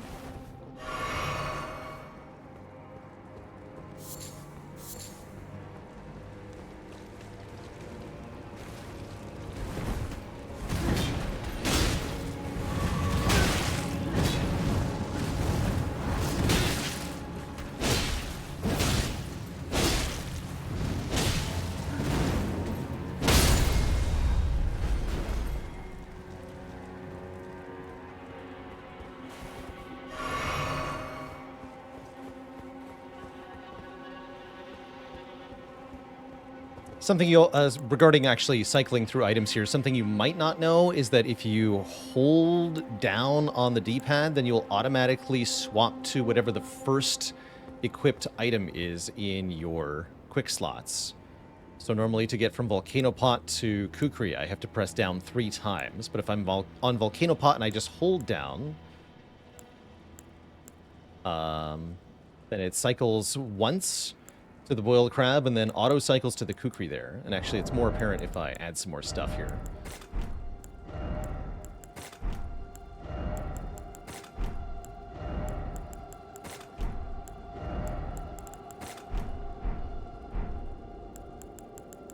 So pressing down one at a time, I have to go Volcano Pot, Crab, Aromatic, Bolus, Bolus, Bolus, Bolus, Bolus, Kukri. Or I can just hold down Boiled Crab, Kukri. Skip all the other stuff.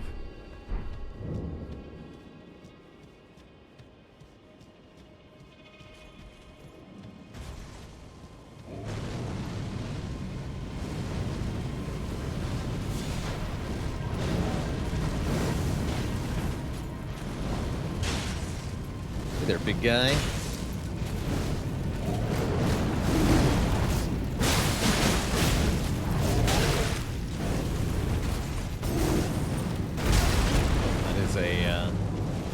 Explosion, huh?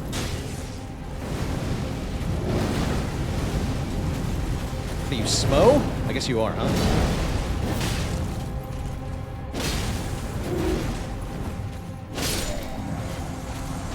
I guess you are.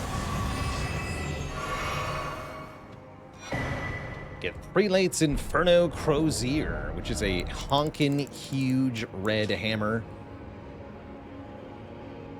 Looks kind of sick, but is one of those weapons where you can't really see anything if you're using it. Why it's so big, though? My real estate for the screen, please. Unacceptable. Unacceptable.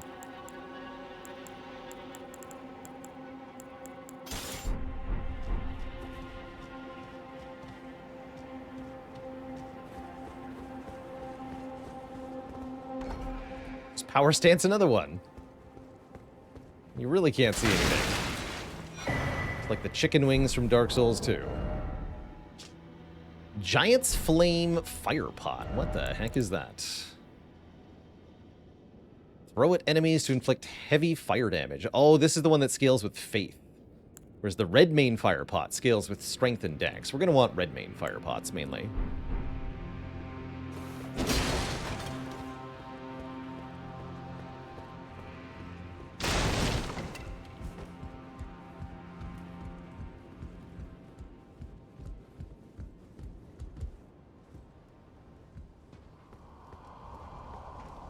Eek the Wretched Fools.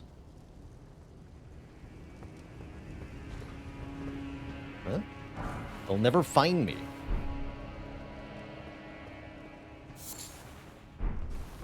Won't they?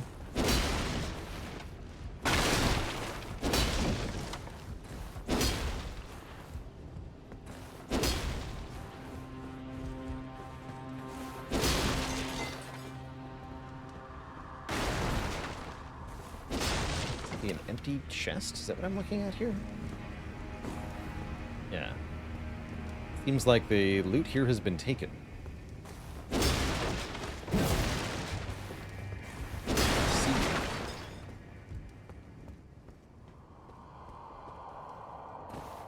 Found you. Ah, the Fire Scorpion charm. I was wondering when we would find this. Raise fire attack power, but lower global damage negation. We'll probably break this out for a couple specific threats when I want to really stack fire damage. We can do some pretty heinous stuff. I'll survive, I swear it. I'll soon be back at the Volcano Manor. Yeah, a good way to kill Radagon, I agree. Super duper fire damage.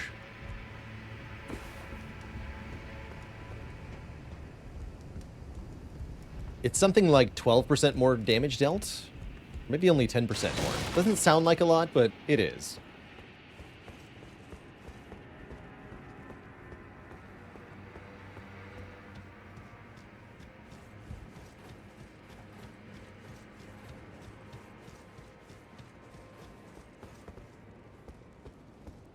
Are there ever items inside rubbish, such as barrels and tables, etc.? There's nothing that is going to randomly drop. However, there may be items concealed behind them. Usually, you can actually just see the item behind the barrels without breaking them. They don't magically appear upon breaking the item. But they might be visually in the way. Is there really nothing more going on over here? I refuse to believe it.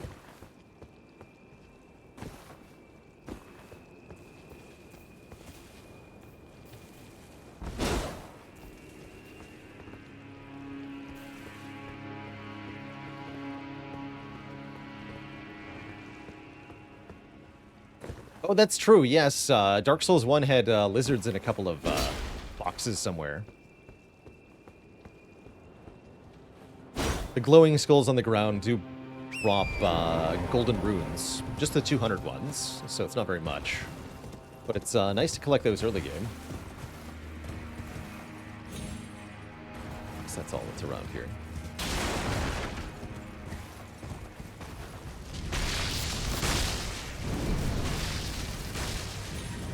Alley-oop.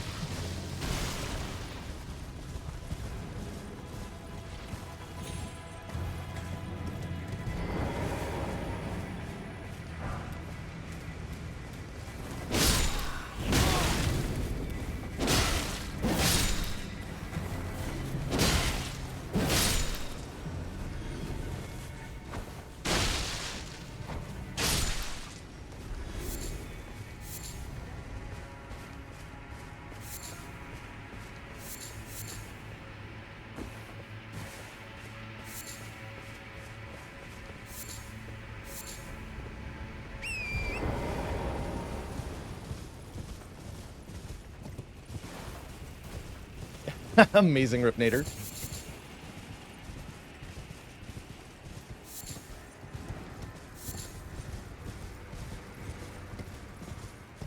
Jar enemies. Speaking of jar enemies...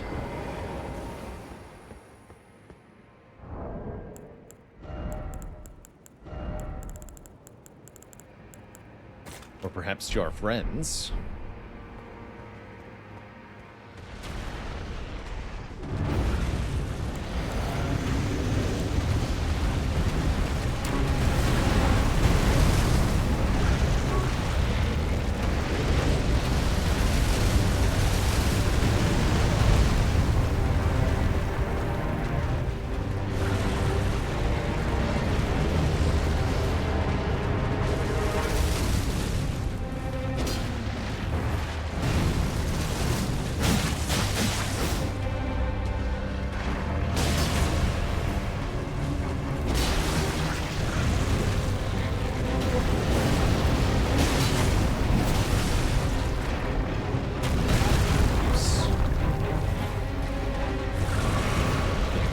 Jump over that. Not jump into that. Dodging in general is a good idea.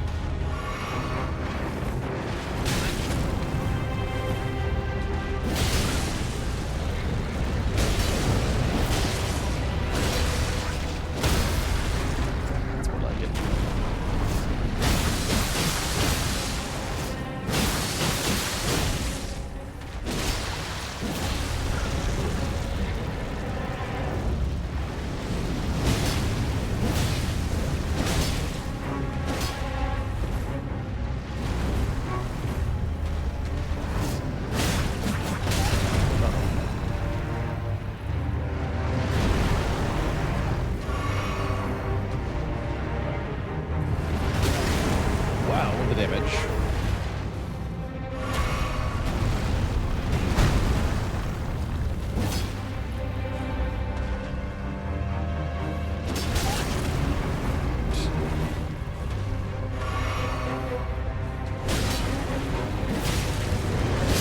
There we are.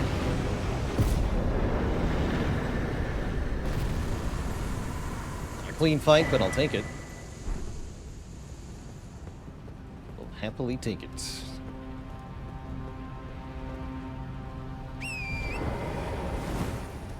Of course, are you immune to lava? Close enough.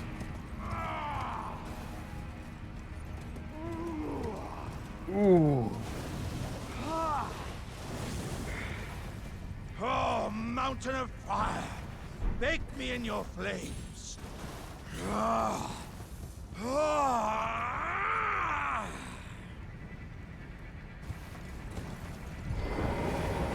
Having a nice bath there, Alexander?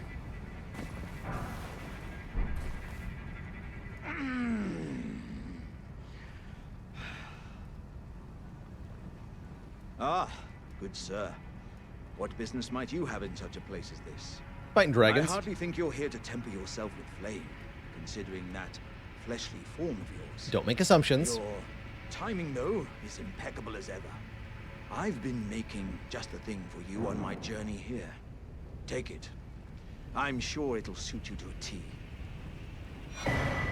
Jar. But, it's hardly more than lukewarm here. I won't be able to temper my body such that it'll never crack again. Perhaps I'll head eastward. There's an old saying I've caught wind of. Above the lofty clouds, the icy giant's peak doth soar. Here lieth the flame of ruin, which ever burning roars. I like that. Perhaps I'll head eastward. There's an old saying I've caught wind of. Above the lofty clouds, the icy giant's peak doth soar. Here lieth the flame of ruin, which ever burning roars. I feel like Ironclad would be strength with a little bit of faith. Faith allows you to scale some forms of fire damage in this game, and Ironclad would be all about doing fire damage. Let's see.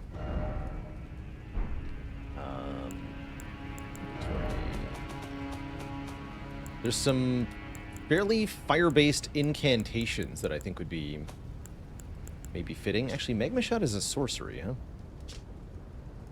Interesting. Although it also requires faith. Curious. Perhaps I'll head as an old above the lofty. Okay. As for the jar item, let's take a look at that, actually. Jar that fits cleanly over the head when upturned. In a uniquely jar-like gesture of friendship, boosts the power of throwing pot items. It's actually pretty strong. And if it didn't look so ridiculous, I might be more inclined to use it. But we do, in fact, look pretty ridiculous with a jar on our head.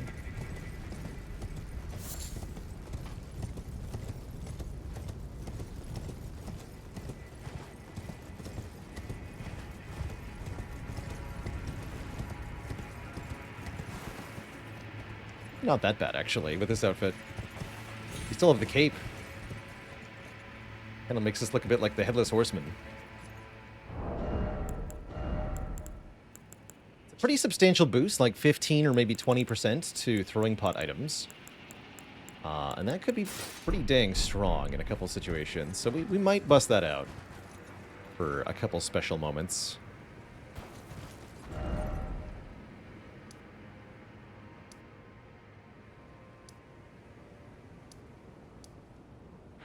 Okay, so I guess we found everything outside the manor then, didn't we? Had we doing the Defect run? We made it to Act 4, but that's where things went south, unfortunately.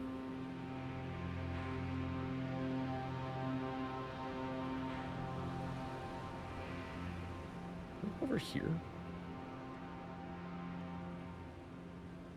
Sure looks like there's a way to do that.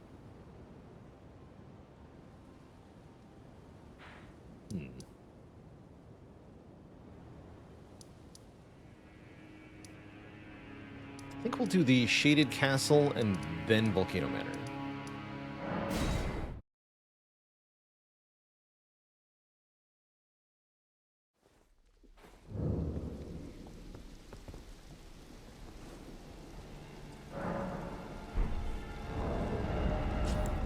Different weapon for this, though. Put some of this stuff in storage.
Plan on using many axes.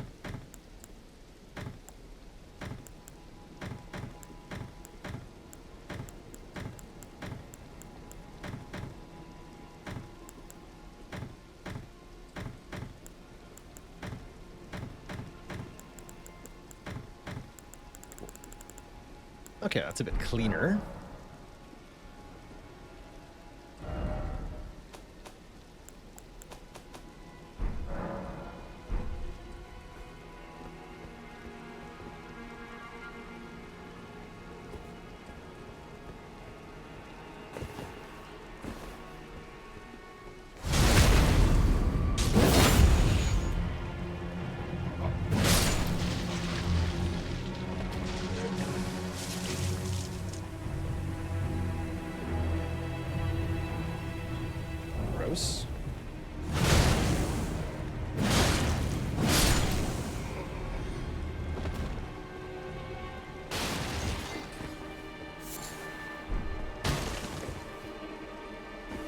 definitely true that the game only lets you upgrade so many different weapons, which is definitely an issue until you collect the bell bearings that let you purchase smithing stones, and even then it's expensive. So you are definitely encouraged to pick weapons and stick with them by the system of the game. That said, a less upgraded weapon that's a better fit for the situation will probably be more effective than a more highly upgraded weapon that's not a good fit.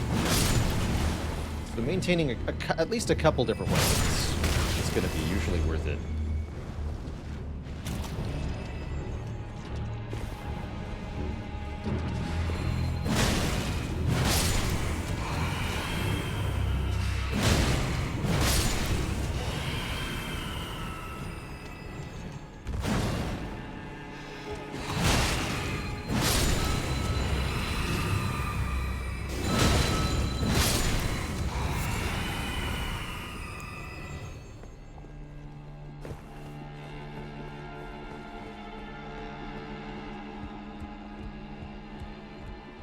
Yeah, something like over 100 new weapons in the DLC. It's, or at least close to it. It's gonna be quite a time. I plan on acquiring the bell bearings such that we can get the almost max upgrade on any new weapon we acquire. So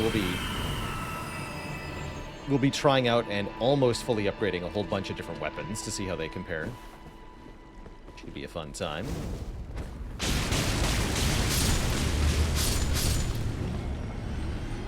Effective. A-Clust, congrats on the A20 Silent Heart win. Well done. Very well done. I might have taught you stuff, but you're the one who put those teachings into practice, so good job.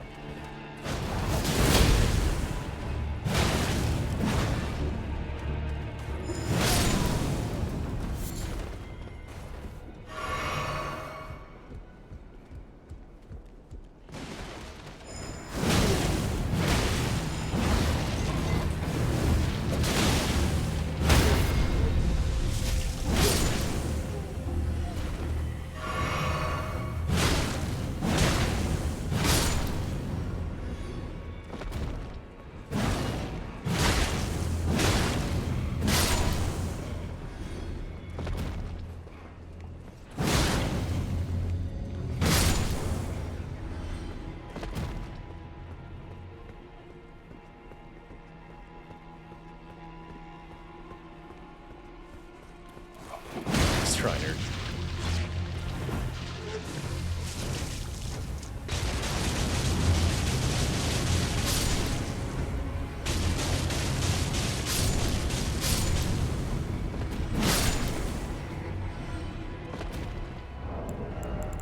Those are pretty good. We can make many dozens of these too. Sweet.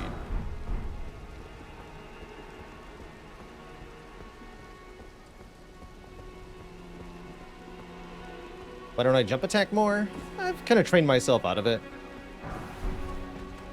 Flash. Never got in the habit in the first place. It is a pretty decent opener, but the recovery time on it can be a bit much. Probably not a bad idea to jump attack, especially if you've got items that boost your jump attack power. Like the Raptor's Black Feathers, makes it a lot better to jump attack all the time. But probably the simple answer is because I have spent a lot of time playing From Software games that don't have jump buttons. So I've only trained myself to jump under certain circumstances.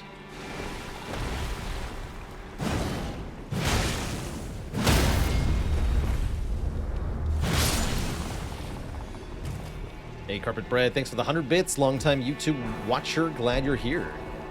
Catching a live stream.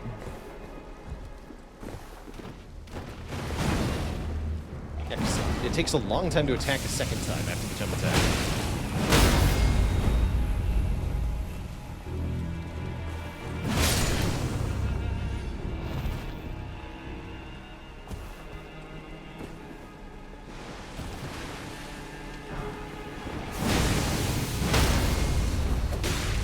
Your punch is weird. It's not cool.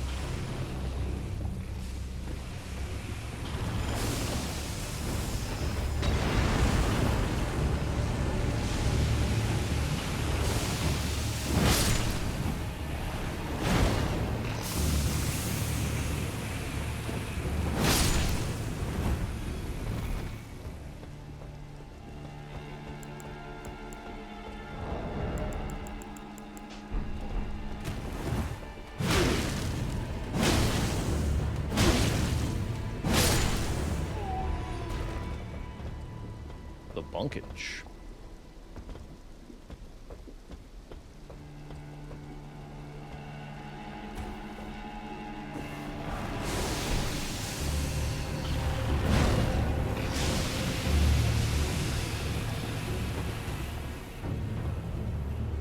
Cool, that's plenty, thank you.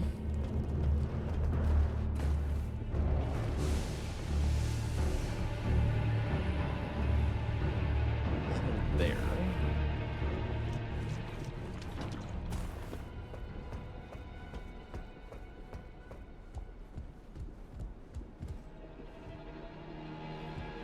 That's right, okay.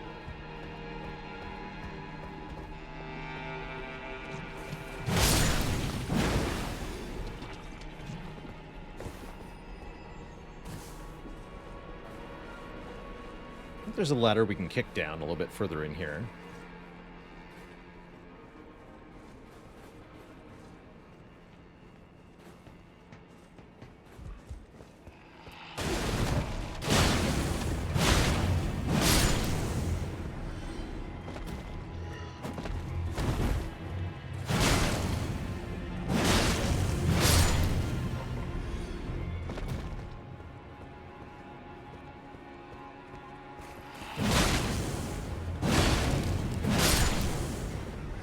Where do you find good armor in general? The short answer is not in Limgrave. So you might find that you don't find very much armor at the very beginning of the game. If you want to get armor sets, your best bet is to push outward into somewhere else. You can buy some of the armor sets that various classes start with from merchants. Across various locations, but by and large, you won't find armor at all in the starting area. Yes, this is the castle with the dude with the sword. Who we are going to have to bonk most thoroughly. It's like, I want that item, man.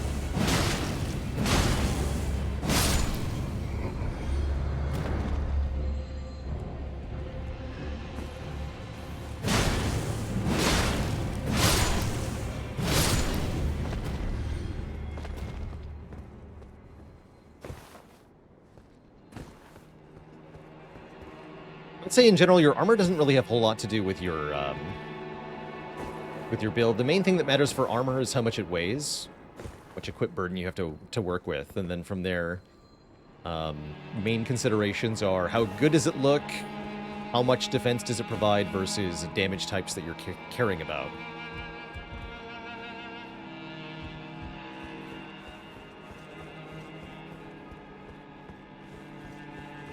Heavy armor does provide quite a bit of protection, both in terms of poise, which can be useful for trading hits, as well as in terms of damage negation. Although best results come from stacking your damage negation from multiple sources. Layered defense, as we call it. Does the body good.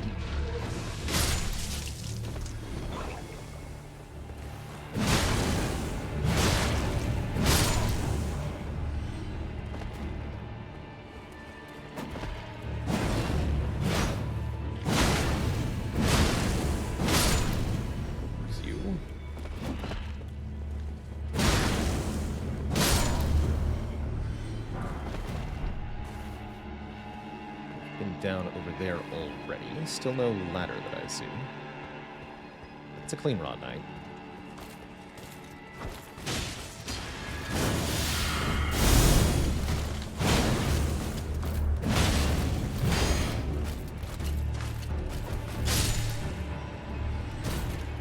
And time to let your guard down, buddy.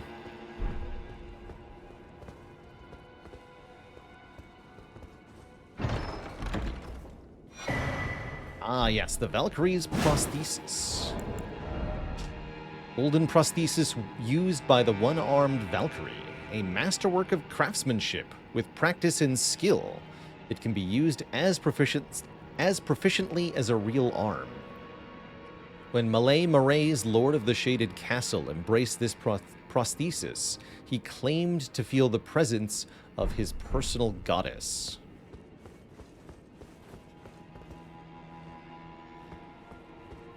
Surprisingly few leather armor options in this game. Yeah, I was actually kind of hoping for more.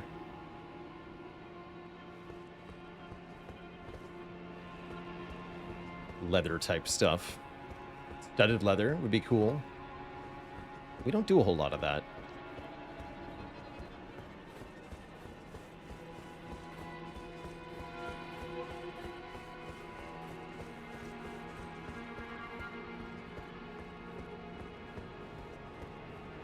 Guess we go deeper through here then, huh?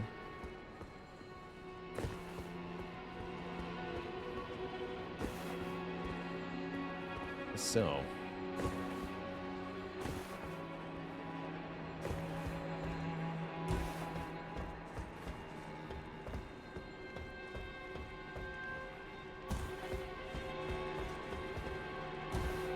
In here.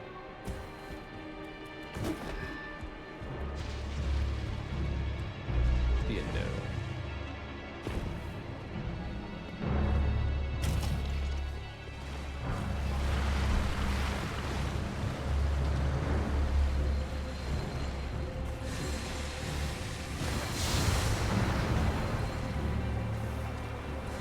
Oops.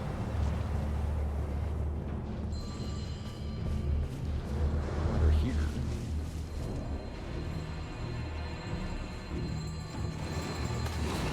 Hey there.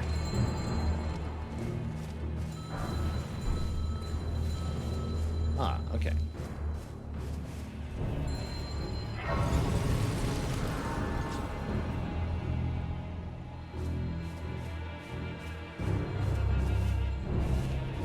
Let's head back to the outer ring of the castle for a minute. This won't matter over there.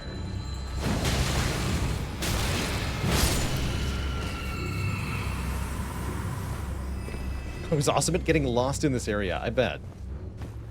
That one's a little confusing. Just a bit.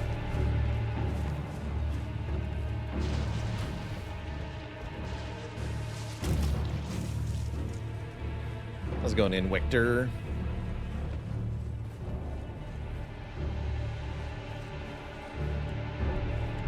This is indeed the Shaded Castle, that's right. You're looking at it. Dear.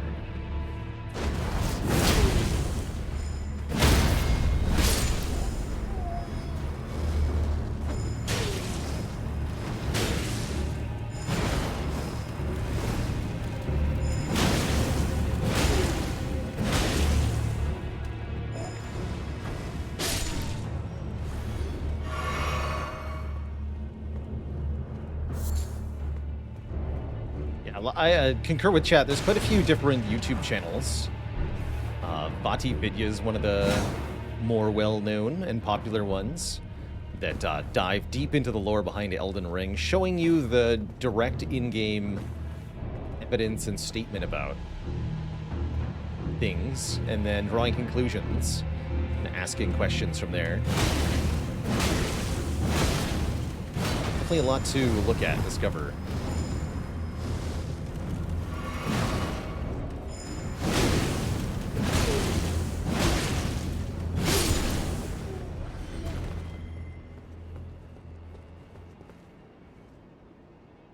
Here's the letter. Here. All right, sweet. And the item in question earlier. A perfume bottle. Excellent. I definitely wanted all of them. If I can't find all 10 on my own, I'll have to go looking after that. So let's head back to the outer ring for a minute. There was another subzone I didn't yet try to clear.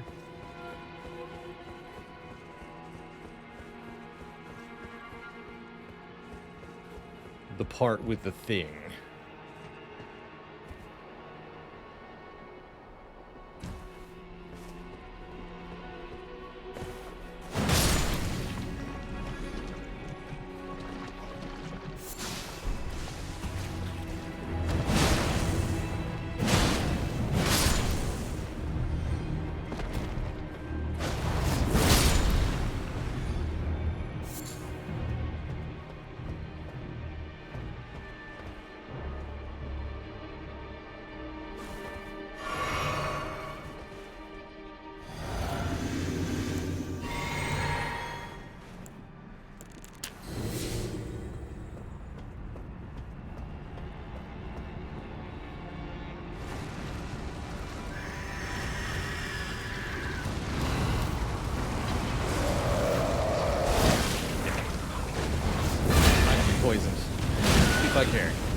problem.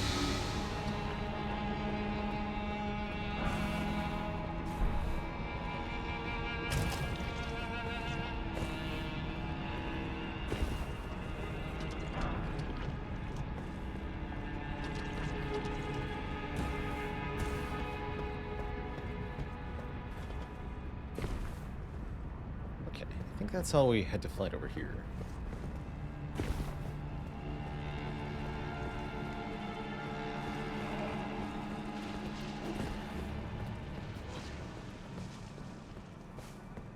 This though.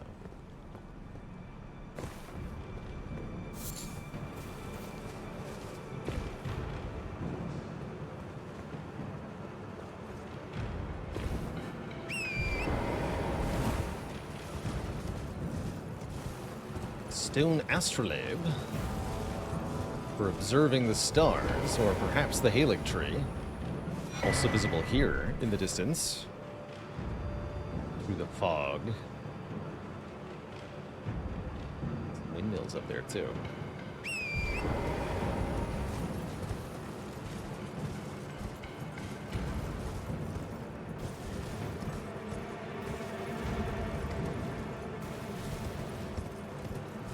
That's right, we're not in the DLC.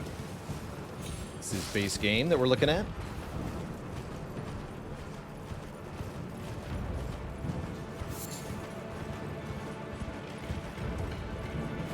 Broken statues out here.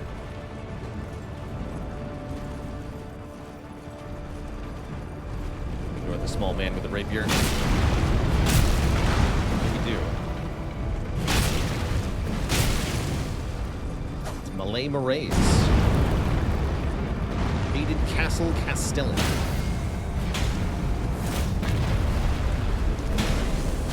Do you know that I'm busy, sir?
Get a very powerful weapon in the Ant Spur Rapier from this fellow, as well as a robe, customarily worn by the head of House Moraes. The Moraes family had a dual history spanning generations, serving as both executioners and castellans of the Shaded Castle. This mask bears the likeness of the first of their line. The sons of House Moray were all sickly born. Little wonder that Malay Moray would be so beguiled by the beautiful and fierce goddess who was born into rot. And the rapier, spur of a giant ant which has been fashioned into a rapier. The blade drips with scarlet rot. Scarlet rot is an old legend of which Malay Moraes of the Shaded Castle was a private believer. And indeed, he eventually found his own personal goddess. This weapon is a rapier that inflicts scarlet rot buildup, one of only a few weapons in the game that can inflict scarlet rot. It is very highly effective at doing so, and a very good weapon overall. Great for taking down very difficult bosses, especially.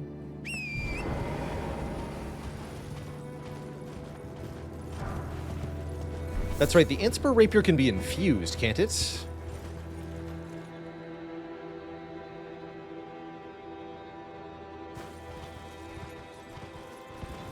Yeah, so... Hold on. I think you can scale the rot with Arcane if you make it a cult. Let's have a look-see here.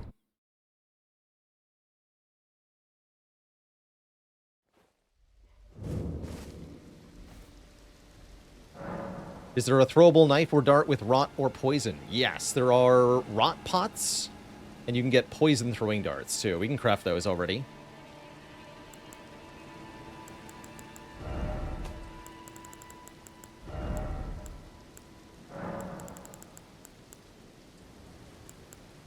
So yes, yeah, I think with an occult Antspur rapier, the Scarlet Rot buildup scales with the arcane stat. No, arcane scaling goes to C, and the rot buildup actually decreases to 50 base because of our low arcane stat.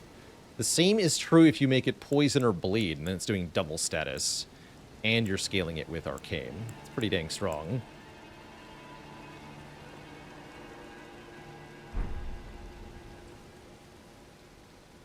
If you want, we could do a bleed Antspur rapier dual wielded with the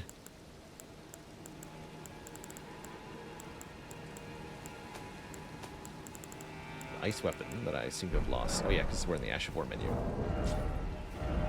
Dual wielded with the here it is. With a frozen needle, then you're inflicting frost, rot, and bleed, all with one dual wield attack. Although they did recently nerf applying statuses with dual wielded attacks like that. So that'd be less effective, but still very effective, I'm sure.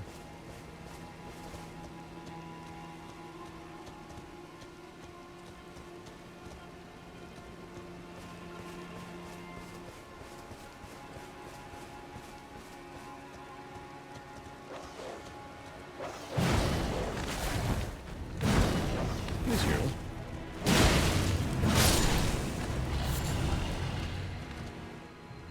House Murray is ruined. Just desserts for falling to that severed harpy. Actually, he says just deserts. Wait, what? Just deserts? No surprise that the guilty Cretan took our castle and our storied sword. Yes, just deserts is what he says. That's not correct. That's funny.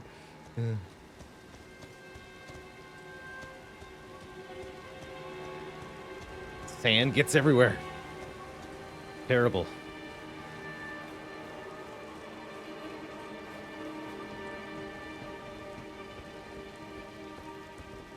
Meanwhile, there's a notable lack of proper desert area. I guess the Radon arena kind of counts.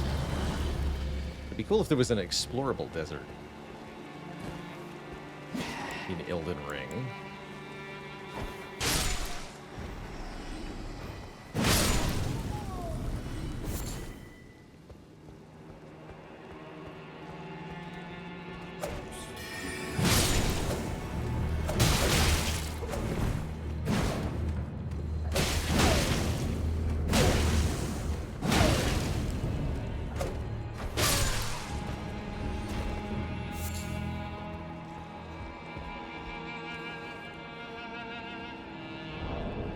Is there a desert area in any Souls game?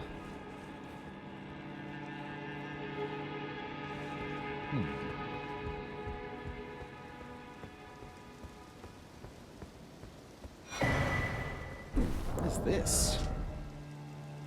Ah, Blood Boil Aromatic and Poison Spray Mist.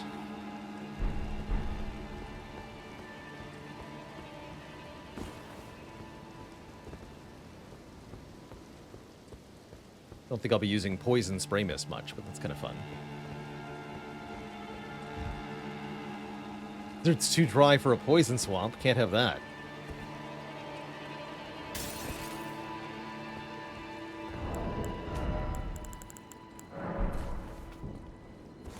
Can't be having that now, can we?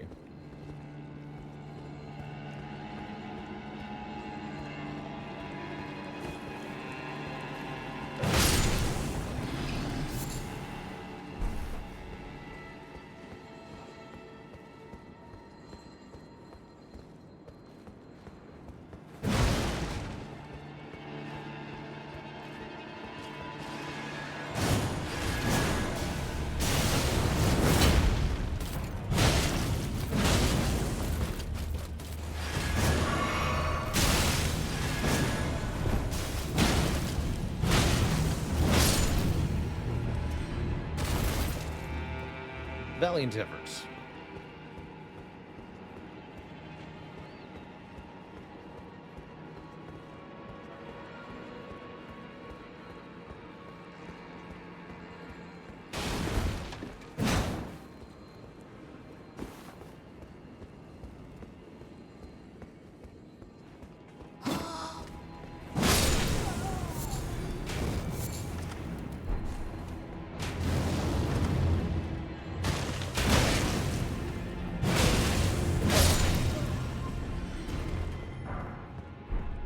Page garb.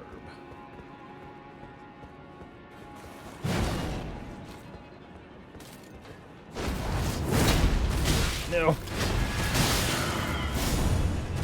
that's right. There's dogs with this one. Hold on. No. Run.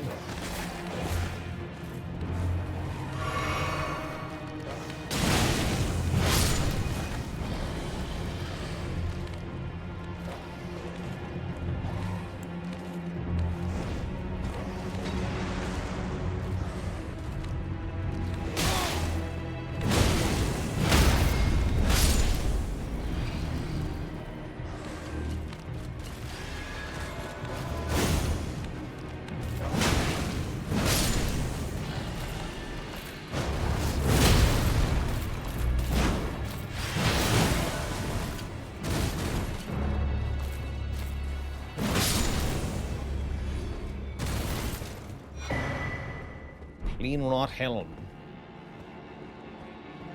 The Clean Rot Knight Armor looks pretty good. That's a decent one to farm off of them, although the prospect of fighting Clean Rot Knights over and over again is not very appealing.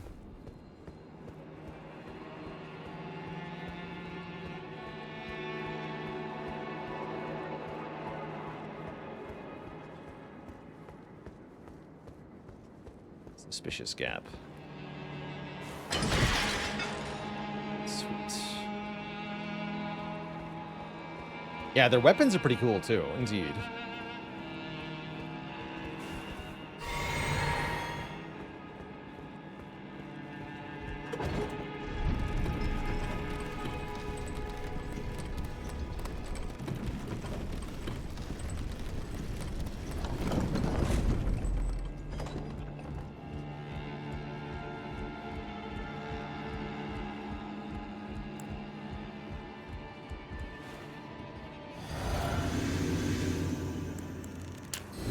See how he likes volcano pots.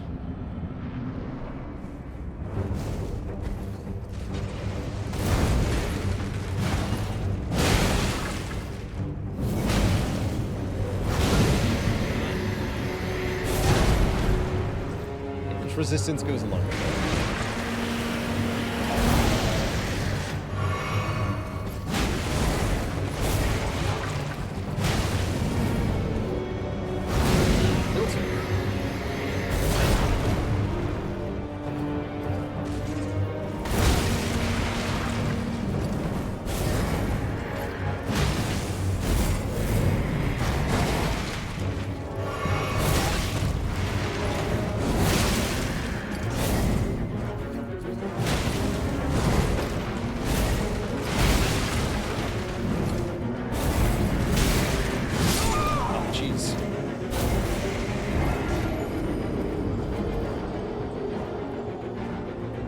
Good try. Yeah, that last hitbox did not seem quite right, but I'll allow it. Felt like I should have either been inside the first hit or outside the second hit, but no, they both hit me.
GG.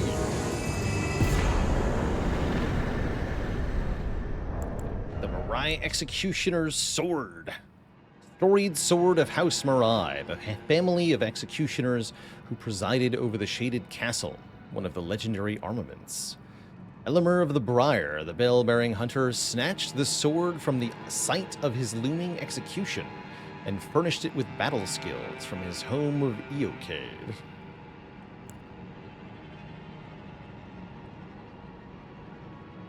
A land of proudly solitary ascetics.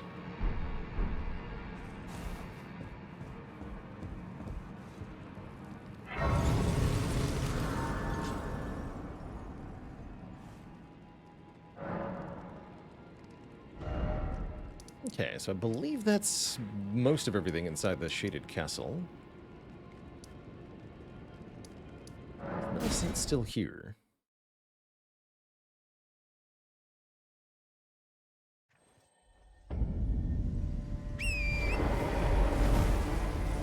Looks like yes.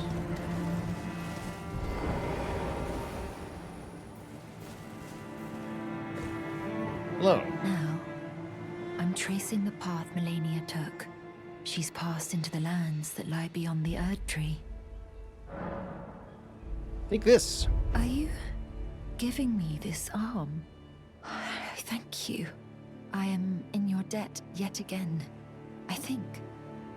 If the arm serves well enough, it might be possible for me to wield a sword again. It might be possible for me to wield a sword again. Perhaps then I can aid you in battle. Maybe.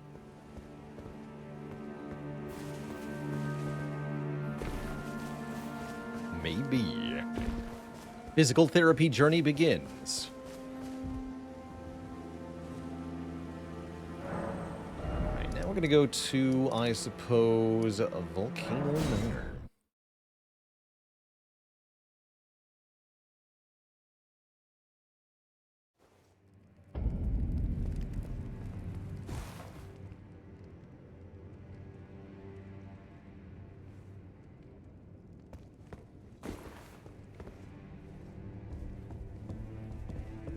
See if Patches has anything to say.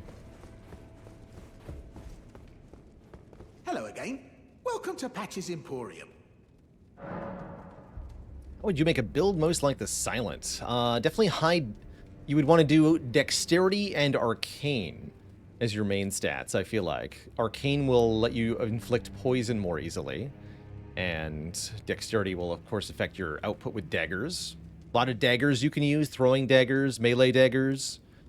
There are even poison throwing daggers you can throw. And then poison of all sorts. Lots of fun options. You could do poison mist incantations or Ash of War.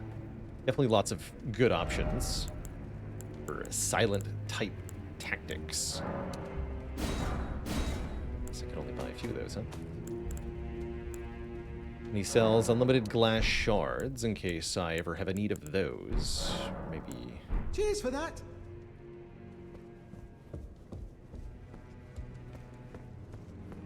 Raptor of the Mists is a pretty good one. Yeah, there's a couple ways you could do dodge. A Bloodhound Step can make you dodgier than normal. So there's a couple ninja flipping type maneuverings. Wait, you're back, sir.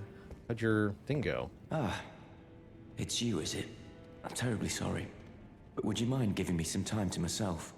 I haven't achieved anything at all thus far. Even though I've dirtied my hands time and time again, I'm still yet to achieve anything. Perhaps I am a fool after all. Definitely. No, it's worse than that. As things stand, I've given up on the path of revenge and sullied the name of my house. What an easy mark I must have been. How did it take me so long to realize, honestly? There's just no end to my foolishness, is there? Perhaps I am a fool after all. No, it's worth what an easy... You're still alive, I see. Anything I want? Got an actual Ash of War per stamp upward cut, I guess. Spinning Slash seems like it could be cool, too.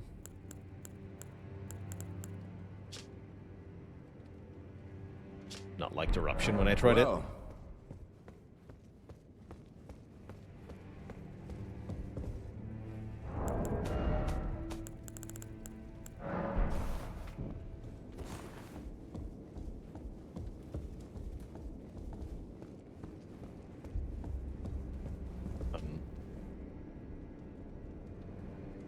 What's up, Rhea? Brave Tarnished, what is your business here? I'm afraid this is not a guest room. What's that peculiar look upon your face? Goodness, am I still a serpent? Oh, how dreadful. How dreadful indeed. Oh, forgive my distress. I ought to be thanking you for treating me as usual. Despite this appearance, Brave Tarnished, this is my true form. My real name is Zarias. Please forgive the deception. Do understand. This duplicity is my own doing. Lady Tanith speaks no falsehoods. And the Volcano Manor is just as it seems. Lady Tanith is my mother. I am told I was born by the grace of a glorious king. That my mother cherishes this form I inhabit. I am proud of what I am. But people are cruel. If they saw my true form, they wouldn't speak to me. And so I assume a guise when seeking new recruits. It's true, I'd probably hit you with the mace. But you are not like the rest. My serpentine form and the name Zarias were secrets, known only to Lady Tanith and I. Now I share the secrets with you as well. Thank you. Please keep them safe from anyone else. I'm gonna post it on the internet. My serpentine were secret. Now I share. Please keep them. I already did, actually.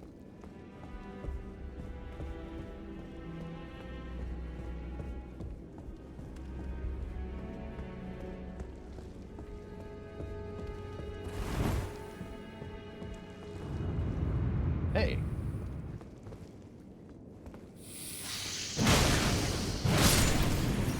Secret wall with snake slugs, as usual.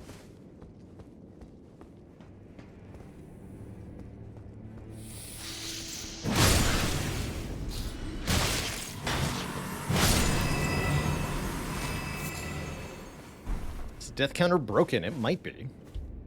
It was 2:30 for me. Did it not update? Let me check. Oh, I see.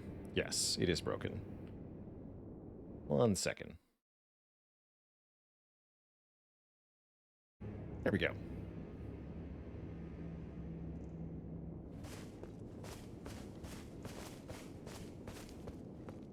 Good catch.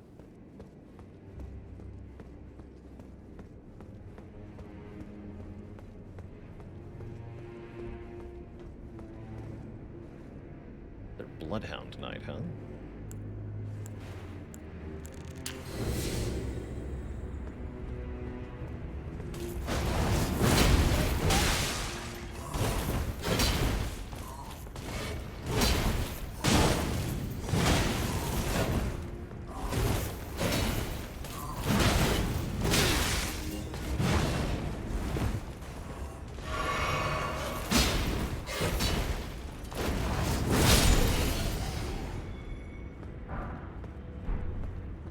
Well fought. Claws are laws.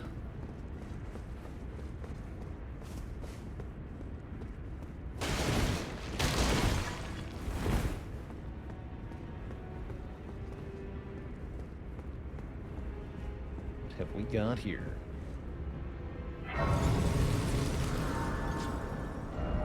Is Prison Town Church.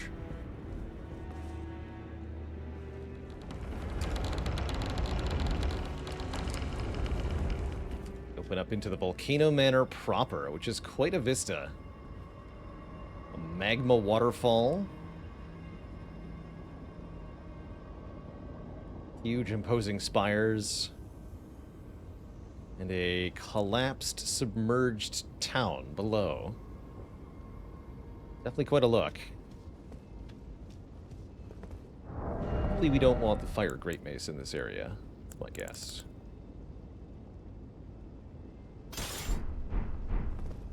Go with the good old reliable. Oh yeah, we are fat rolling, huh?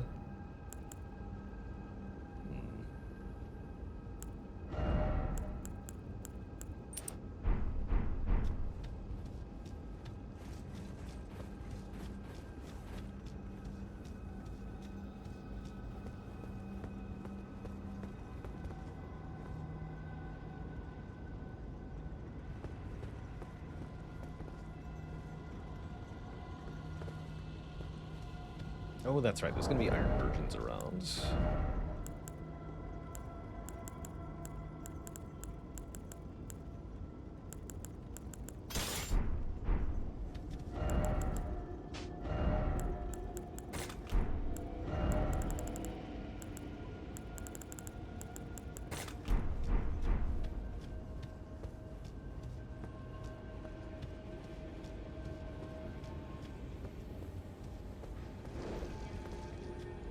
Nick.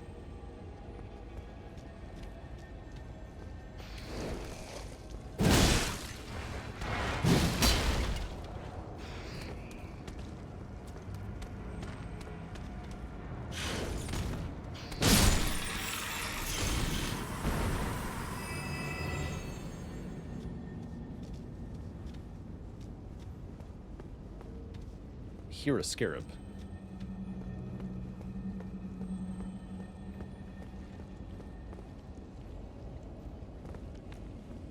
See it though.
Here instead.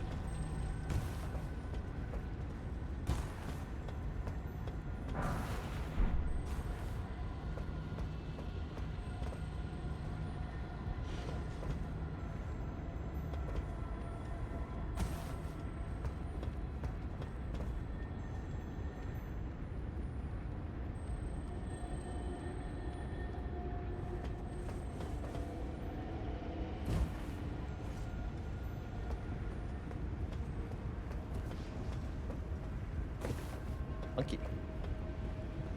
I guess we could just jump down here from the beginning, huh? Yeah, we can. Okay. Duly noted.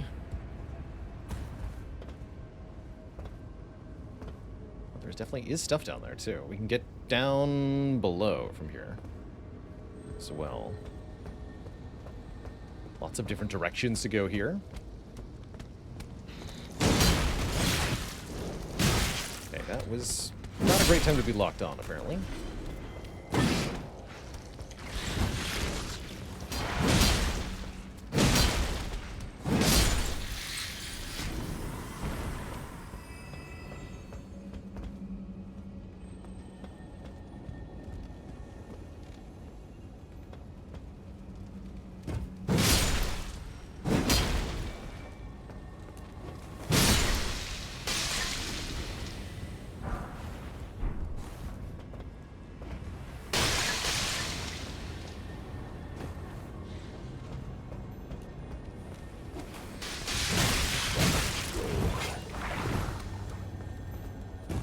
No hit points. Chug.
There it is.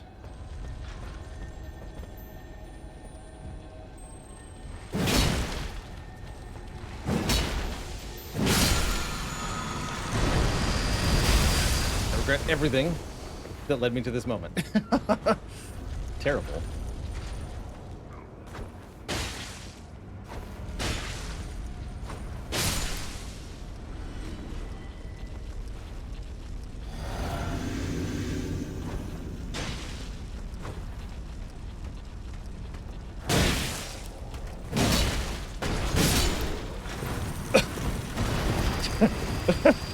Help!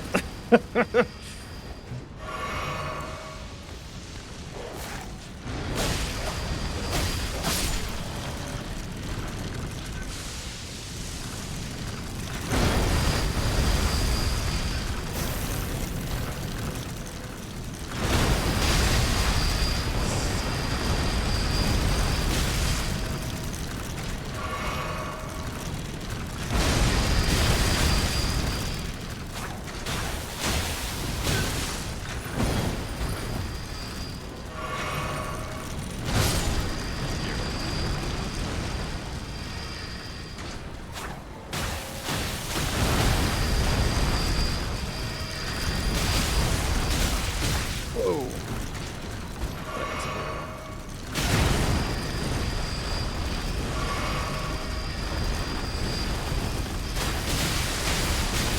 Lord.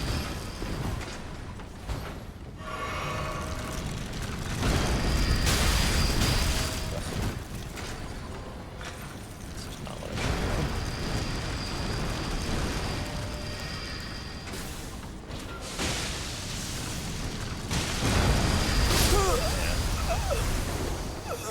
Fair enough, I suppose. Try not to have an Iron Virgin fall on top of you, I guess.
Very weak to running away. Yeah, they are.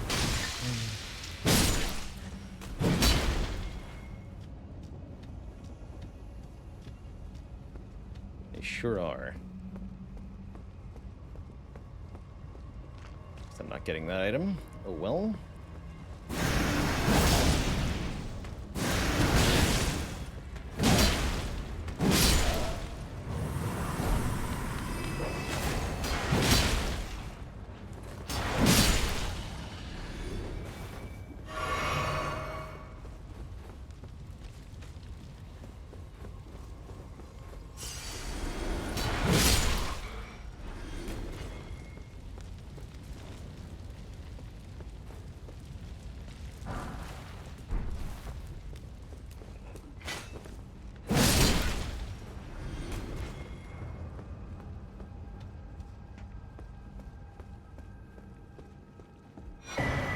Oh, this is where you get the Erd Tree seal.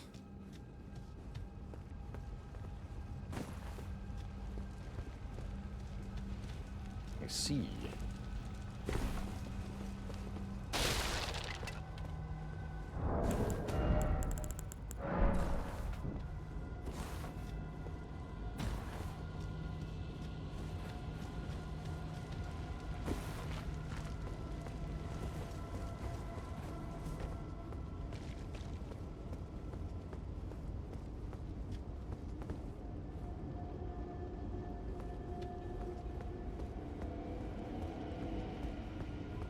Let's see.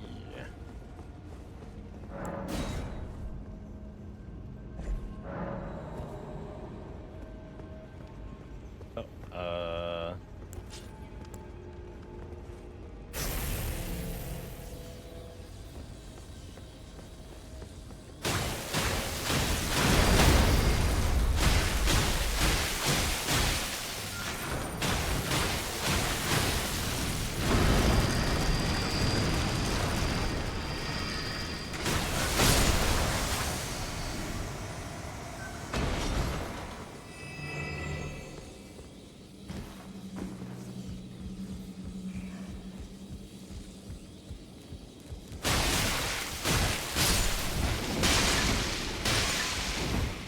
guys. Why are you like this?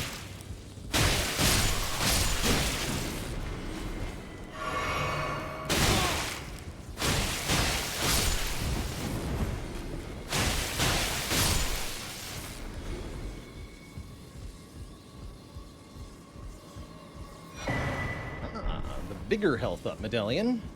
Still not the best one, but a better one.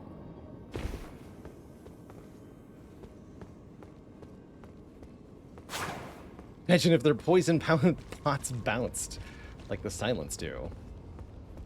That would be a dark day indeed. For John Elden Ring.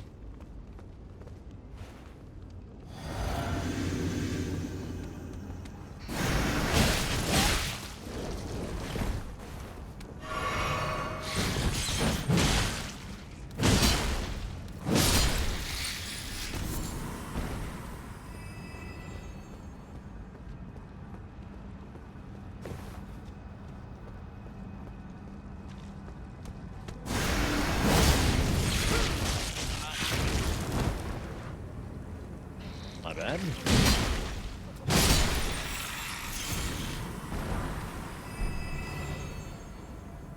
Door open over there. Quite a jump, but maybe.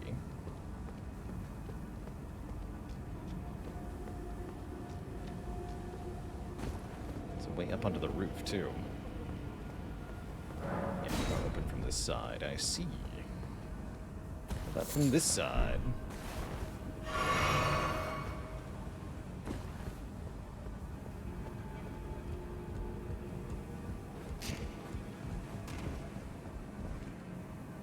Have I pressed any restrictions on weapon level? Yes. Yeah, currently we're limited to plus 18 for our weapon upgrade. For a non-somber weapon anyway. That'll increase as we get more great runes. Vacuum Slice hit flying enemies? Good question.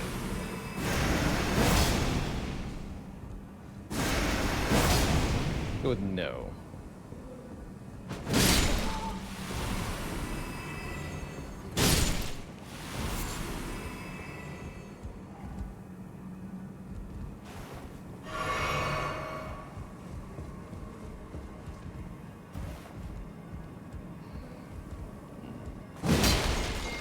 On the roof.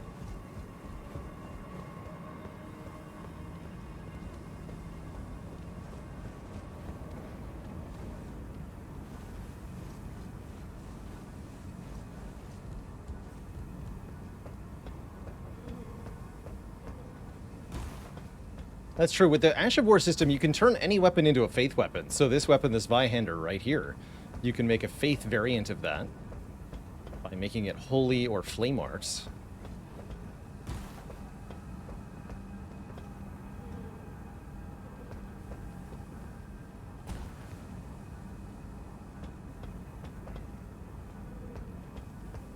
this.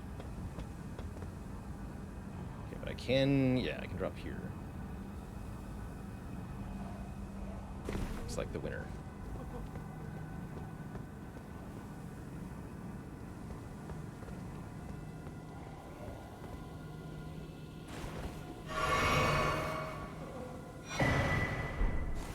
Albinoric mask.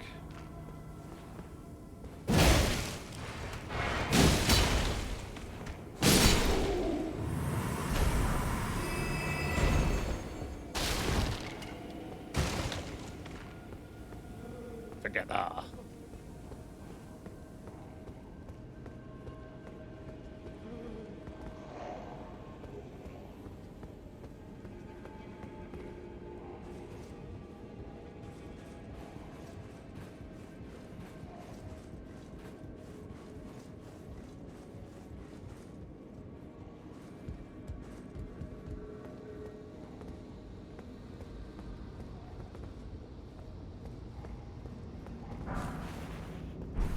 Neat.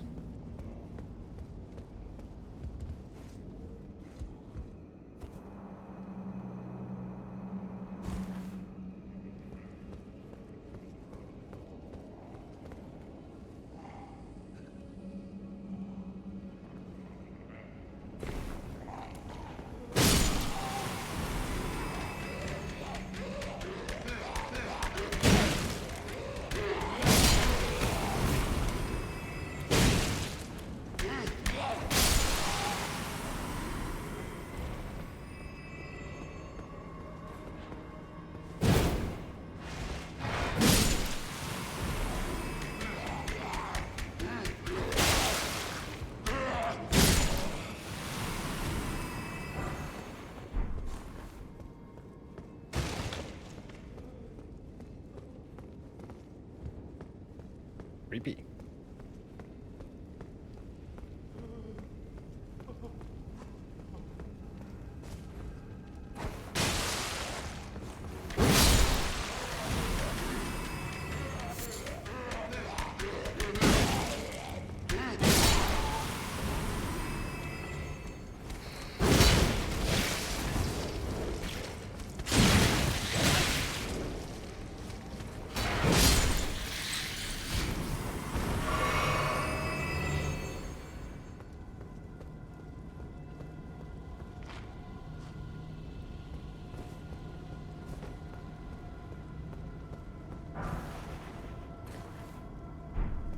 Spicy.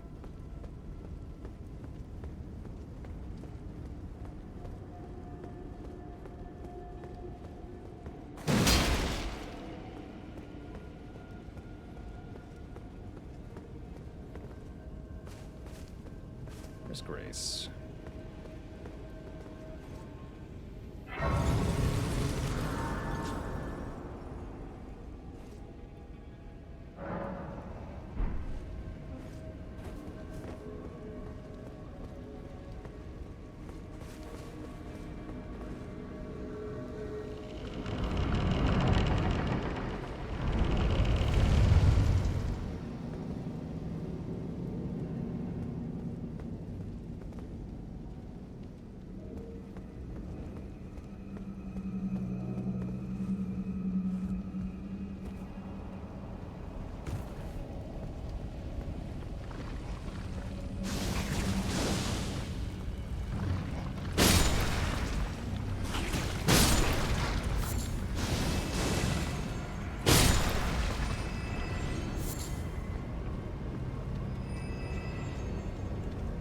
That item by dropping down, it looks like.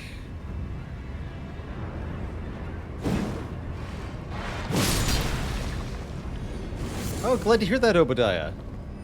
You enjoyed Cornucopia for Dominion. Great game, Dominion.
Kyle. This guy's Kyle? I can see why.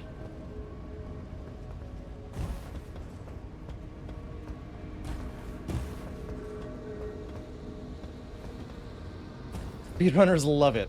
I bet. I bet.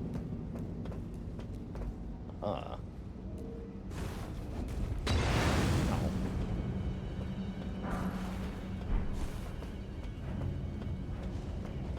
Community's big on Kyle. I'm sure he makes himself hard to ignore.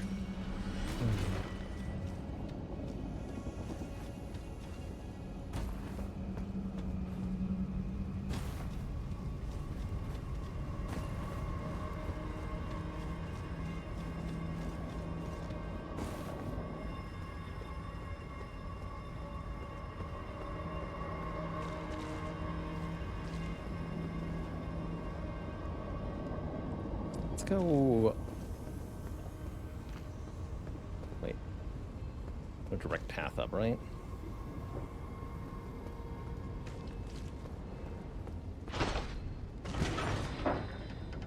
Must get in the cage. Don't ask any questions. Just do it.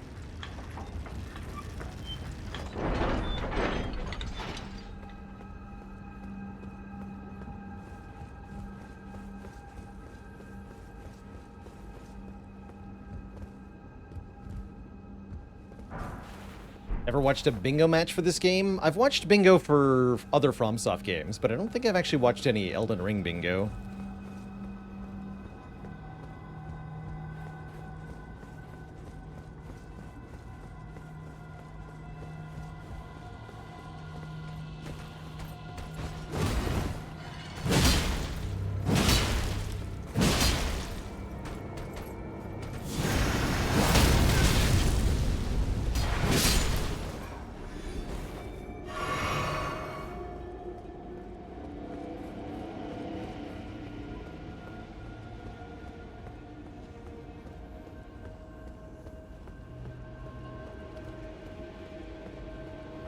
It's a huge lever. Pull the lever. Push it or whatever. You got a whole cutscene for this one.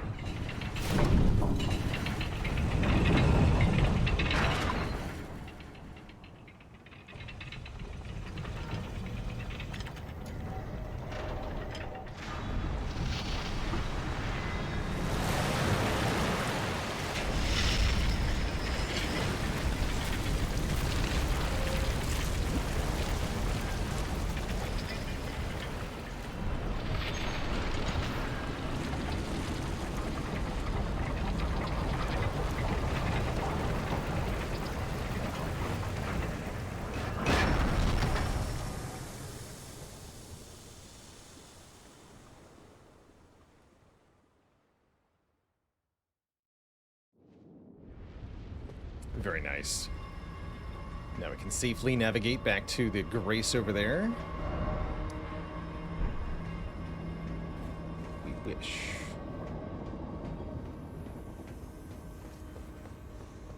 We've been up here. There's definitely parts of the Volcano Manor we have not been to yet. We have to do some looking around. Do we finish over here?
him hard.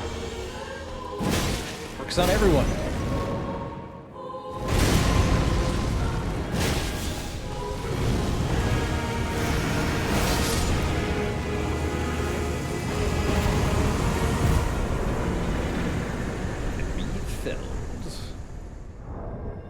With a Godskin Stitcher. An elegant piercing sword, a heavy thrusting sword, with a celadon-colored blade wielded by Godskin nobles. Its piercing armaments overcome enemy shields.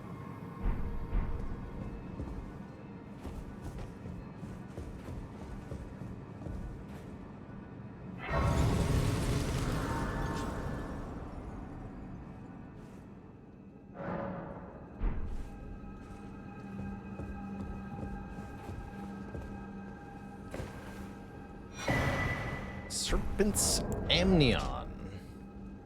Amnion from the mother's womb, which cradled the poor, unwanted offspring of a repellent birthing ritual. It will never dry out. Gross.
The wax.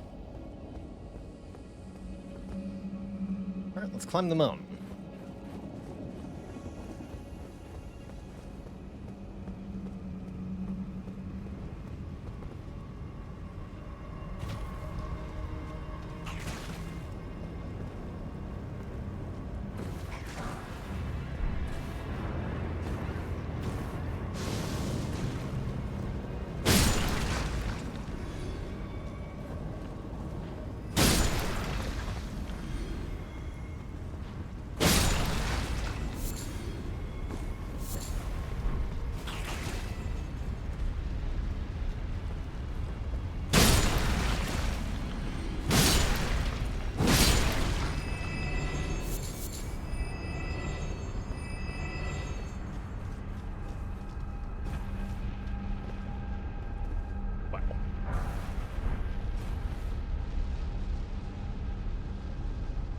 Active.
that scarab.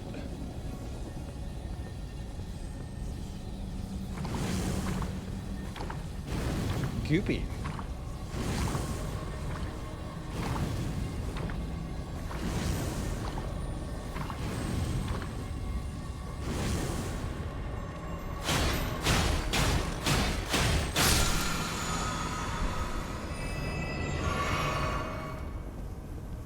Oh yeah, the weapon has quick step. I forgot about that, actually. You're right, I am using a weapon that has quick step. I should definitely just use that. Exactly correct.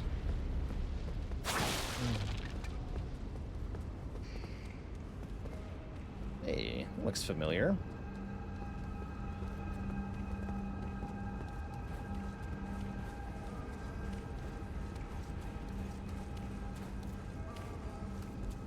Is that like the backwards long jump of Souls games? Yeah, kind of.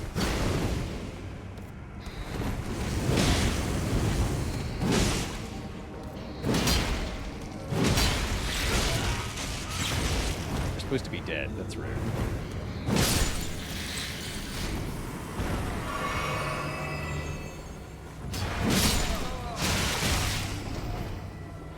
If I'm already poisoned, then they're no threat.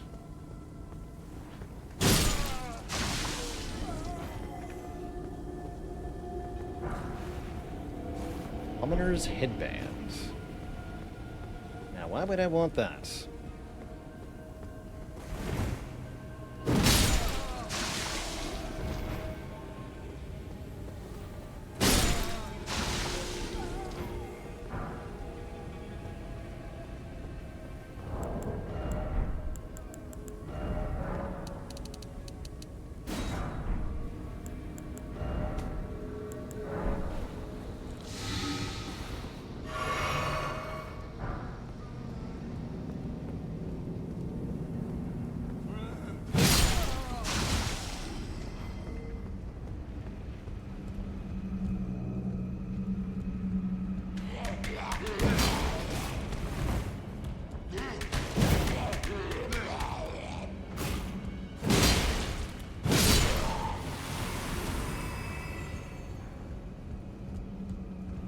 Elevator.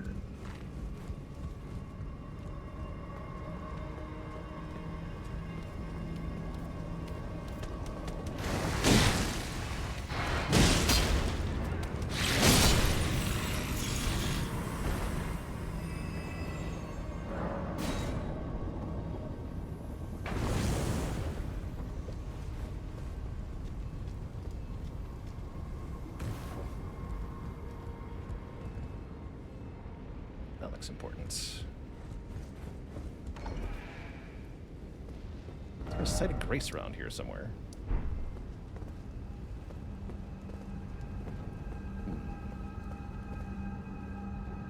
Oh. Doesn't matter. I'm getting this item. Crimson Tears Scarab. Slightly increases the recovery effect of the flask of Crimson Tears, but also increases damage taken. Seems like a item that defeats its own purpose.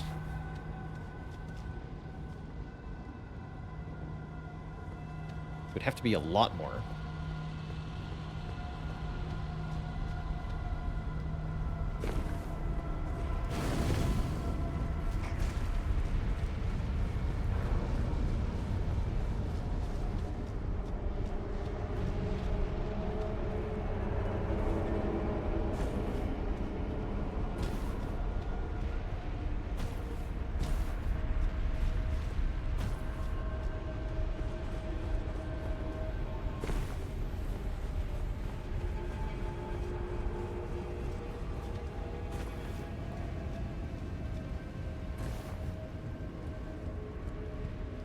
And yeah, it's a helmet, not a talisman, I see. Seems like a bad helmet then.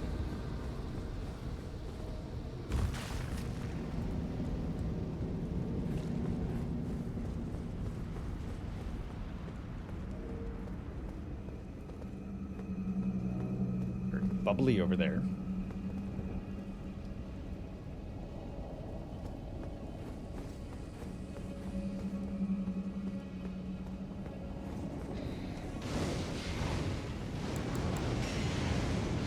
going to throw a quick freeze at you because you are being insane.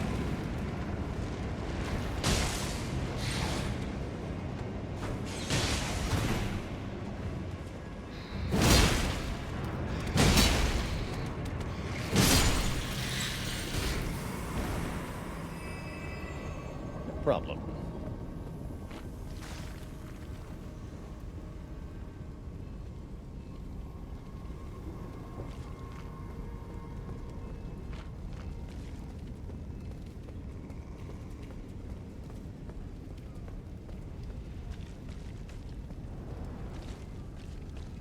May you assume that lava bad? It's only a mild bad. It's really surprising to everybody, but it's not as bad as you might think. Trudging through the lava to explore around is an option, as long as you're willing to chug healing as you do so.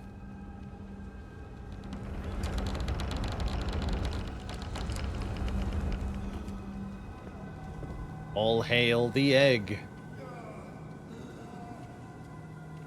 Could this be Mikola? Surely it is.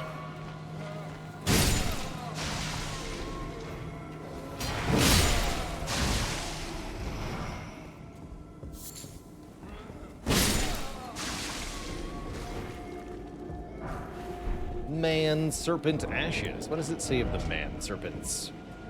It is said that long ago, the elder serpent that dwelled on Mount Gelmir devoured a demigod, and the birth of the man serpents followed. Well, that's quite something.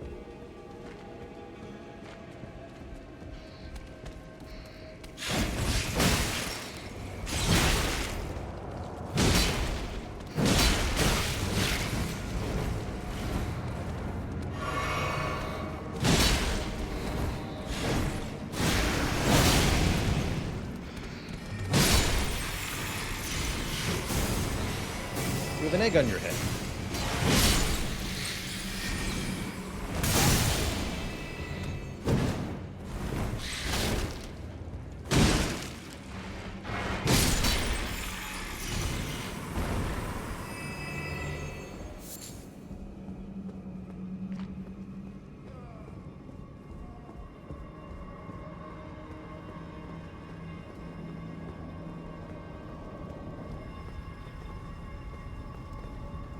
That teleporter will take us to Lord Rykard.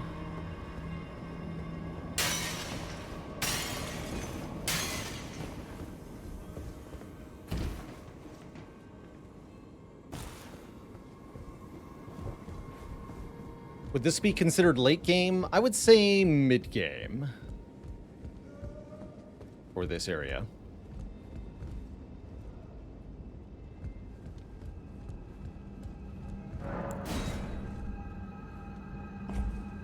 It is indeed a big game.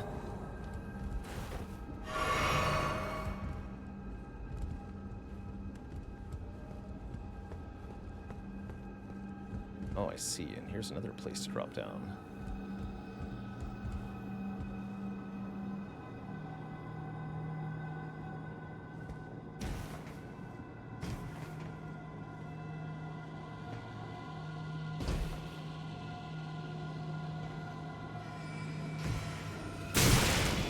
Very rude. I don't think I can make that jump, can I? I don't think so.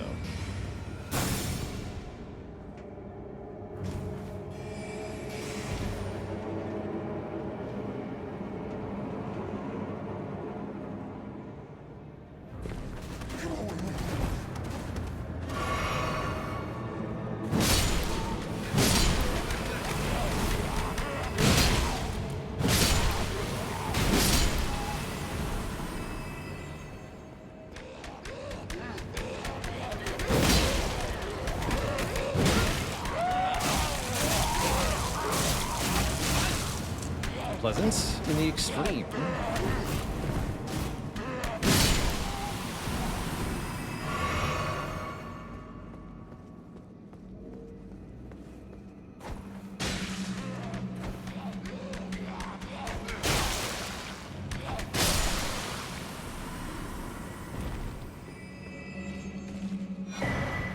Seabed Curse. A curse grown on a corpse killed and defiled by the Dung Eater. A tender pox afflicted with omen horns. The Dung Eater cultivates the seedbed curse on corpses. By doing so, he prevents dead souls returning to the Erd Tree, leaving them forever cursed. One of the most loathsome things found in all the lands between.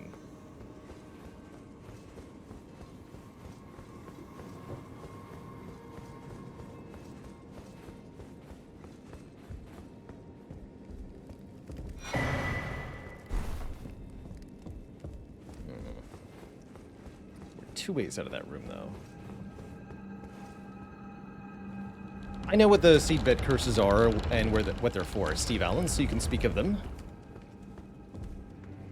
Oh, hello. Hello again.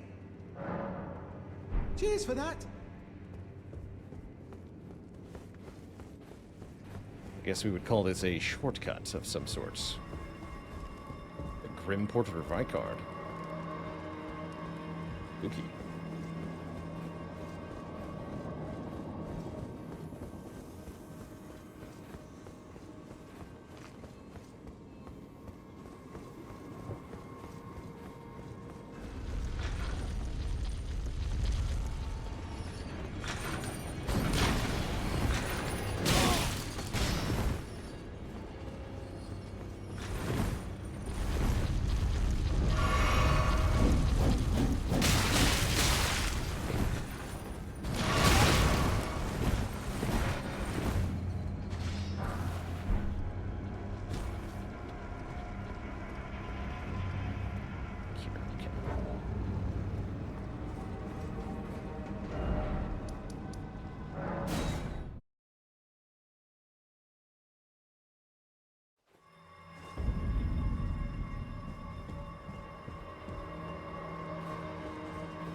Used to be able to jump to that? Interesting.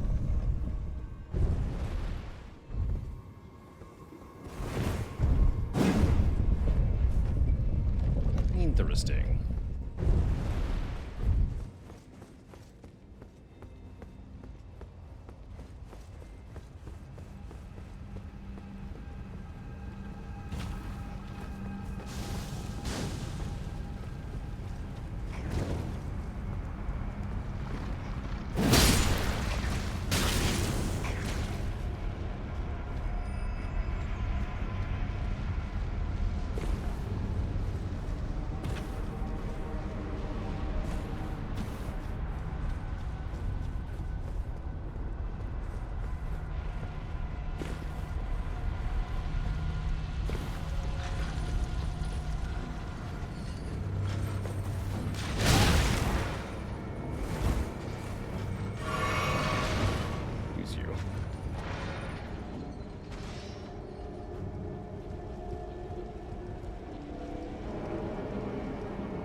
Oh, this ladder. Okay.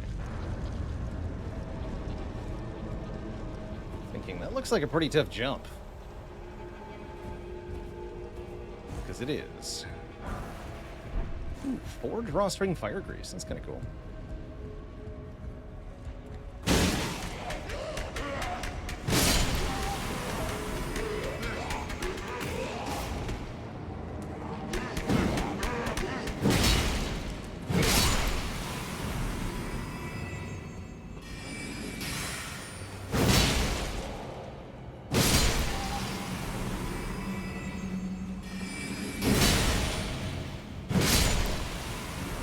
Has this game ever made me lose my cool? Yeah, I think a couple times.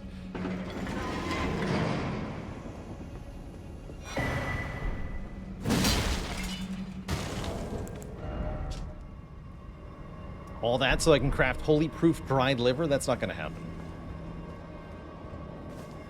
Okay, but that does raise more questions for me then.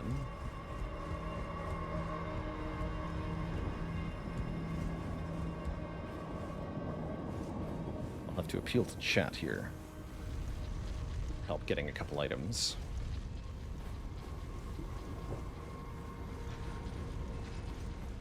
Do I ever have to look up where to go?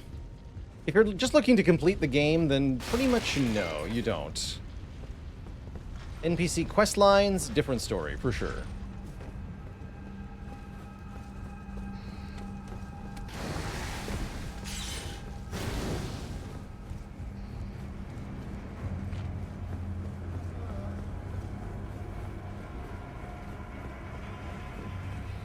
Oh yeah, Elemer and the Bell-Bearing Hunters are definitely pretty tough.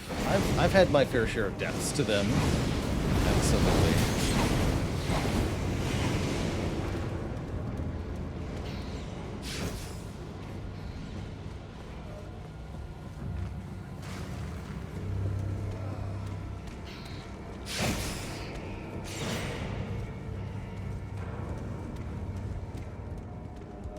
Snake, snaky, snake, snake.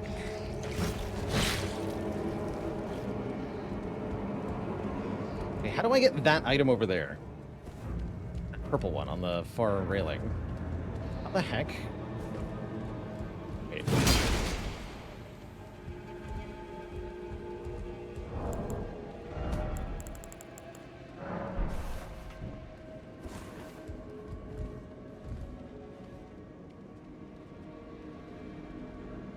These two.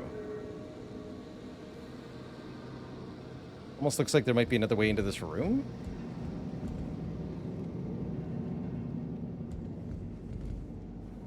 When you first enter this room, there's an alternate path to drop down. Here. Ah. Well, that's pretty well hidden. Never been over here.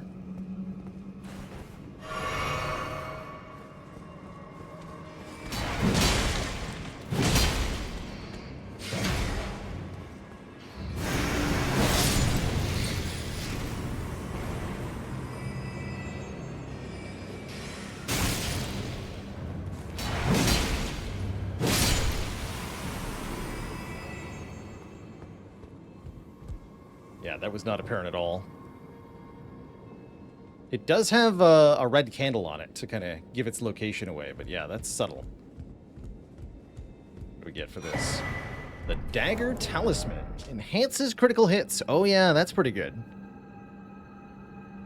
The white-garbed field surgeons come to the aid of friend and foe alike by dealing a final deadly thrust to spare them from the prolonged agony of a mortal wound.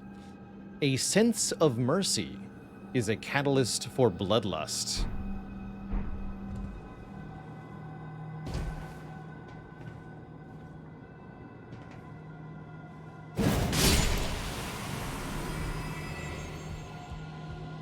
"17% more damage to crits" is pretty good, and a rune arc. Okay, cool. Now, would be around the time we would fight Rykard. However, there's more work to be done for Volcano Manor. And if we kill the Lord of the Manor, then the quest lines of all the NPCs within it are suspended. Wait, you're here. Who are you? Someone please kill him. That horrendous serpent. Praetor Rykard.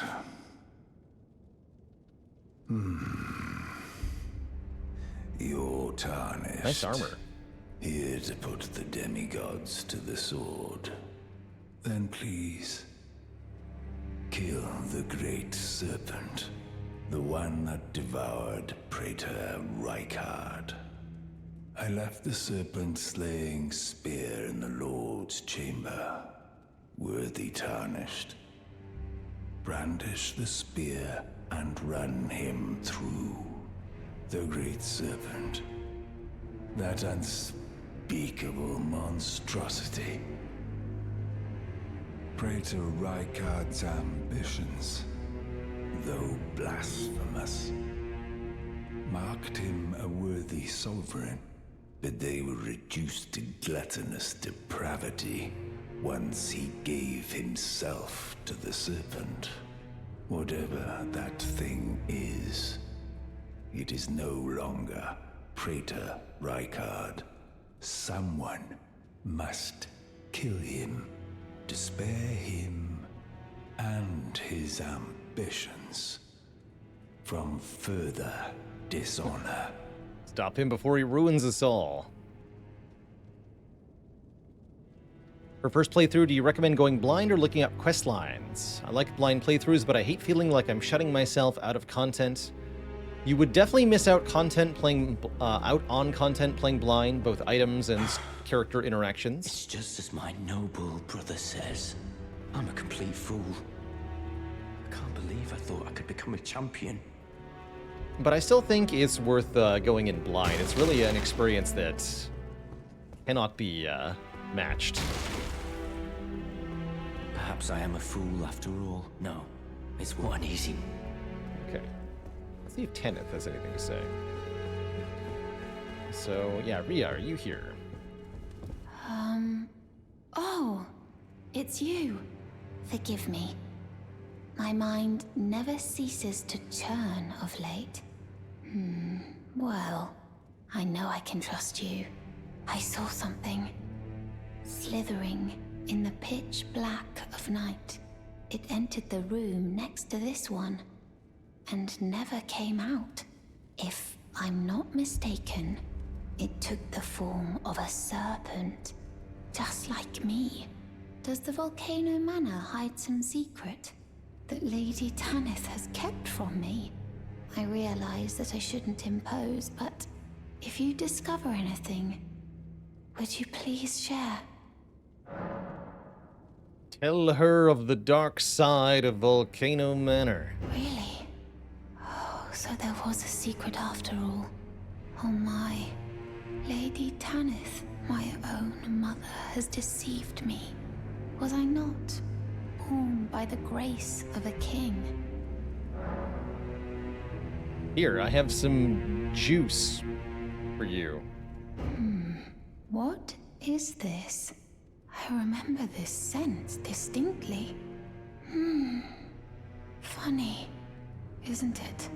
I am certain of it. I was born inside this. It's a part of my birth, Mother. You have my gratitude. Thanks to you, I am no longer afraid. I want to know how I was born and met Lady Tanith. One day, I hope to call her mother once again. This time from the bottom of my heart. I want to know one day. A chat with the lady.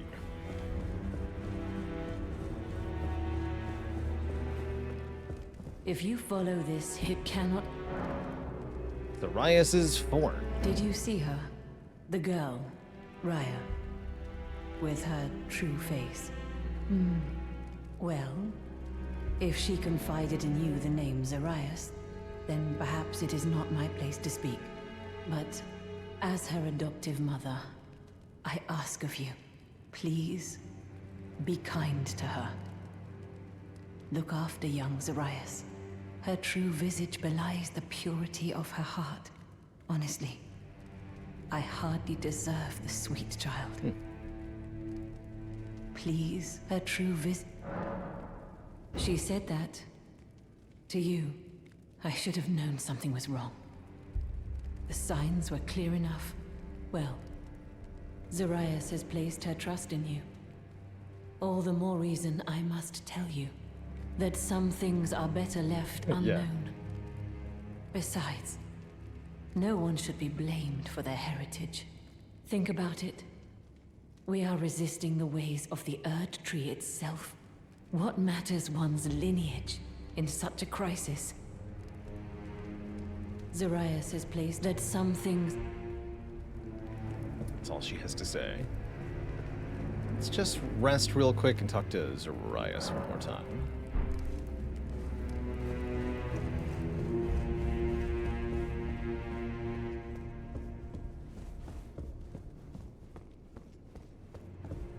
Unless she's gone. Wait.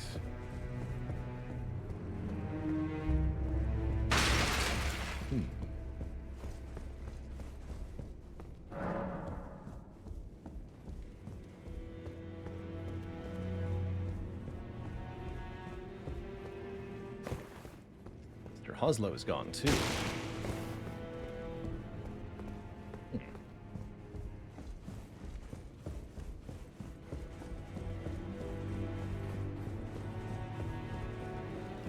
If you follow, it cannot... No. I haven't seen Zarias anywhere. And she has no scouting duties now. Has she gone off in search of answers? Why won't she just listen? May I ask, not as the manor's proprietress, but as Zarias' mother. If she discovers the answer to her question, and it causes distress, have her drink this potion, to purge that which would cause her pain. A tonic of forgetfulness. Yes, I've definitely never found this item. My wish is a grave disrespect to her. No different than the Erd Tree's imposition. But I've no choice. It must be done.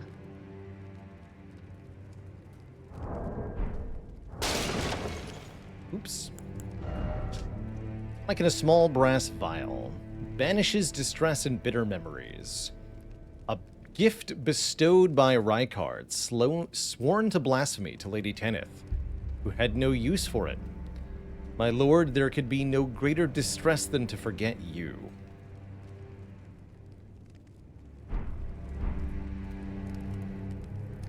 My wish is a grave disrespect to her, but I've no choice. It must be done.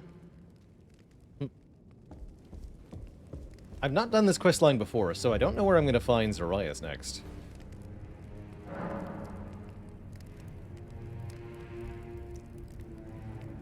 But there will be no finding of anyone or anything until I at least take a break here. Twitch chat, we're rounding out towards the 6-hour mark of stream. Time for me to get some more water, stretch my legs a bit, grab another quick snack. I'll be back in 5 or so minutes to continue our playthrough. Base game spoilers are allowed, so you can share where NPCs will be at next. If it's not part of the Shadow of the Erd Tree DLC, it's open season. Snack attack. All right, Twitch chat, back in a few minutes. Some more Elden Ring.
Alright, Twitch chat, we have returned. Time for some more Elden Ring. Seems we will need to... We wish to find our friend again, Rhea. Delve into the dungeons. The Volcano Manor that we just explored.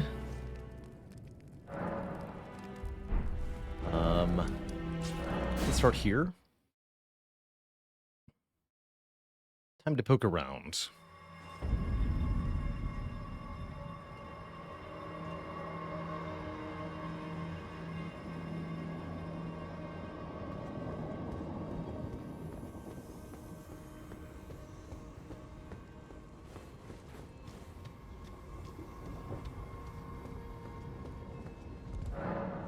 Caption does not move. Wait. There's an elevator I haven't activated.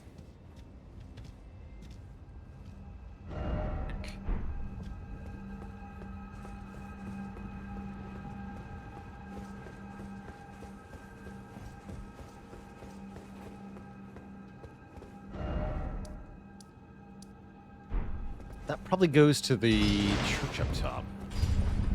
We didn't explore thoroughly enough then.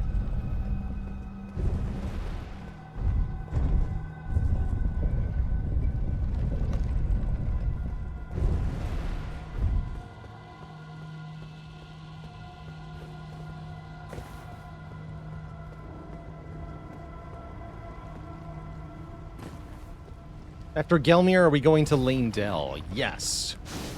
We've done pretty much everything outside the capital. So I don't think there's a whole lot left to do other than Lane Dell. Once we're done here.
Secret floors on elevators are a FromSoft classic, too.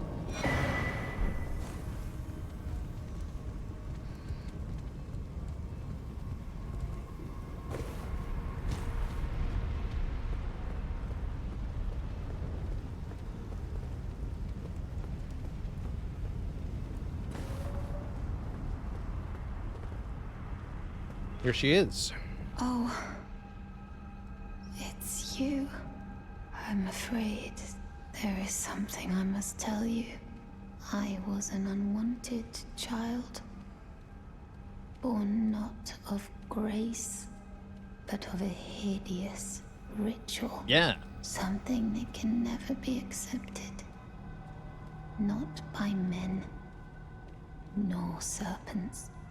Even Lady Tanith shouldn't accept me. I know that you have done so much for me. But I wish to ask one last kindness. Kill me. Please. I thought that I feared nothing. But this... Free me from this accursed frame.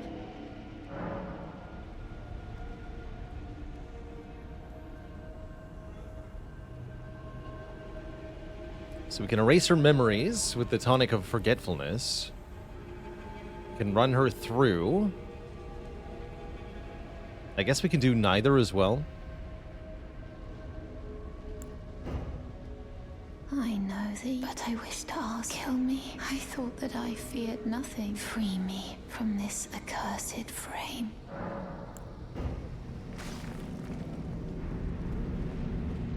Okay, but now we know where she is.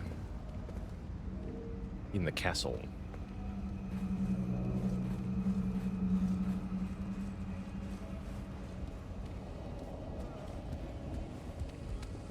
We'll be back to her and to Volcano Manor eventually.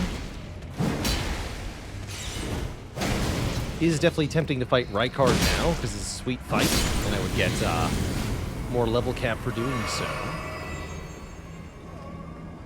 But there are a few more items we can get if we wait a bit, so we're going to do that.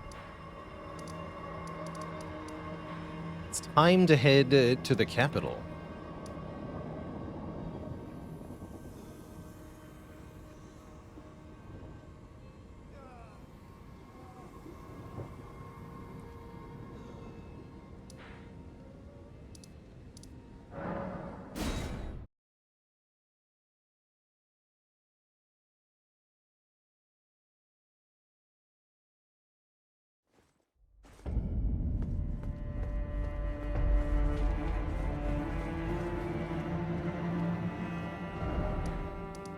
You only need 2 great runes to get access to the capital. More the merrier, right? We have, I think, 3 at this time. And we'll be able to get another one within. Oh, wait, it did mean...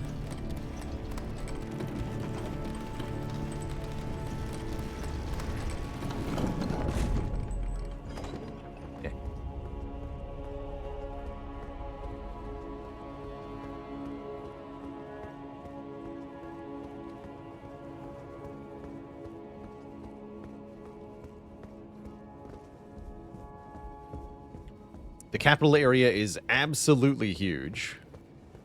So much to do and explore here.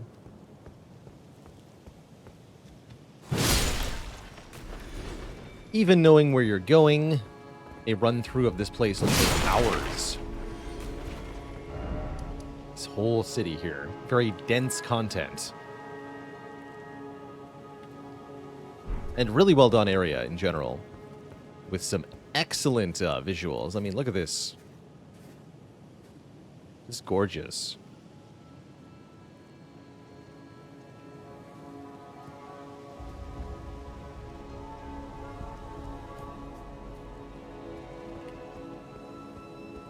An incredible ambiance overall.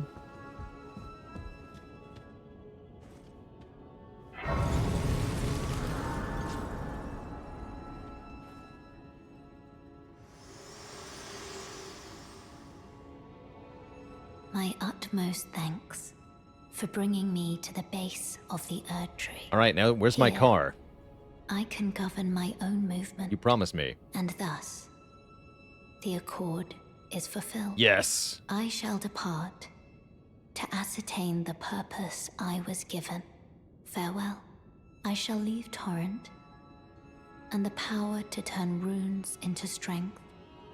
Here, with you. Along with the keys, I right? wish you luck in realizing your ambition. You have fought long and hard. I have no doubt you will become Elden Lord. May you take the throne. Thanks for the words of confidence.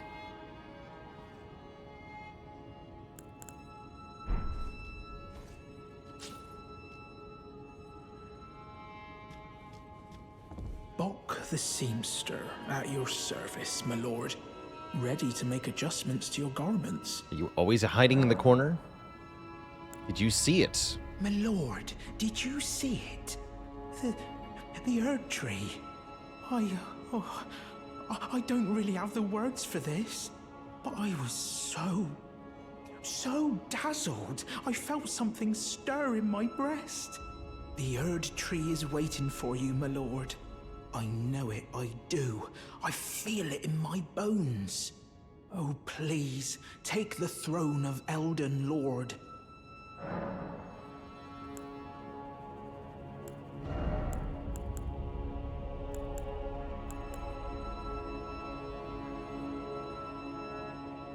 We could take the cape off the Confessor armor, although I don't know why we'd want to do that. Looks so good. My lord, have you ever wished you might be born again? Well, they say that Renala of Rea Lucaria has the power to help people be reborn. Oh, me? Reborn? Oh, look at me. When you're this ugly, well, being reborn, it would hardly make a difference, I'm afraid. Going already, my lord. Please do be safe on your journeys.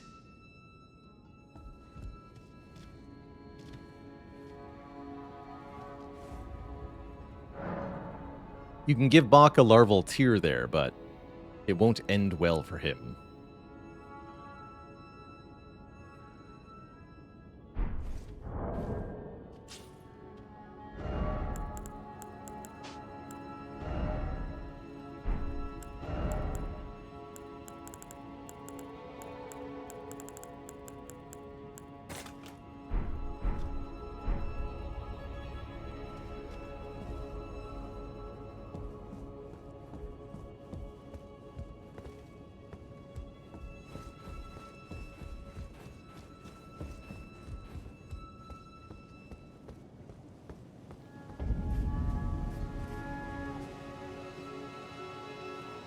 Lanedale, the royal capital.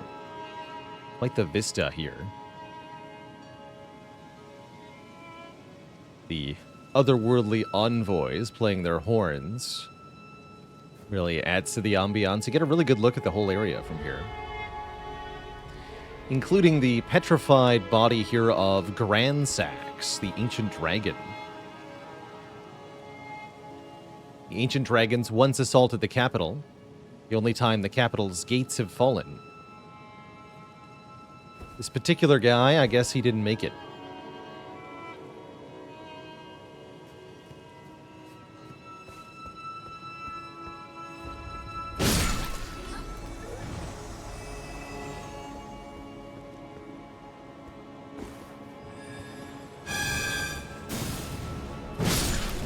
Angry horn playing.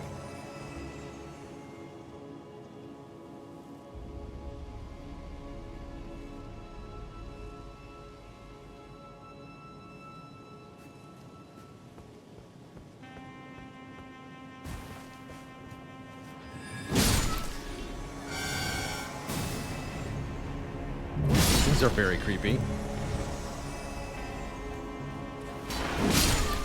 And very silly.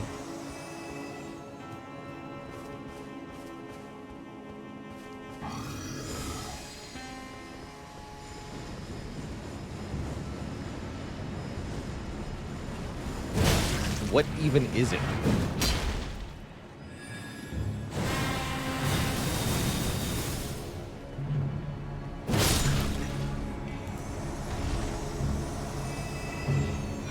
Oh! I don't think that's a guaranteed drop. Long golden horn of the Oracle Envoys. Profoundly weighty. Originally an instrument, but one that cannot be sounded by a mere human. Or perhaps it is too early to sound the call.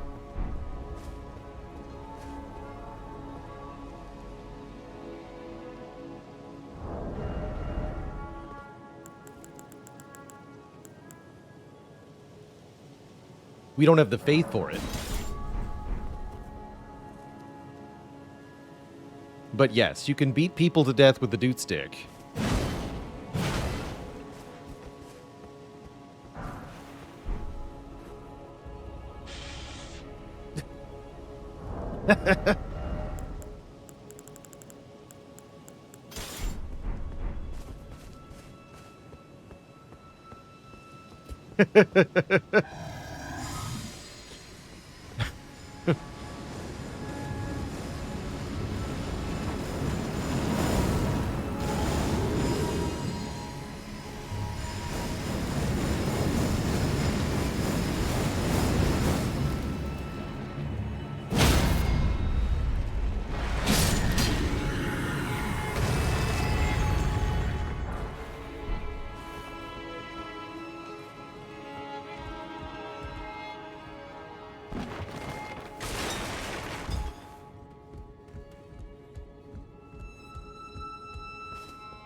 Indeed, we are here.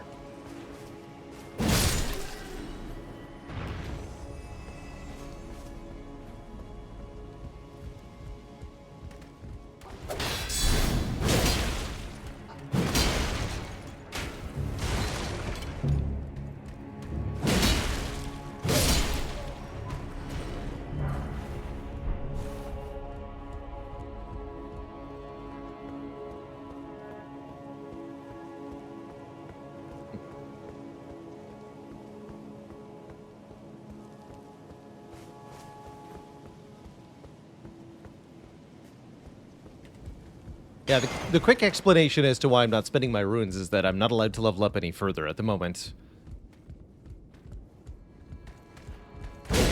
Part of this playthrough involves a level cap on us that increases as we go. So I have to unlock the ability to level up more by my own restrictions. Just the way I'm sort of pacing myself for this replay through of the base game.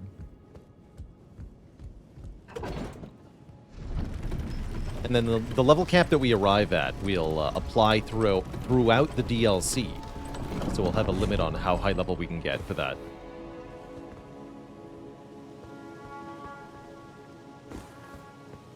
Yeah, these are all self-restrictions, not anything that the game enforces, to be clear.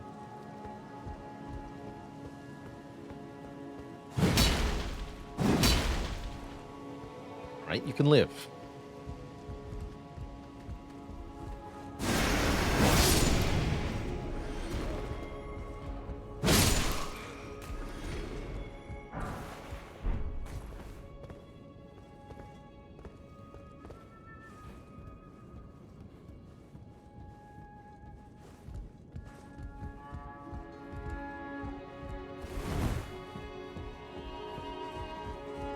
The first playthrough, I did a samurai character who is a dex specialist. So lots of katanas.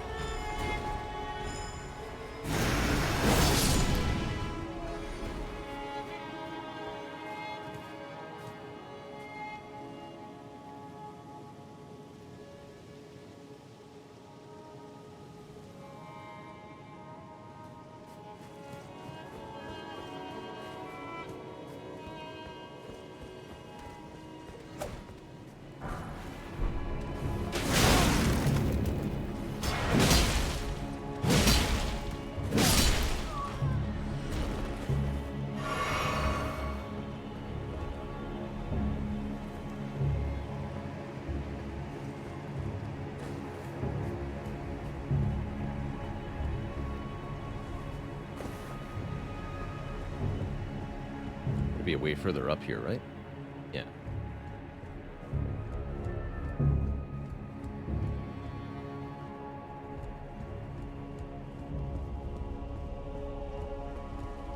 Looking pretty defiled there, buddy.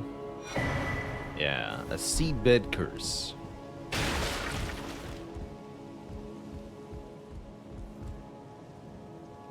That's right, around level 130 after the base game is done. But I do want to leave Malekith for after the DLC.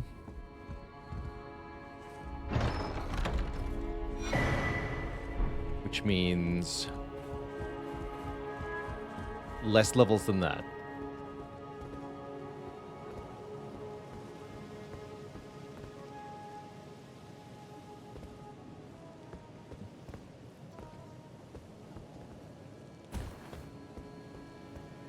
Will I be fighting Millennia? Heck yeah. Although, again, I might leave it for after the DLC.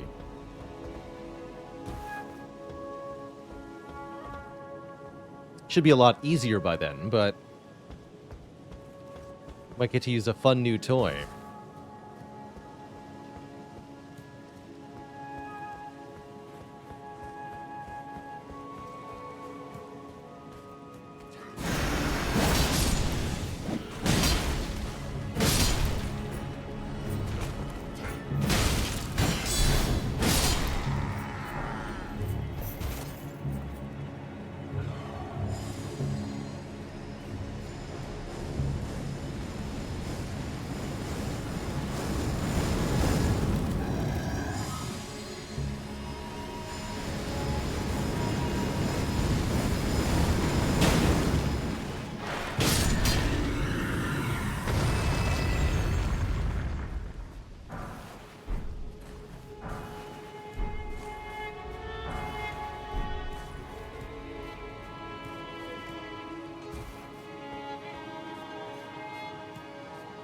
Yeah.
Perfumer gloves? What does it say of the perfumers?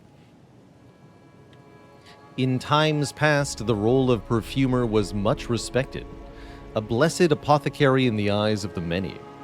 But after entering the battlefields of the Shattering, they performed no such roles, trading their aromatics for poisons and explosives.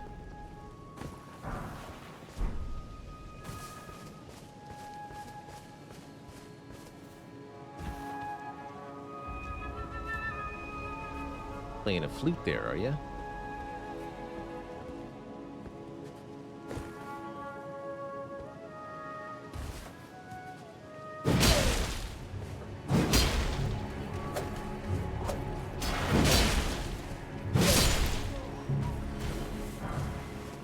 Nobody plays flute on my watch. Nobody.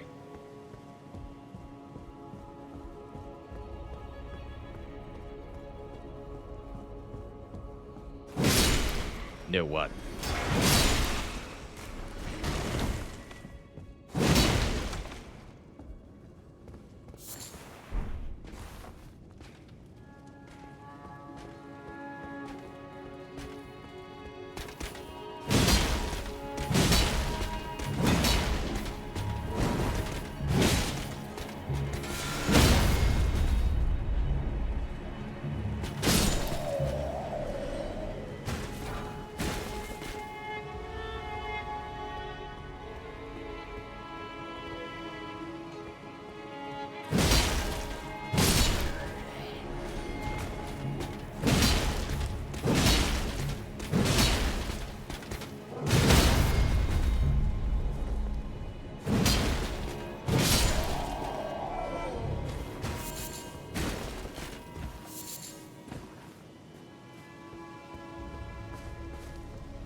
So many little alleyways and stuff to explore in this place.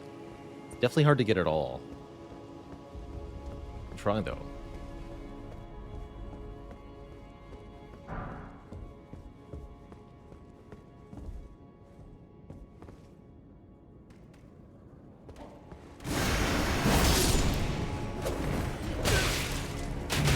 Whoa.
being thorough here.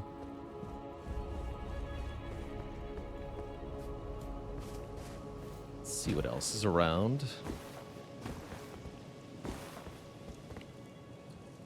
Dogs.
Fun little fight there.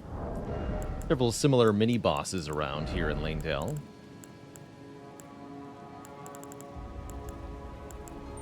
Not that one. There we go.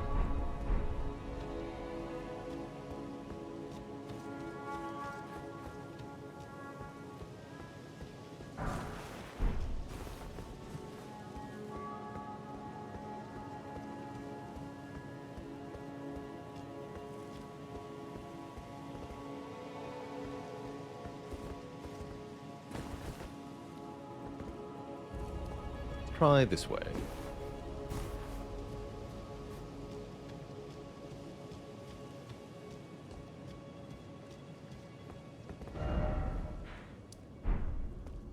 That is a Crucible Knight. Okay. Sure. I'll mess with that.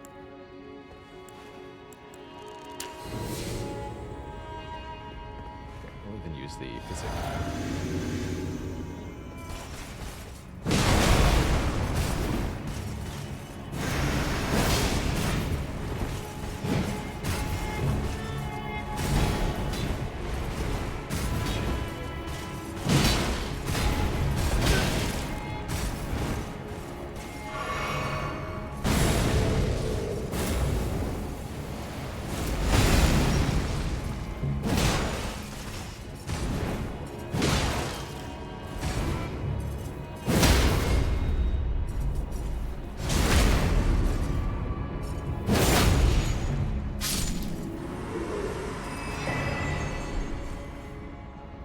Not too bad. How's it going, Absolute Show? Hello and welcome. Spire's a fun thing to slay. That's for sure.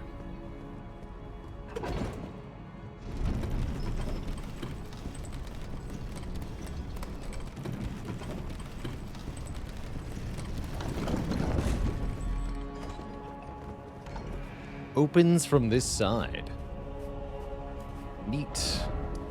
I guess that takes me back to the East Capitol Rampart, site of grace, huh? Sure does. Don't really like bringing everybody in Lanedale back alive, but I do like the full restore, so I'll take it.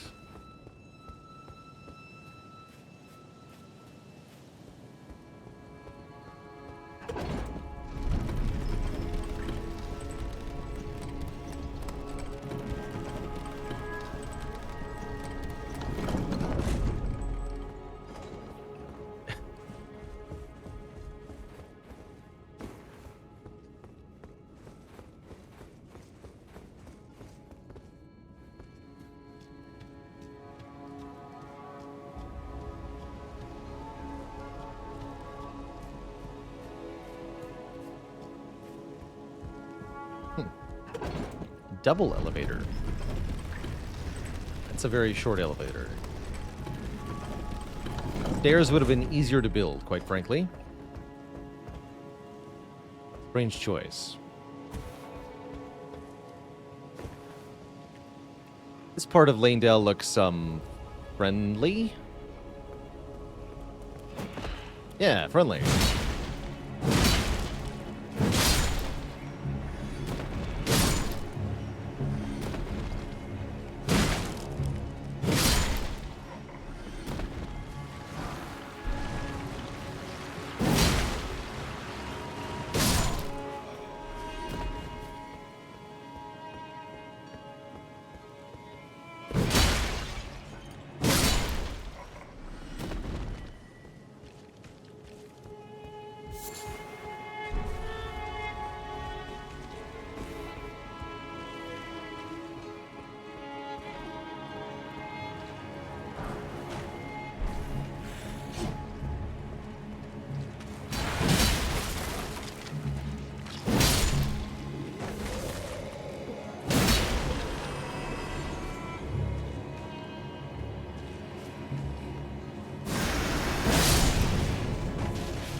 Sash of War is a vacuum slice.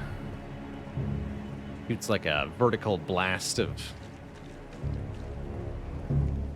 I'm not sure what exactly. I think it's pure physical damage.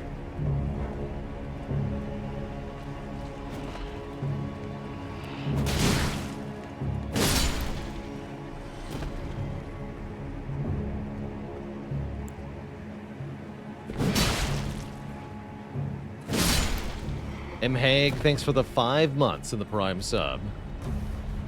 Thank you, thank you.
Yeah, it took me a while to get used to how to fight these things. They were definitely very unpleasant to fight at first, because I did not like their hitboxes or the crazy animations or how the camera follows them. But not as bad now that I'm used to them. I understand.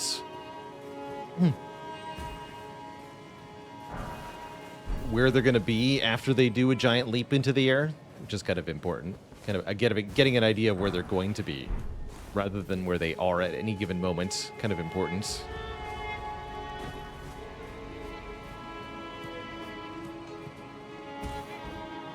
Tricky. Definitely tricky. Definitely not been in there. Ah, cracked pot. Excellent.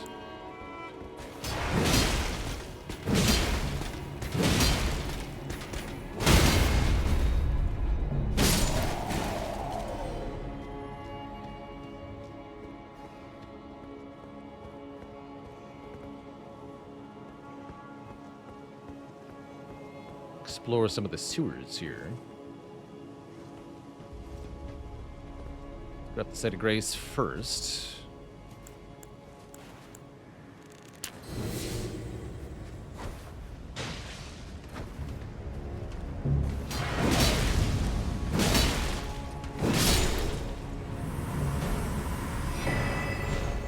Omen Smirk Mask. Increases strength. Bears the smirking face of an elder twisted in wicked delight. Its visage is carved in the image of the evil spirits that haunt the omen in their nightmares.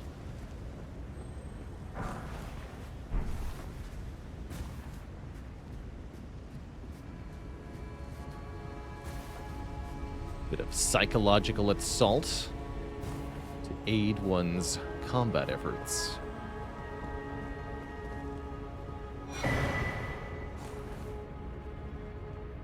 Resembles the deathbed that Fia lay upon. We find Lionel's helm. For Lionel was the knight that she served. And the deathbed dress. Slowly replenish the health of nearby allies, but not the wearer. Interesting.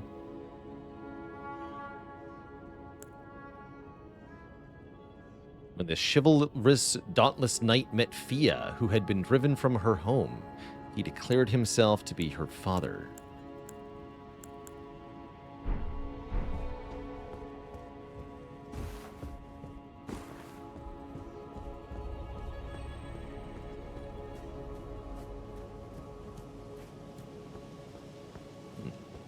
Shortcut down, but not up. Interesting.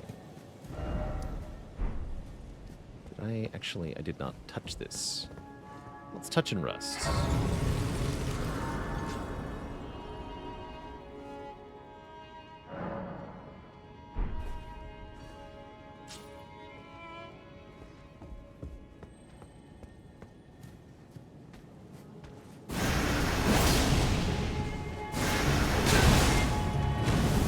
It's kind of slow though.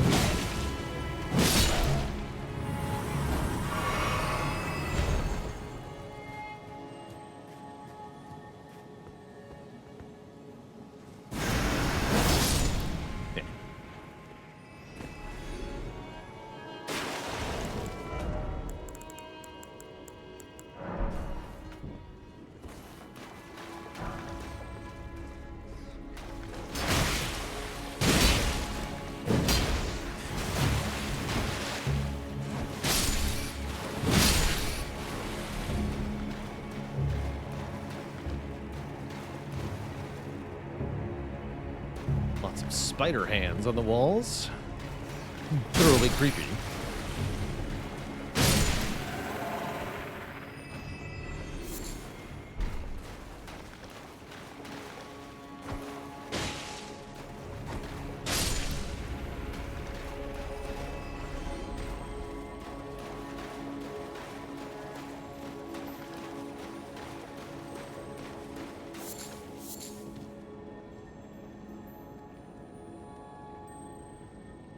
So there's an item here. Tantalizing glimpse. That leads to a lot more stuff beneath Lanedale. Can be a little hard to find. So here's a quick tip. If you can find your way here, then place a beacon just in front of yourself. Try to get it really in the room. Closer here. Yeah, right there. And then we need to go above there. Look for a way down. So we'll leave that beacon there for now.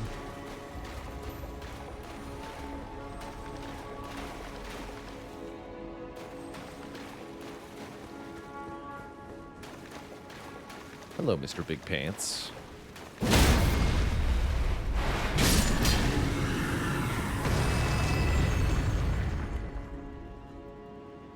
Stuff over this way. That probably leads up to where we need to go as well. The other way first.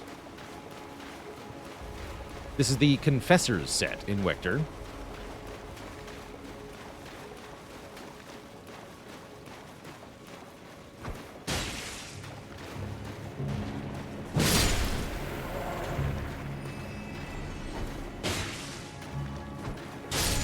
Yeah, the helmet's not part of it normally.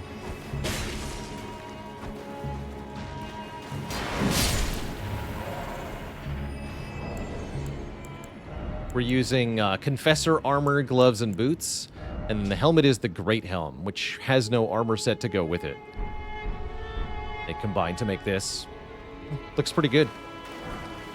I like the drip.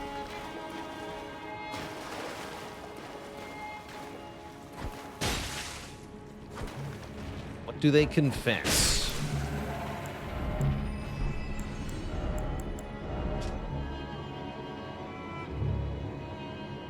The Confessors are loyal servants to the Two Fingers, ready to hunt down and quietly dispose of their enemies.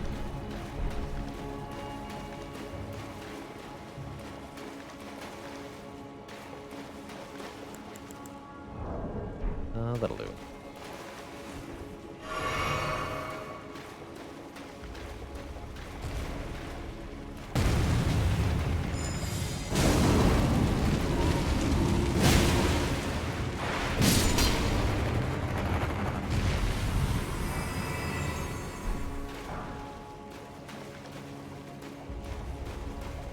Neat.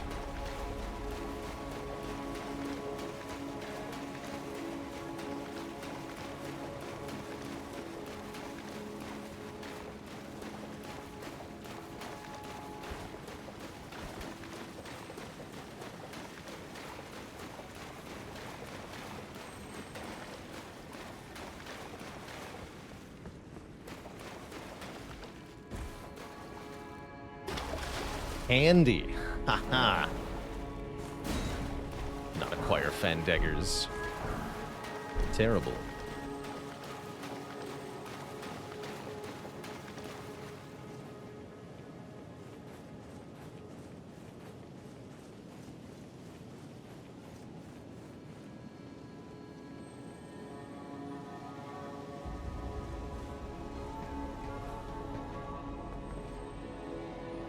Okay, so there's our beacon.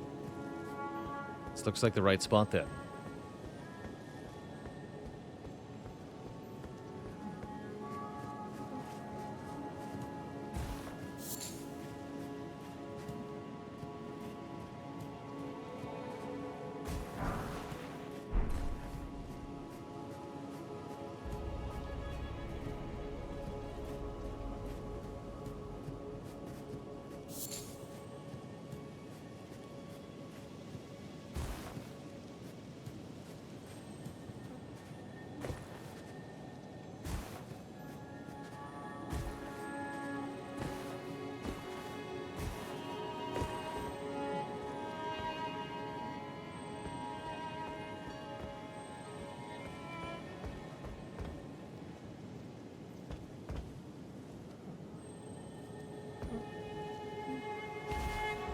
I hear a scarab, but I don't see it.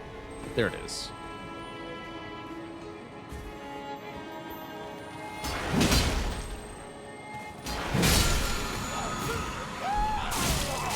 Worth it, I think. Maybe.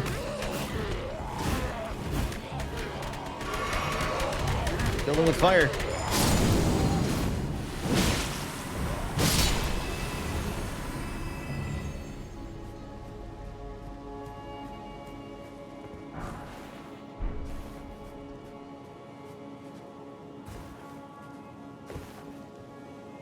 Yes, this is the Zweihänder.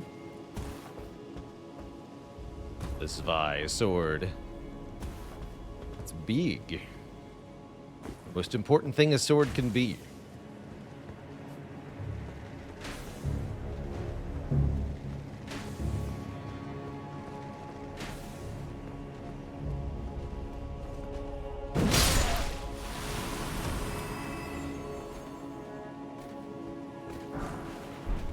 Pickled turtleneck. Yummy.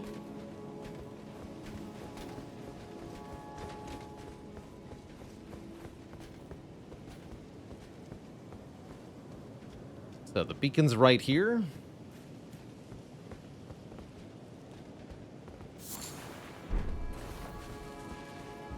Over there's a well with a ladder. Even a handy platform to get in it. You don't actually have to jump.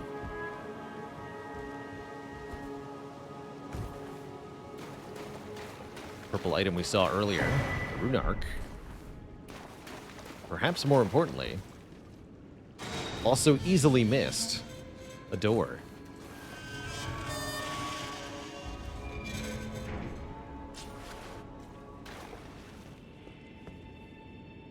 Instantly the music changes. The color of the air also changed. Dead giveaway, you've entered a new area in a FromSoft game. What does a rune arc do? It activates our Great Rune, providing some passive bonuses. I actually did want to do that, I believe. Let's activate it. So with Godric's Great Rune equipped, that gives us +5 to all of our stats until we die. It's pretty sweet.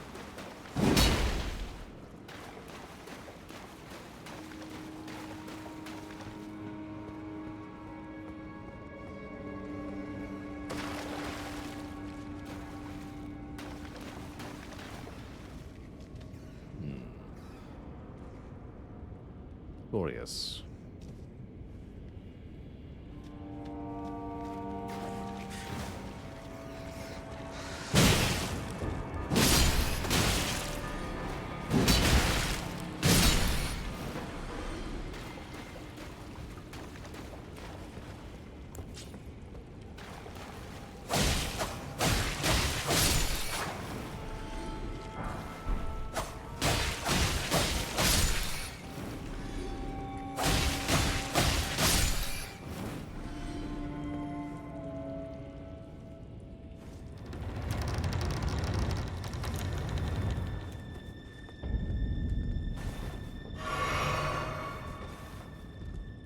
I spent a very long time in my first playthrough trying to figure out how to get this purple item here.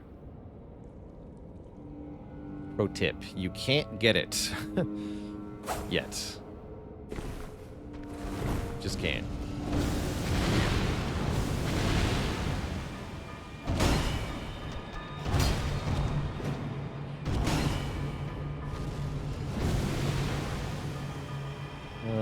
There's a set of grace around here somewhere. I want to get the grace in the shunning grounds.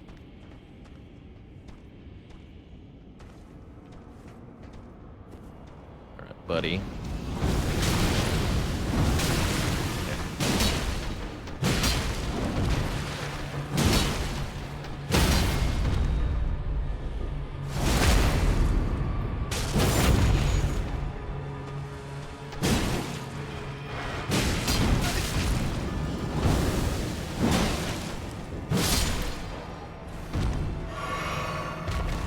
Chained Omen, confined here in the subterranean shunning grounds. These ones have their horns, unlike the omens we've encountered above ground. And they also possess black fire magics along with it. The other omens have not exhibited.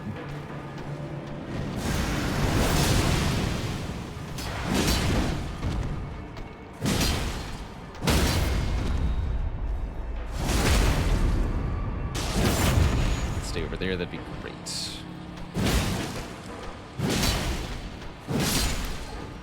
Thank you.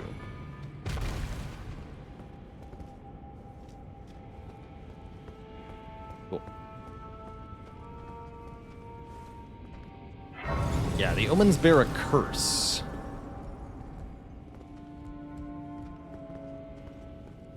They've been confined for it.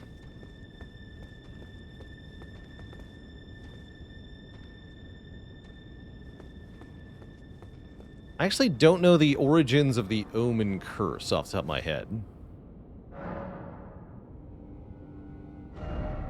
Back to the subterranean smithing grounds in the future. Some more things to do in Lanedale, though.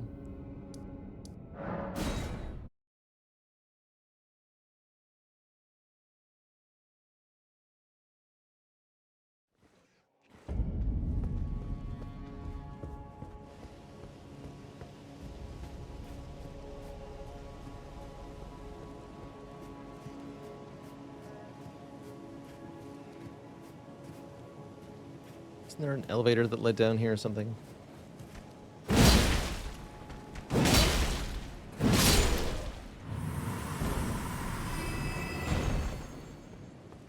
Thinking to the other one, right? Must be a way up from here, though, surely.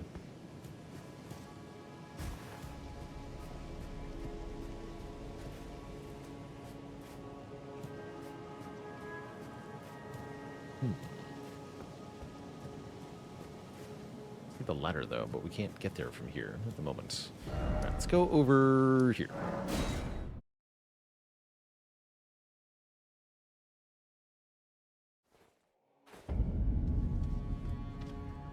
There's a wall in Volcano Manor you have to hit 40 times? What? I've definitely never heard anything about that. Walls that require more than one hit to reveal. News to me.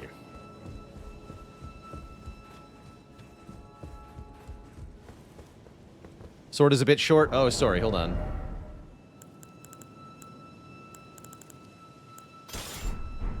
You're right. I had the wrong one.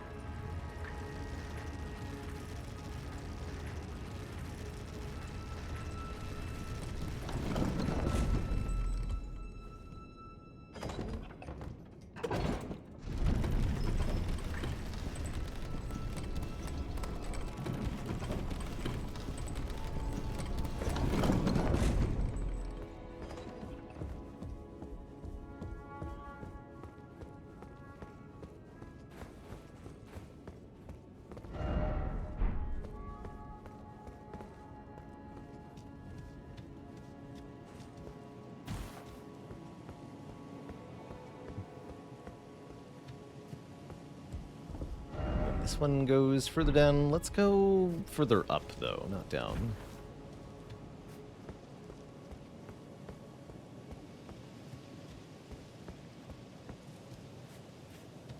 Muchter says, since the Omen boast animalistic physical traits, they are viewed as connected to the primordial crucible, thus untouched by the Erd Tree. Is that my sword sheath behind me? Yes, it is. It is ludicrous. This thing is absurd. The Nagakaiba, it's called. As the game describes it, a ferociously long blade. Sure is. Let's actually switch to the dragon scale blade for a bit. This thing's fun. Hey, we haven't been over here.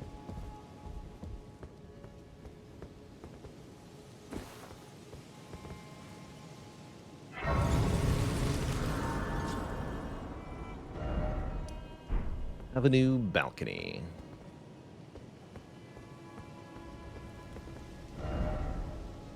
Lots of stuff.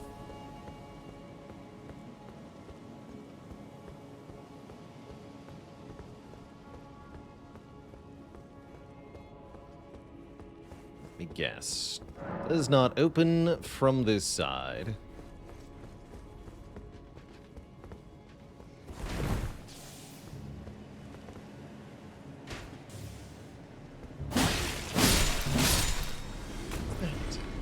Big chop. Thrust. Noted. Rooftops. Probably jump onto those, but maybe not from here.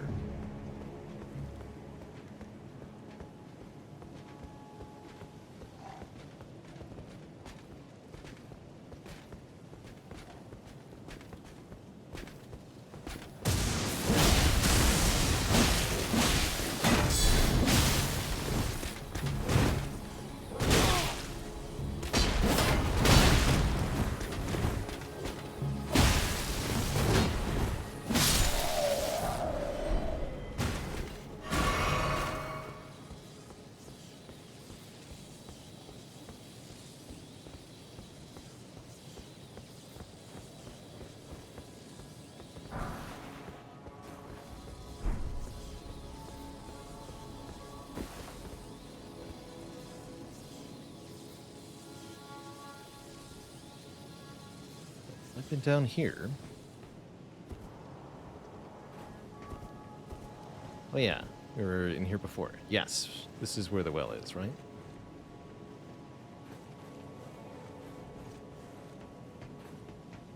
But not quite. Oh yeah, we were by the tip of the wing. I remember now. Hui.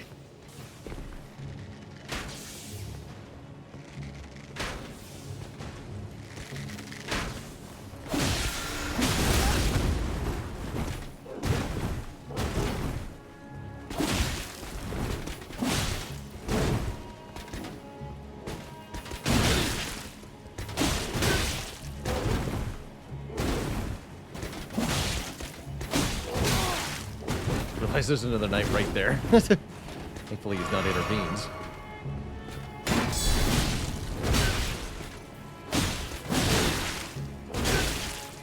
Yeah, very sloppy, but whatever.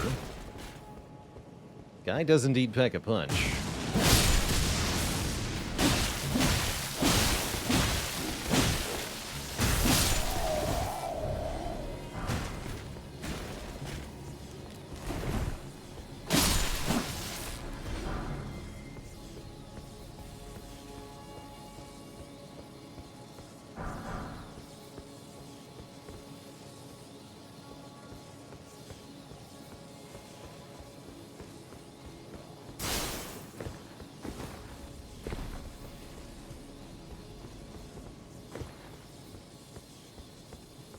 Did I ever play Knights of the Old Republic?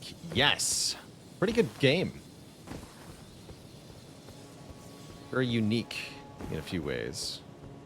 There's gravelstones here, directly on. That makes sense, actually, as the gravelstone are said to be the scales of ancient dragons, according to the description.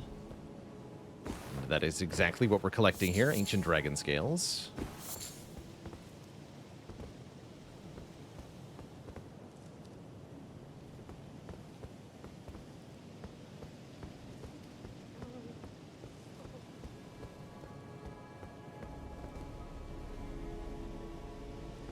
Bolt of Grand Sax is over there. Yeah, this dragon's name was Grand Sax. Is Grand Sax? Perished assailing the capital in the War of the Ancient Dragons.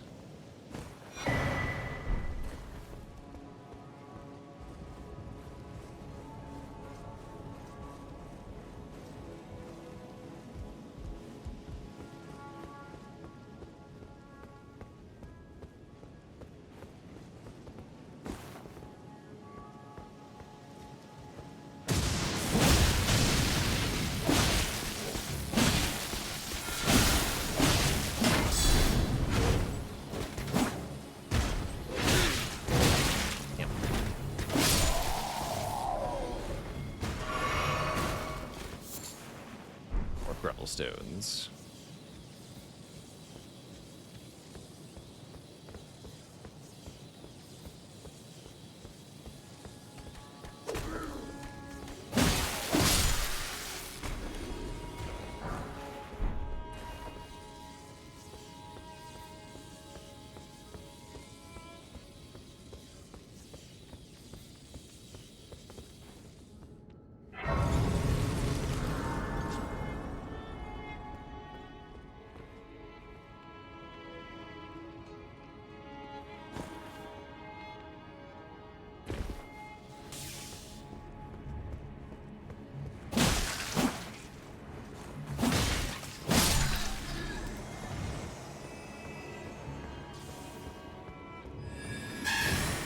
Hoot.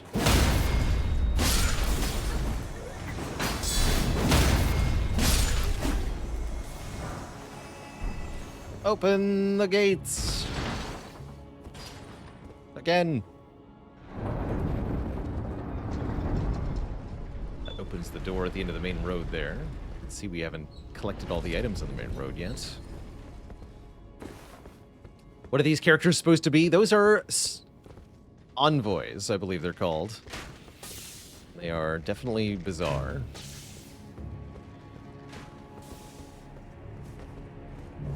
Range creatures.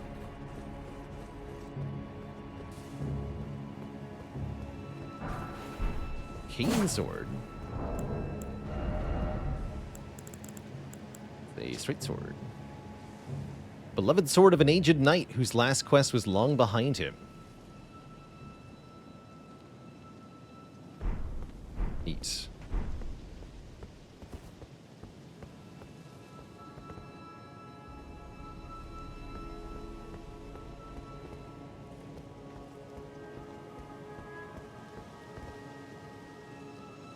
That is a big man. We're gonna need a bigger sword for that.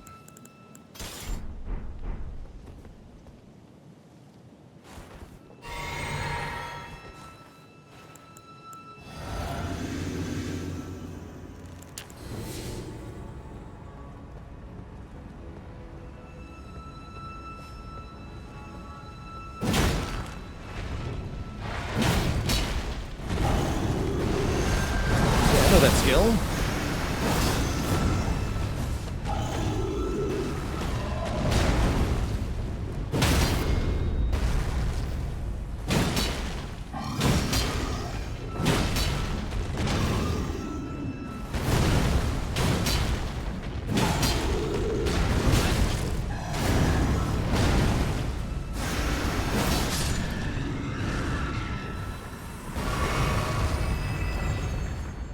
Gargoyle's halberd.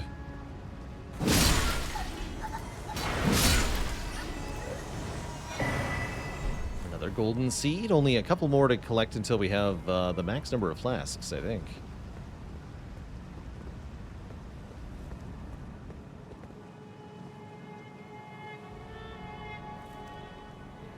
Lots of stuffs around here.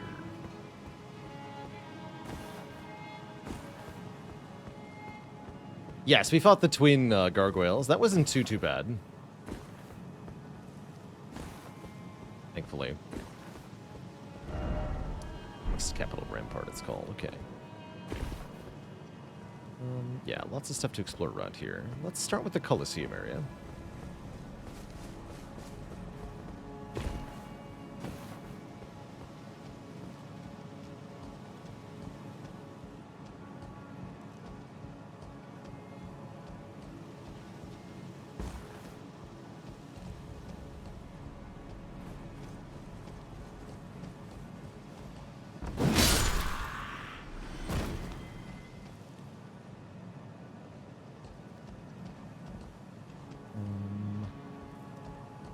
This way down over there.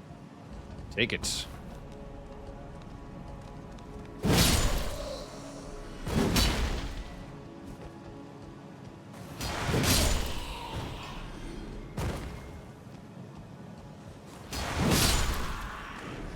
How do I rate secret technique and violence in Slay the Spire? They're pretty good.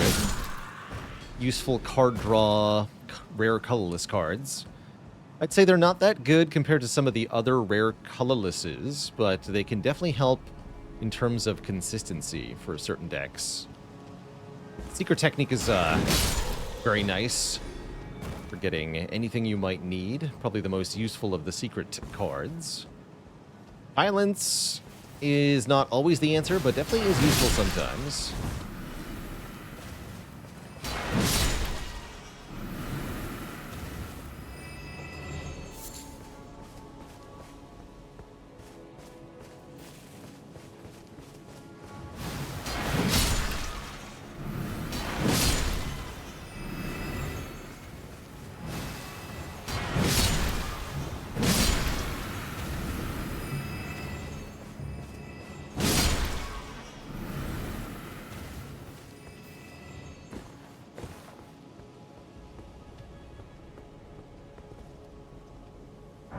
A lion?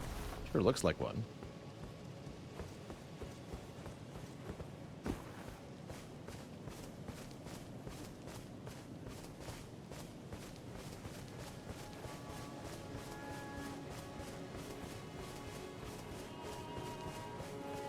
Repress the memory of twin Crucible Knights. Probably for the best. I think our most deaths from a boss on this playthrough has been the double bosses we fought early on in Caelid. Misbegotten Warrior and Crucible Knight was pretty tough, because we were only rune level 20 or 30 for that.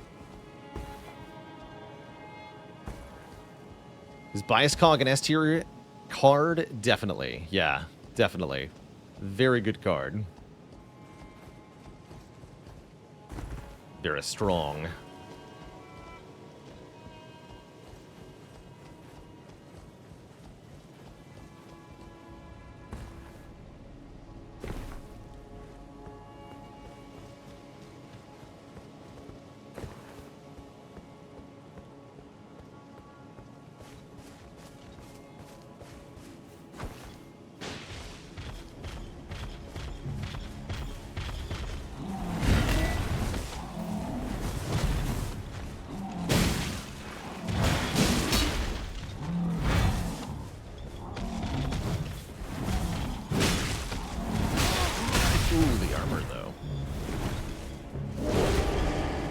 Be mad.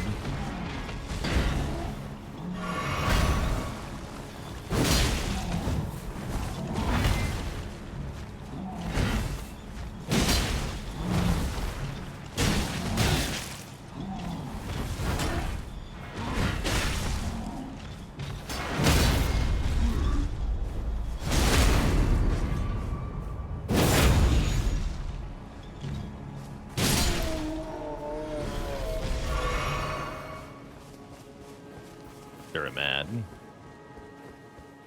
Worst card upgrades in the game. Rampage, Reaper's... Reaper's better than people give it credit for, actually. I would nominate Claw as being pretty bad as far as upgrades go.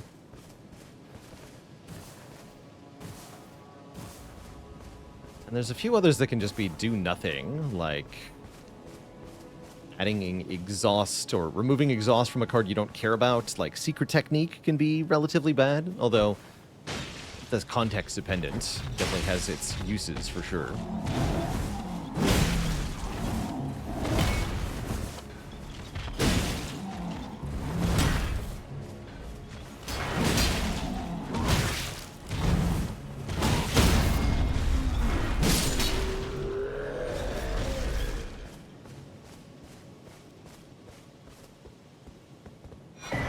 Ritual Shield Talisman raises defense when health is at maximum, so you take less damage at full health. Pattern after shields used in ritual combat. The practice had died out by the age of King Consort Radagon, but remains of the arenas where ritual combat took place could be found throughout the lands between. Echo Form upgrade could definitely be completely useless, and in that same vein, Deva Form. Removing Ethereal from a card is not always useful. True. Very true.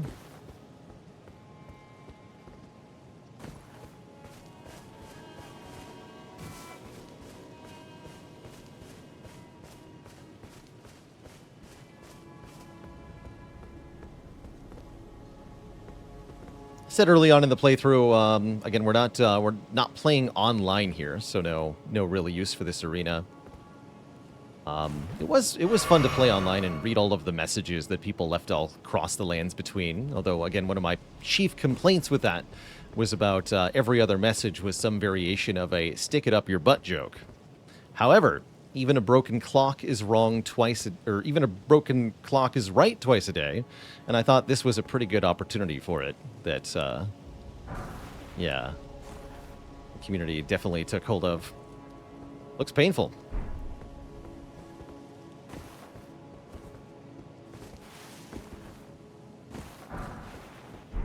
Get ourselves a smithing stone. And we have some more freedom to explore Langdale here, for sure. Is there any reason to avoid going straight for the big guy? Probably not.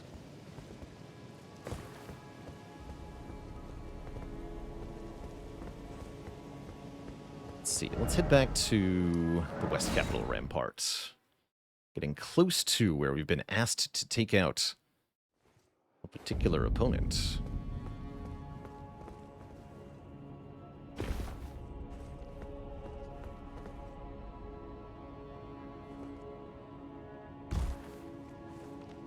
There is a door that enters the Erd Tree, yes.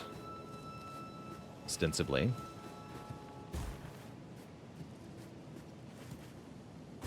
make that jump, huh?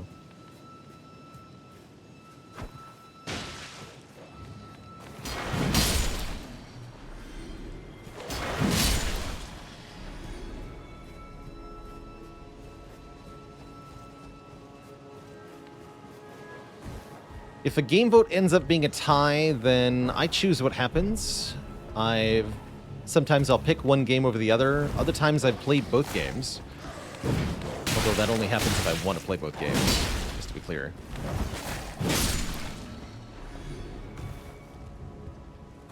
But it will be up to me to choose what to do.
Stone Seal.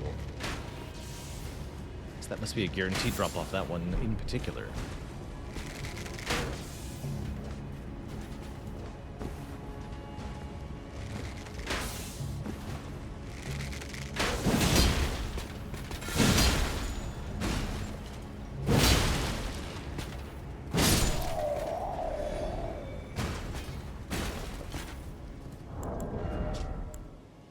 Sacred seal made from gravel stone, thought to be an ancient dragon scale. Enhances dragon cult incantations. The worship of the ancient dragons does not conflict with belief in the Erd Tree. After all, this seal and lightning itself are both imbued with gold.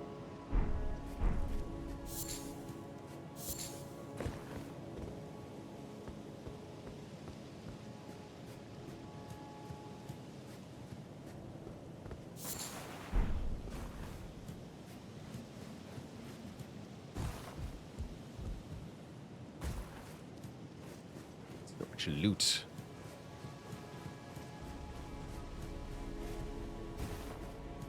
Saw an item up in this top level of this thing too. Here.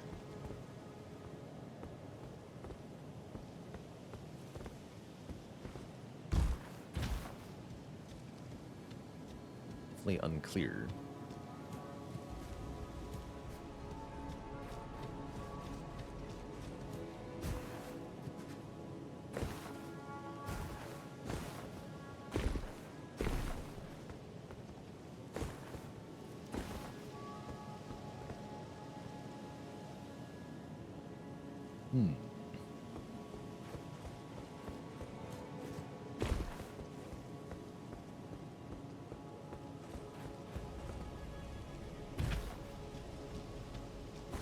See if there's a way inside to get out there.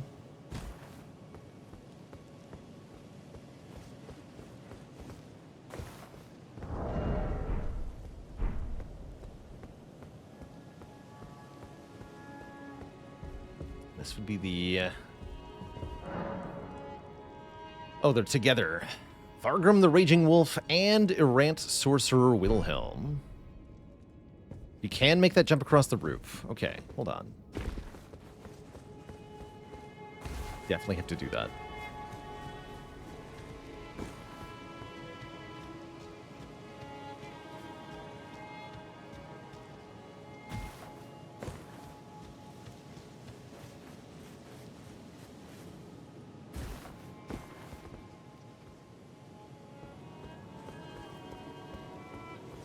Oh, this one, yeah? There we go.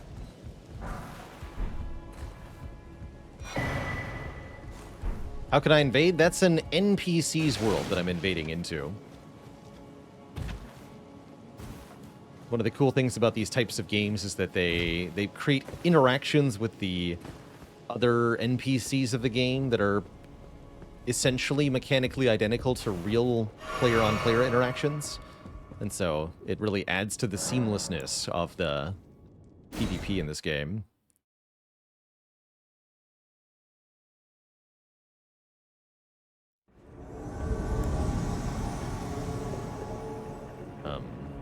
Oh, I see, and we have some help here.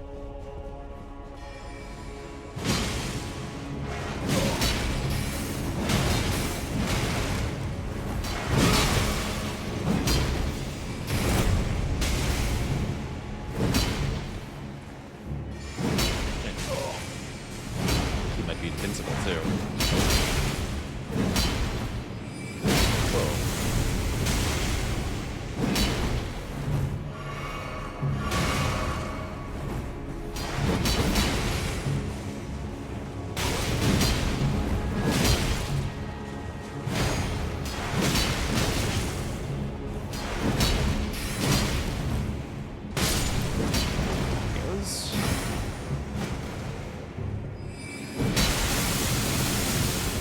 Ow.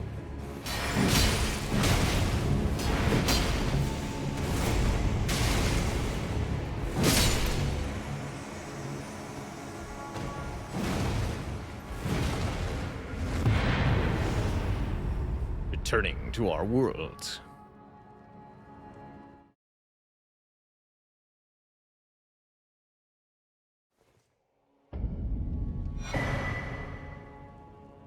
The Raging Wolf armor. How does that look? Seems to be a bit heavier. Oh yeah, it's nice and heavy. Armor worn by Vargam the Raging Wolf, one of the first Tarnished to visit the Round Table Hold. According to the old legends, wolves are the shadows of the Empyrean, and this is what Vargam aspired to be.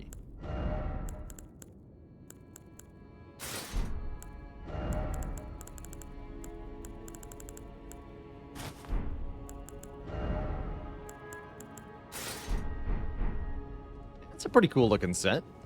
Might do without the cape for this one, but yeah, it is a nice look. Raging Badass. We get the armor of Mad Tongue Alberic, who we faced before, precisely in this location. This location might look a little familiar, actually. We're in one of the halls of the Round Table Hold. An aloof yet disturbed heretical sorcerer said to have been driven mad by jeering tongues during his service to the Round Table Hold long ago.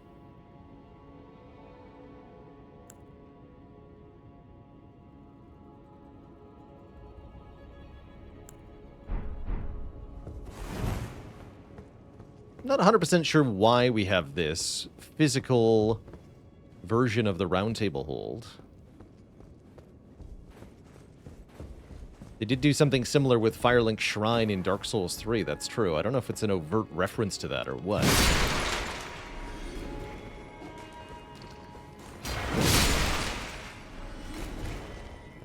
Yeah, this should be the original one. The real one, so to speak. And they did it in Bloodborne.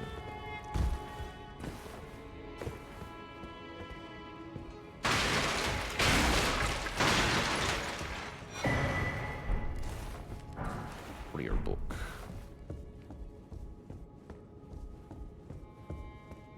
Oh, Vargrim is a DS3 reference. That might be.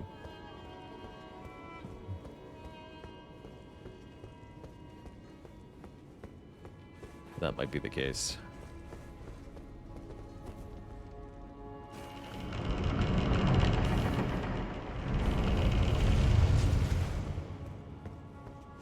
This goes out. Back over here in a minute.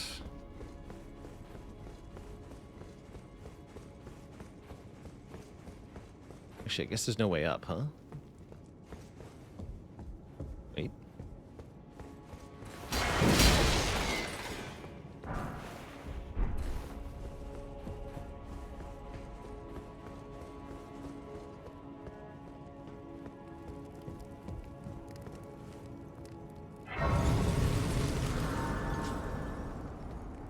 Painting. Flightless bird. See any comment here? Nothing from Melina. Oh, but we have our last flask charge. 12 and 2. 14 is the maximum we can get. There's plenty more golden seeds in the game. But we won't be getting any more flasks from here.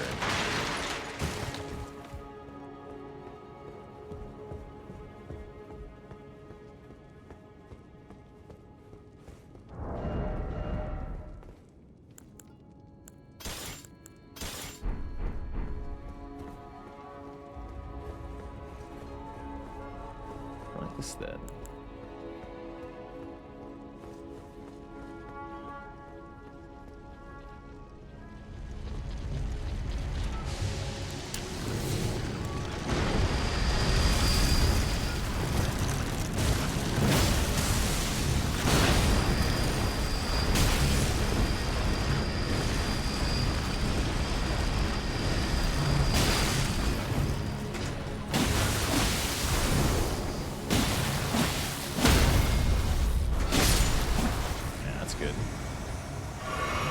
Planning on doing any DLC? Oh yeah, we're gonna do the DLC when we get to it, for sure.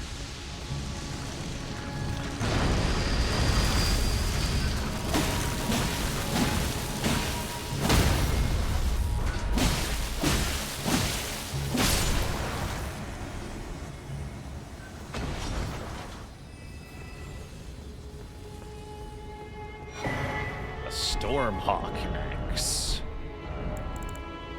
Down, yeah, here. I don't think I've used this much. Standard axe. Battle axe designed to resemble a hawk, with its wings comprising the blade. Signature weapon of warriors who strive to remain one with the storm, despite being so far from their place of birth. Their hearts are proud, and thereby easily undone. Oops, don't equip it. Correct.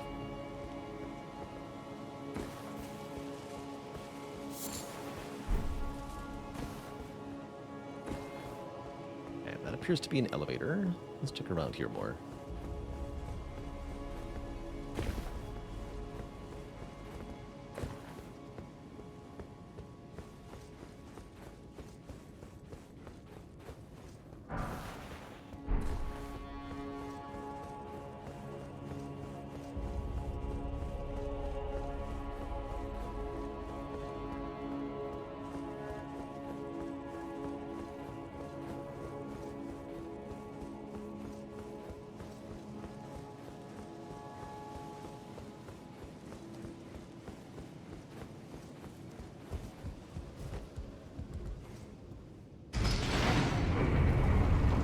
We did not fight Morgat yet. Getting close to being able to do that. I think I might leave that for next stream, though. Gonna end soon here. Oh, yeah, this place. This place.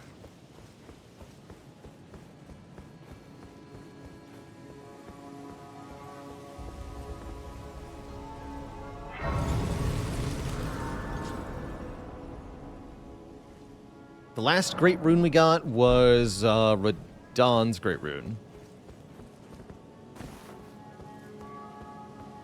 We'll be able to get 2 more pretty soon.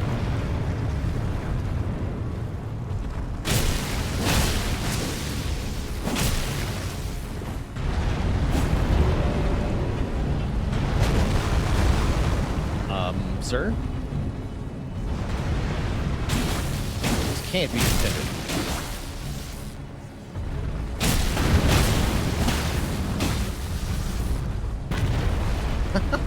Sir? Oh no, not me too. A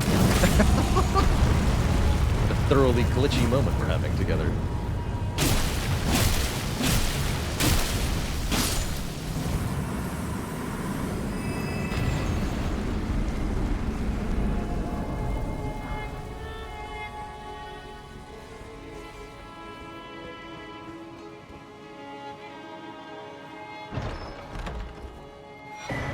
Blessed Dew Talisman. This restores our health automatically. Pretty useful. Although, one has to be very patient if you want to get the most out of it. And a teleporter.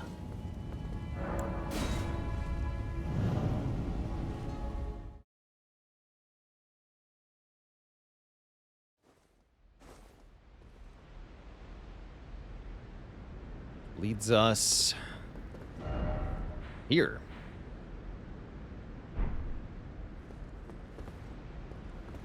In the middle of the water. Where we're able to see a few things. One, a waterfall in the middle of the ocean, which is quite interesting. The implications of this thing are pretty baffling. You can also see this in the sky, a great tornado with ruins floating about it. One of the very few places in the game you can spot Farum Azula. But here it is in all its glory before us. Don't think we have the right to open this door, though. The isolated Divine Tower is tightly blocked shut. We can come back to the Divine Great Bridge in the future.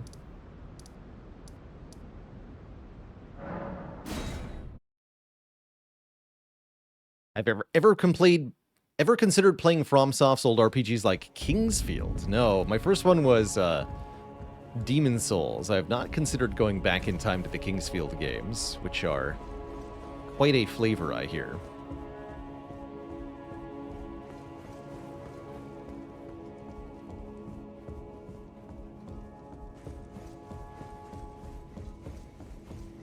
Did I play Demon Souls when it first came out? Yes, on the PS3.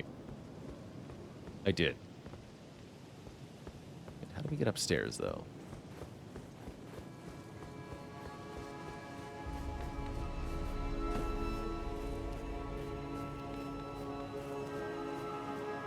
Seems like an entry point. Was there a lot of hype around Demon Souls back then? No, there wasn't. It made a splash, but not a very dramatic one. It wasn't until Dark Souls that that game got a lot of attention. Dark Souls got hype around it. But Demon Souls was definitely niche. Okay, here we are, yeah. So here's where the smith is. Get the Sanctified Wet Blade, as well as a hammer. Did I get it in Demon Souls? I quit and started playing Demon Souls multiple times. I definitely had to go through a long learning process, but I really liked Demon Souls. Really liked it. I very much enjoyed replaying the remastered version on PS5. Be my sword.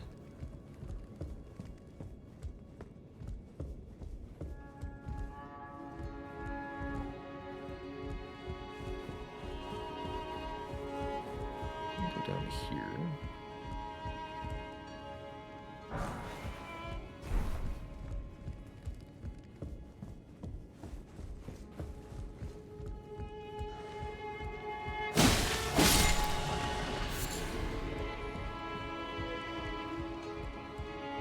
Bones of the Beast. That's where we came in.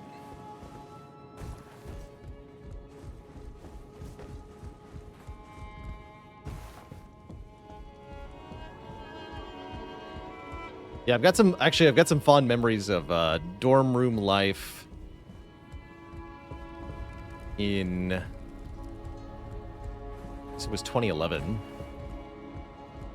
Hanging out at a friend's dorm room, playing Demon Souls on the PlayStation, drinking, I think it was Keystone Light, which I don't recommend, and and passing the controller off every time we died. It's a good time.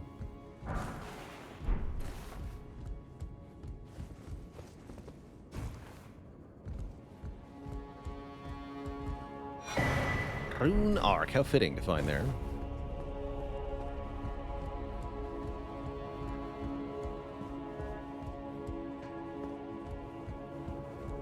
Take that, you pompous jerk.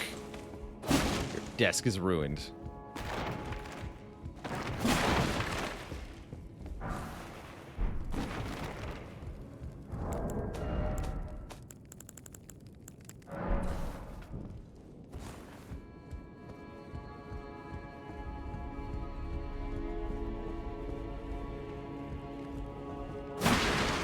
For the Finger Maiden husks. Here in the Dung Eater's chamber, find another seedbed curse.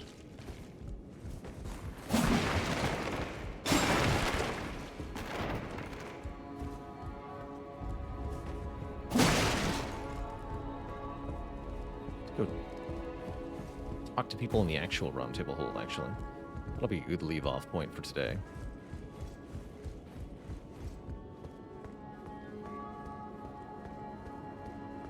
In the Fingers audience chamber.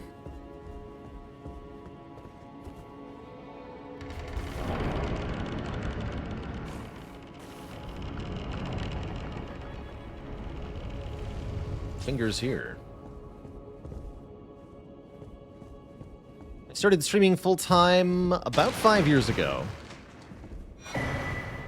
Back in 2019.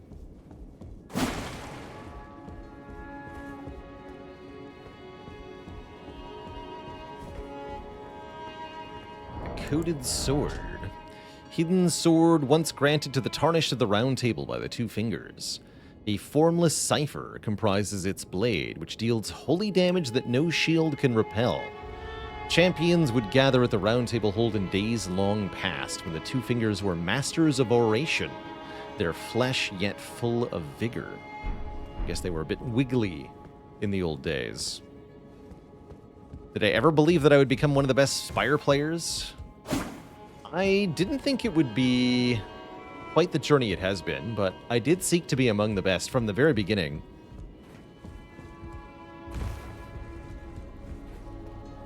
It's taken a lot of long work to get to where I am now in terms of the Spire and the audience I've cultivated through it.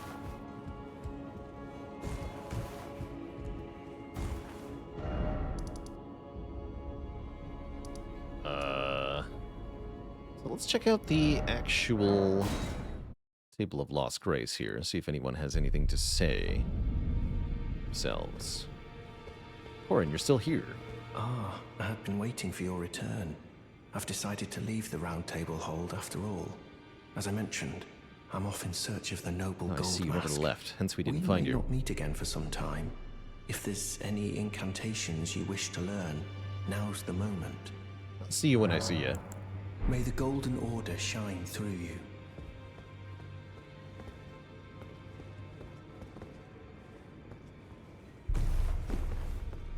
No, I don't dream about video games, thankfully. Despite how often I play them.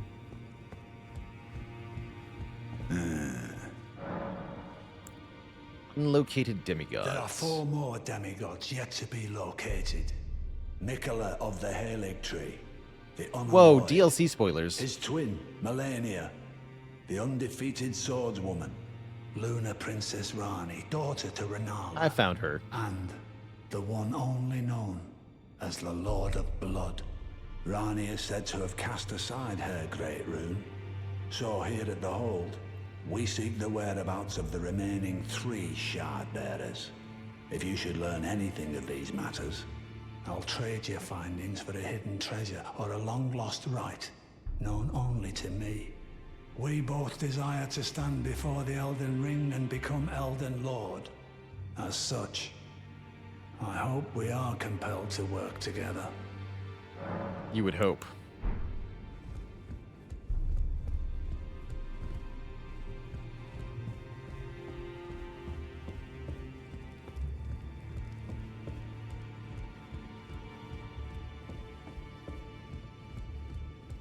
Stinky. No. Wait. You have felt the curse. I can smell it on you. The box, yet tender. Apparently my seedbed is ripe and waiting. 'Twas a brief respite, I must say. Go and unshackle my corporeal flesh, trapped in the sewer jail below the capital. Get the silver sewer jail key. I can kill you and defile your corpse. Then the pox will truly be your own. Go and unshackle trapped in the sewer. I can kill you, then the pox. Okay. He invites us to be killed by him. I guess. How's it going? Bone Oblivion, love the name. Welcome. Always glad to hear I've helped people out with their Spire game.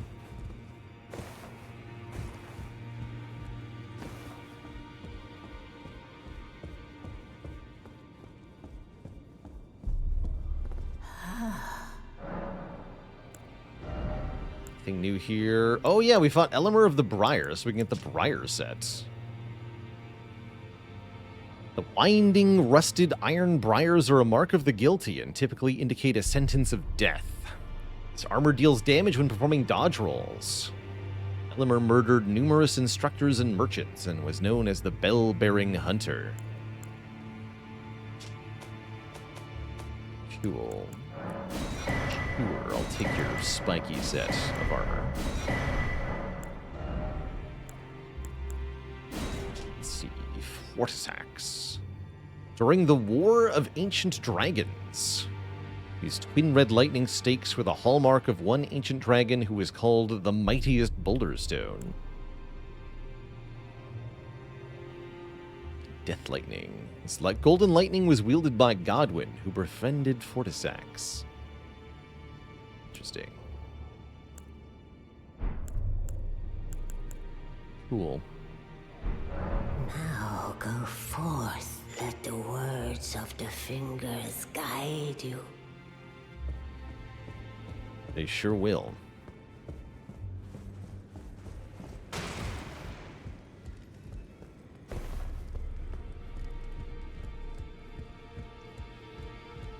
No.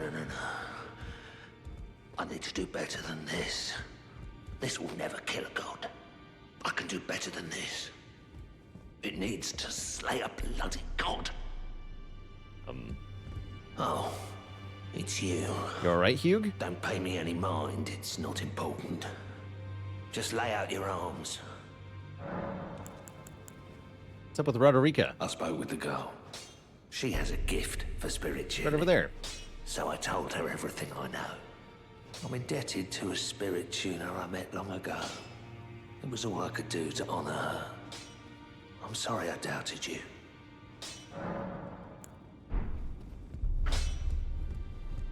Good to see you again. Thank you very much. I have you to thank, don't I? For persuading Master Hugh. Yeah. I can happily announce that he has taught me the noble toil of spirit tuning. I'm as yet unsure of what I might be able to accomplish, but if I might be able to help you all, I'd certainly like to try. And if there's any chance to ease the suffering of my dear men who were grafted, well, I certainly must try. Roderica, the Spirit Tune Apprentice. Pleased to make your acquaintance. There's something you should know. I need to warn you about something. A little Something while I should ago, know. someone started lurking in the wing on the opposite side of the round table.